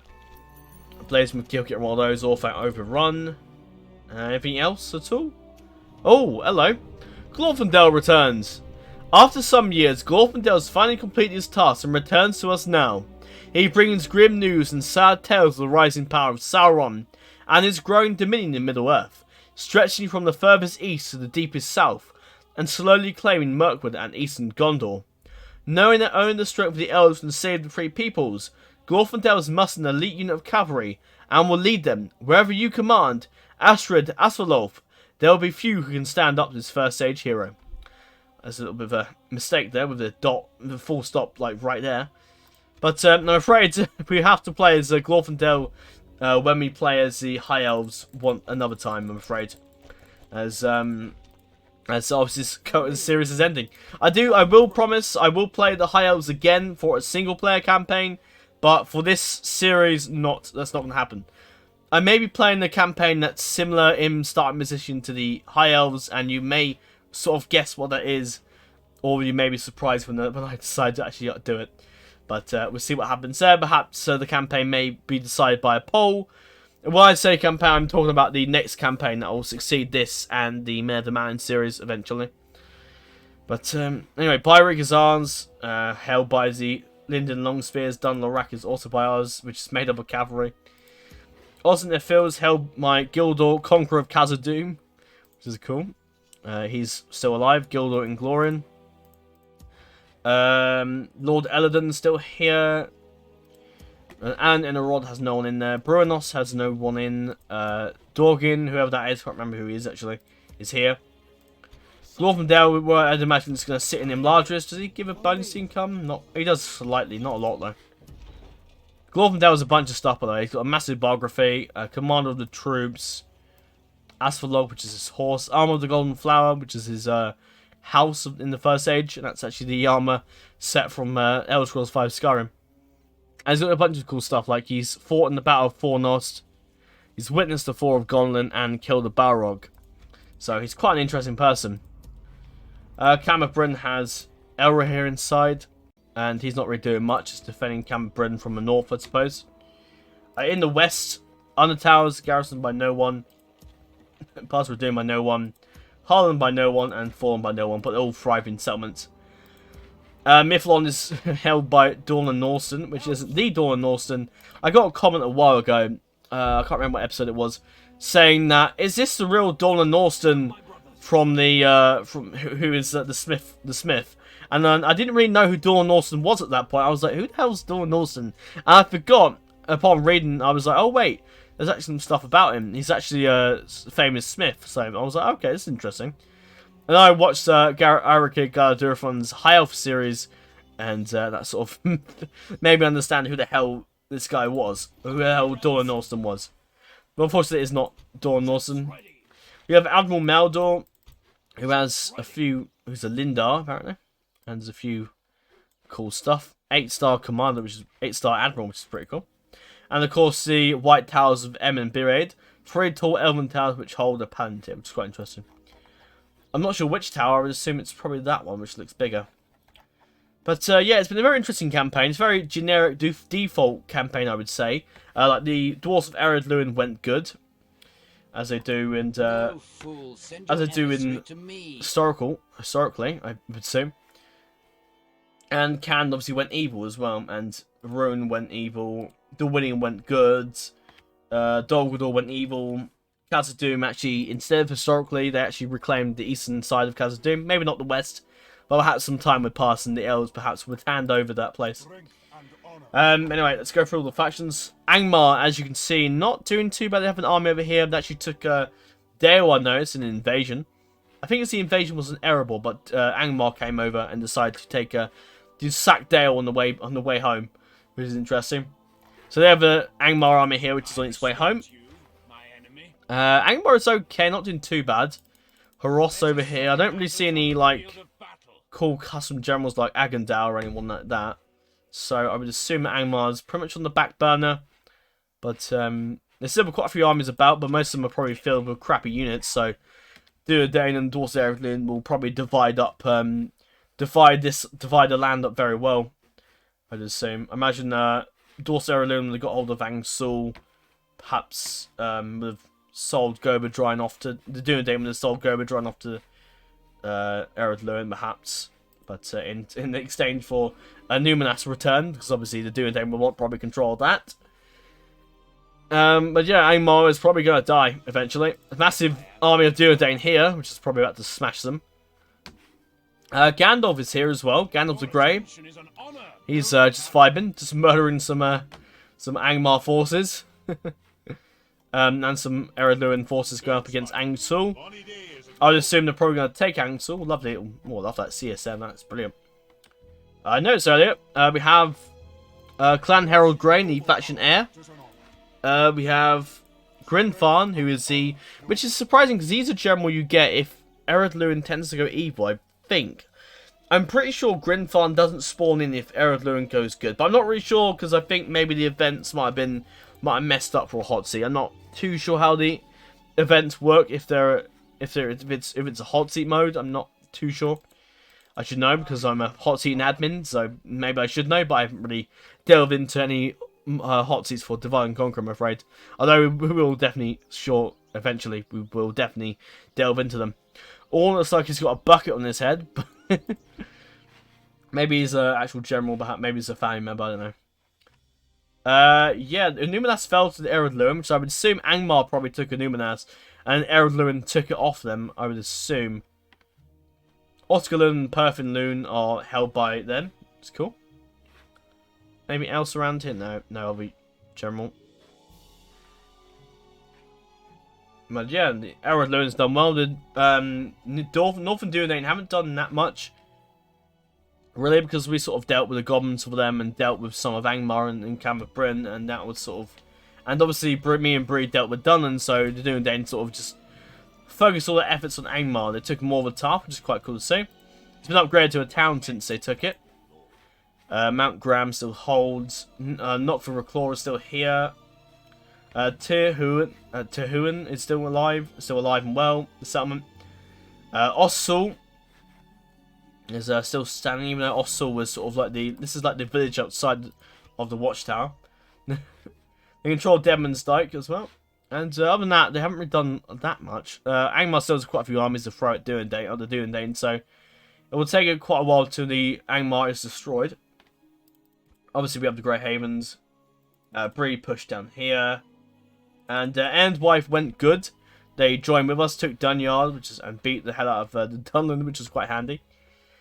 And they pushed quite far down here. And now, probably, I don't know if they're at war of Isengard. Yes, they are actually. So they are going to be helping against Isengard if Waffle was to continue, and probably will. God. I'm not really sure how the hell you pronounce that. Malshanecta, I think. Don't know. Who's this? Oh, look, Moot Lord Tremak is over here. Yeah, Endwife has a lot of armies spread about, so they'll be pushing hard against Isengard, I would assume. Who's this over here? Oh, another general. Yeah, Belorm didn't take Tharagrondrost, it would seem. Isengard obviously just lost Saruman. I think Lurtz is dead. This is the... Is this a Doomstack? I think it is, yeah. I think they moved about a bit, I believe. Edoras still stands strong. Rohan has a massive army. Aldrif still has Theoden inside. Oh, we can't see. Maybe the spy might have died. Oh no, Hammer's here now. Where's Theoden's in Entwade, okay. So with the combined help with the Elves and Rohan, he would have reclaimed Rohan and all that. Or reclaimed the lands of Carnarvon anyway. Gondor didn't do very well in the east. Well, actually, they kind of did and they didn't. They hold east and western Osgiliath. Heneth Annuin is still holding. Gondor and Fort here is about to fall. And the rest of, other than that, they didn't do too badly. They've held on to quite some territories over here. Most of Gondor's still intact, really. Although that may change soon. But Gondor's still going well. I'm surprised they've probably holding on to Osgiliath very hard. Golaskiel, I'm not sure if he's a custom general from the beginning, but here he is. But yeah, they're on a constant struggle against the armies of Mordor, who have just tons of armies. Gan Alton the Honoured is over here, leading the Mordor forces against over here. Arvaleg, not really sure what he's up to. Half a leg. Togrun. There's a lot of Candish forces here, which I would assume is probably going to push north and aid them against Eastern Osgiliath in the future. I assume that's what they're doing. They got a load more armies coming up north as well, which is interesting. But yeah, most of Gondor's land still hold, which is interesting. Nice to see. Tahar's over here, one of the Haradrim guys, and Chief and Serpent Lord Kuyaimar. Is it Kujaimar? I think something like that. God knows how to pronounce that. Serpent Lord Kuzaimar, whatever, goodness sake, is over here. Argonai and Misfun, who's around at the beginning, comes with the he comes with the Nimrodil Mariners, quite cool. But the Yardnime, not the Yardnime, Dol Amroth have a massive army and really will push hard against the forces of the Haradrim and the Yardnime the Yardnime are invading just very slowly. The Yardnime have taken Gobaltol first, but failed to reclaim this fort, which is empty. I don't know why they're struggling to take that, or they may just never bothered. I don't know. I noticed the AI tends to ignore empty forts, really. So they've ignored this for ages, so maybe they just ignore them because they don't really care about the forts, perhaps, I don't know. But the Ardenheim have done very well. Control this and a huge power. And they are sort of in the process of launching invasions on Dol Amroth and southern Dol Amroth and Gondor, really. Moving westwards, Gondor is all of this, so they're still very much intact. And same with Dol Amroth, really, apart from losing Gobel Torfalos. That's it. Canada's done very well. We've got all this. There's a massive empire stretching all around to the east. And they've done very well. Who's this? No, just a normal general. No one fancy. I don't know if the blue wizards. I don't know if the blue wizards are spawning because of the hot seat script, but because of how the hot seat work with I think I'm pretty sure the hot seats mess with the scripts to a certain extent. But then again, it worked for Glorfindel, so I don't really know what the problem was there. But whatever. Anyway, Mordor is pretty powerful. They've taken this place over here. Taken Gelebrin and obviously taken Ker Andros and Minas Tirith from Canhab, which is quite impressive. Minas Morgul stands strong. Who's this? Zagar is over here. And it's got some forces over here in Barad-dûr. And I imagine Sauron will turn up shortly, but I don't know how that would work. Maybe in the game it would have done, but in the story we create, then I would assume he probably would have done. Anyway, moving up north a bit. Into the giant monster of fucking Dol Guldur, who have taken Dantalad, Dor Falu, and pushed further north to take Rawberg, but south is Brambo, which is currently on siege. And yeah, Dol Guldur have done very well, and pushed very hard north against the Woodland Realm and anyone else. But and they've also taken Edric Khan as well, which has pushed the Lothlorien forces out of there. Lothlorien, despite that, have taken Tirith Anduin and Limhir, and still control Limhir and Karos Galadhon. Khazad-dûm obviously done well. I think Balin might have died, sadly, or he might have died perhaps of old age, or I'm not really sure what happened there. But anyway, it seemed that Lord Cullen is Lord the heir? I think it's heir. Yeah, Lord Cullen's heir. I'm pretty sure. Over here, I don't know where the Khazad-dûm faction leader is. Is he hiding somewhere, perhaps? Or maybe he might be near Rui, perhaps. I don't know. Maybe Balin might have died, and perhaps someone else succeeded him. And yeah, it's a massive Khazad-dûm army here that attacked me a while back, and we managed to get peace with them. But perhaps Khazad-dûm may come again. I don't know. We'll see what happens there. But Lothlorien have done too great. Dol Guldur is a powerhouse. A lot of Dol Guldur generals here. Oh, Baron's up it. Anduin Vale Anduin Vale haven't done too badly, but not really haven't done much to stop Dol Guldur. Why am I getting the fucking factions mixed up? I don't know why. Whatever. Some more generals around the place, which is to be expected. The factions like the Orc factions can flood them out like it's nothing. Dale's coming down to take Brown Boat, which is quite interesting. So they'll probably take that. So, the armies of good are pushing back a bit. Erin Dolan is still held by Dol Guldur. Emma Nufuin is held by Woodland Realm. Fastrid, who's still alive, looks to be going after Gorbler over at Mayfelberg to reclaim that for the armies of the Anduin Vale, or the faction of the Anduin Vale. Fenholm Dunberg. Yeah, it's all held in nicely really against the armies of Dol Guldur, probably will held on, but the goblins of the Orcs of Gundabad are really pushing on them. So it's not helping. And they did take Framsburg as well off them. But the Orcs of Gundabad didn't done quite well. They did take Erebor a while back, which is quite impressive, but they have lost it since then. Obviously got a Nozanar. King Mazog stands outside. No doubt he'll be leading some forces eastwards again to beat back the dwarfs. Witherboard stands strong. Quite a few armies of Gundabad flooding eastwards to push against the dwarfs, which would be interesting to see how that goes, if we were to continue. In the north, actually, I noticed that Thranduil stands strong. He's probably going to thrash that Orcish army here outside his home. Likely aided with the garrison of Thranduil's halls. I imagine that... Oh, I imagine Legolas is probably in Torfilin still, or might be somewhere else.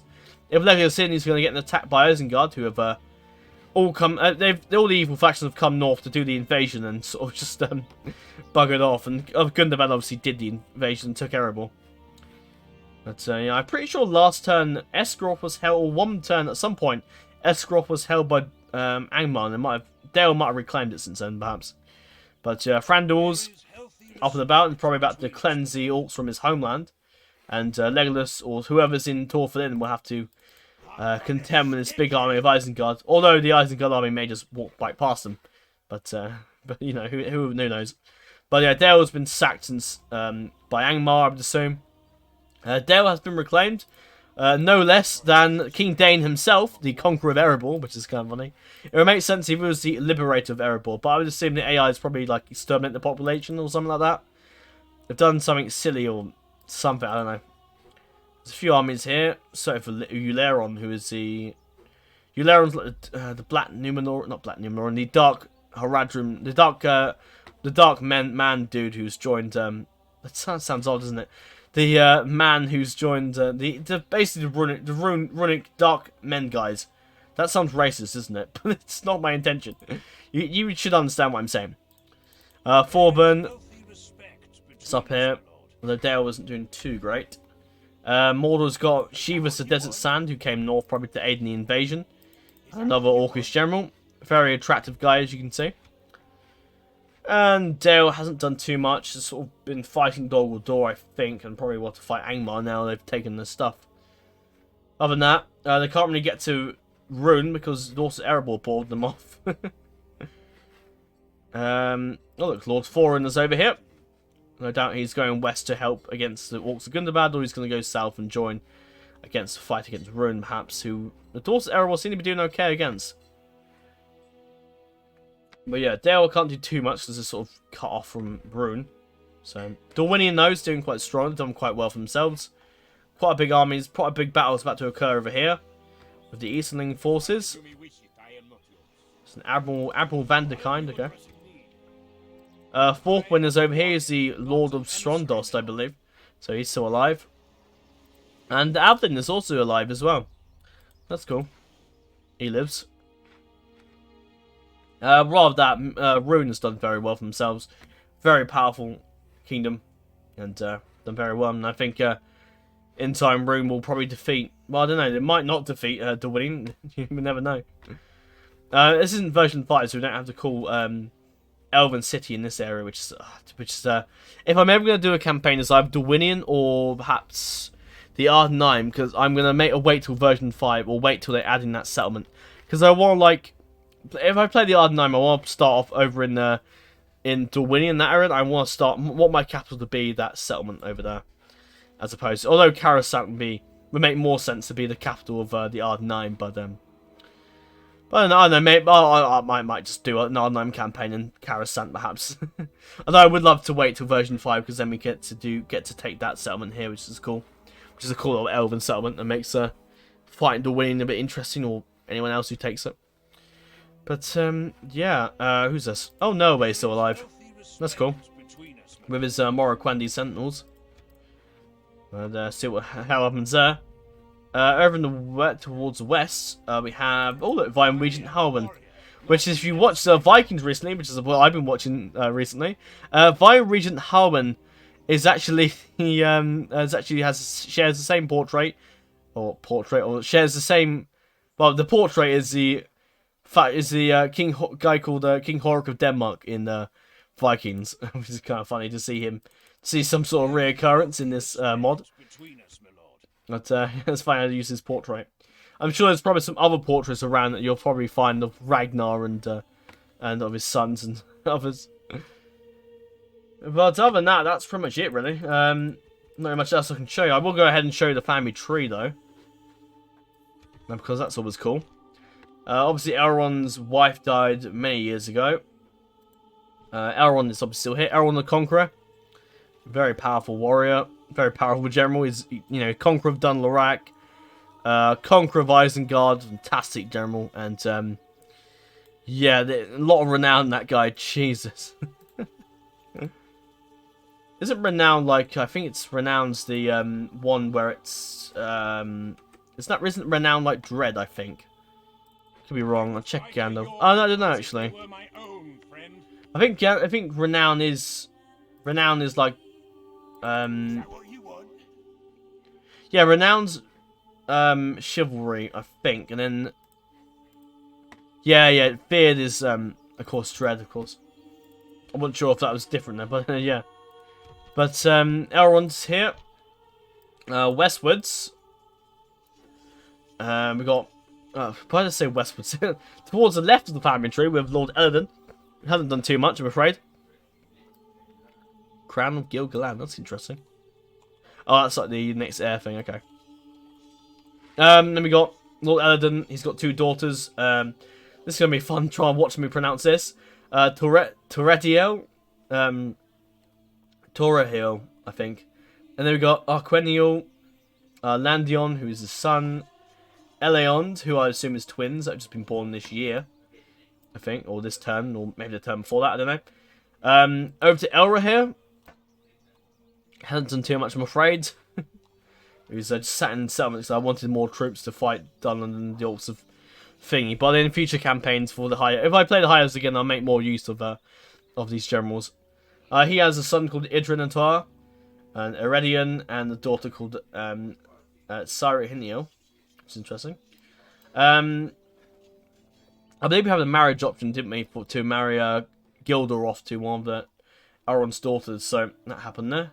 He has 4 sons, Tegalad, Meiron, Idrenion, and Voronway, which is cool. And I think I must have adopted Dawn and Norse in a while. I think I probably did it by accident, and I cursed myself for doing it because I don't really do adoptions, but so I like to have my family tree as like with the people in the family rather than just adopted generals. I don't really like that. It's sort of I think it makes the game for myself too easy because I just have so many generals that I can just and generals to a certain point become wasted on me, and I can just like kill them off like it's nothing, and you know. So that's why I like to have a family tree to bring up to I just like a family tree to be the members of the family, and perhaps are accepted offer marriage from like a Elrond's daughter or someone's daughter or whatever. Anyway, Dawn and Austen has a son, Tilafion, Gruithiel, and Bera. Jesus, Beruitarion. God knows, Elven names are just not fun. So yeah, Gildor married Almaria, I think. And then Dawn Norson married Marwan. Elrahir married Falafiel. And Elladan married Eglariel. Christ. And while Elrond's wife, Celebrian, I think, died a long time ago. But I'm hungry. I'm going to get something to eat in a minute and have my dinner, because I'm absolutely starving and famished, to say the least. So that will conclude this campaign now. So it's been a very fun ride, and I very much enjoyed playing this series and playing this little co-op series. And perhaps we may do another co-op series in the future, but I don't really know. I may just stick to doing single-player campaigns because I kind of enjoy doing single-player campaigns more, because I can make more of a story out of it. I can experience some of the cool events that kick in, and I just enjoy doing the single-player. And with someone like a Waffle or Iodrin or Mythic or somebody, then it's a bit difficult to organise when to do a turn. With Waffle, it wasn't too bad because we were setting turns back and forth and completing them in our own times, which is fine. with Mythic, and you may have noticed from the Attila Co-op series a while back, that me and Aaron had a lot of difficulties trying to like find the time to record and dedicating our Saturdays and Sundays and all sorts and evenings to recording. And obviously we had a bit of a time zone difference because obviously Aaron was in the East Coast in the United States and I was in UK. So I had to get him. I had to like play either early in, well, not early, but in the afternoon, and then he would have to come on in the like early morning, like 9 o'clock in the morning for him on a weekend, which sucked, I would imagine, for him. And then either that or we'd have to play in the evening, but most times in the evening we were doing something else. And yeah, with multiplayer campaigns it's difficult to organise when to record and all that, so I may just stick with single player campaigns. Perhaps in future, if I have the time and just fancy doing it, I may perhaps extend myself and perhaps do some hot seats on my server and perhaps play them and maybe make a series out of that. But I don't really, I think I definitely played the hot seat co-op series in the not co-op series. I definitely play hot seats in a couple of years or so, or whenever I have the time. But I wouldn't really want to make a full-blown series out of it because I'd have to like record the turns and then have like one big recording file that I'd have to add recording clips to, and I'd have to take screenshots of the battles that take place and add them into the recording. I then have to, and then there's a chance that I may lose horribly in the hot seat, and then I'd have to be like, I think, okay, this is kind of like wasted footage, so I may as well probably what's the point in uploading this if I've lost this really hot seat and haven't got any further, and it's just a hassle and I can't be bothered. So I think I'll just, if I had to do a hot seat, I'd do it privately. I wouldn't really make it a series, I'm afraid. But I expect more single player campaigns in the future, and replacing this, I can't really say what we're replacing this. I'm sort of keeping it a secret, really. But you'll see what happens, I suppose. But anyway, that is all for this series. I hope you guys were very much enjoyed. And if you want to see the continuation of this campaign with Waffle, if he does, I don't 100% know if he will. But if he does, make sure to check out the link in the description that takes you to his channel, and you'll see all the videos that he uploads of his continuation of this series. But anyway, I'm absolutely starving, and I'm absolutely thirsty as shit, and I need something to drink, and I need something to eat, and I just need to run. I just need to leave the desk for a while. So yeah. But anyway, thank you very much for watching this series. Thank you all very much for watching this campaign, and I hope you guys all thoroughly enjoyed this series. And that's all for now. I'll see you all in the next video, and farewell.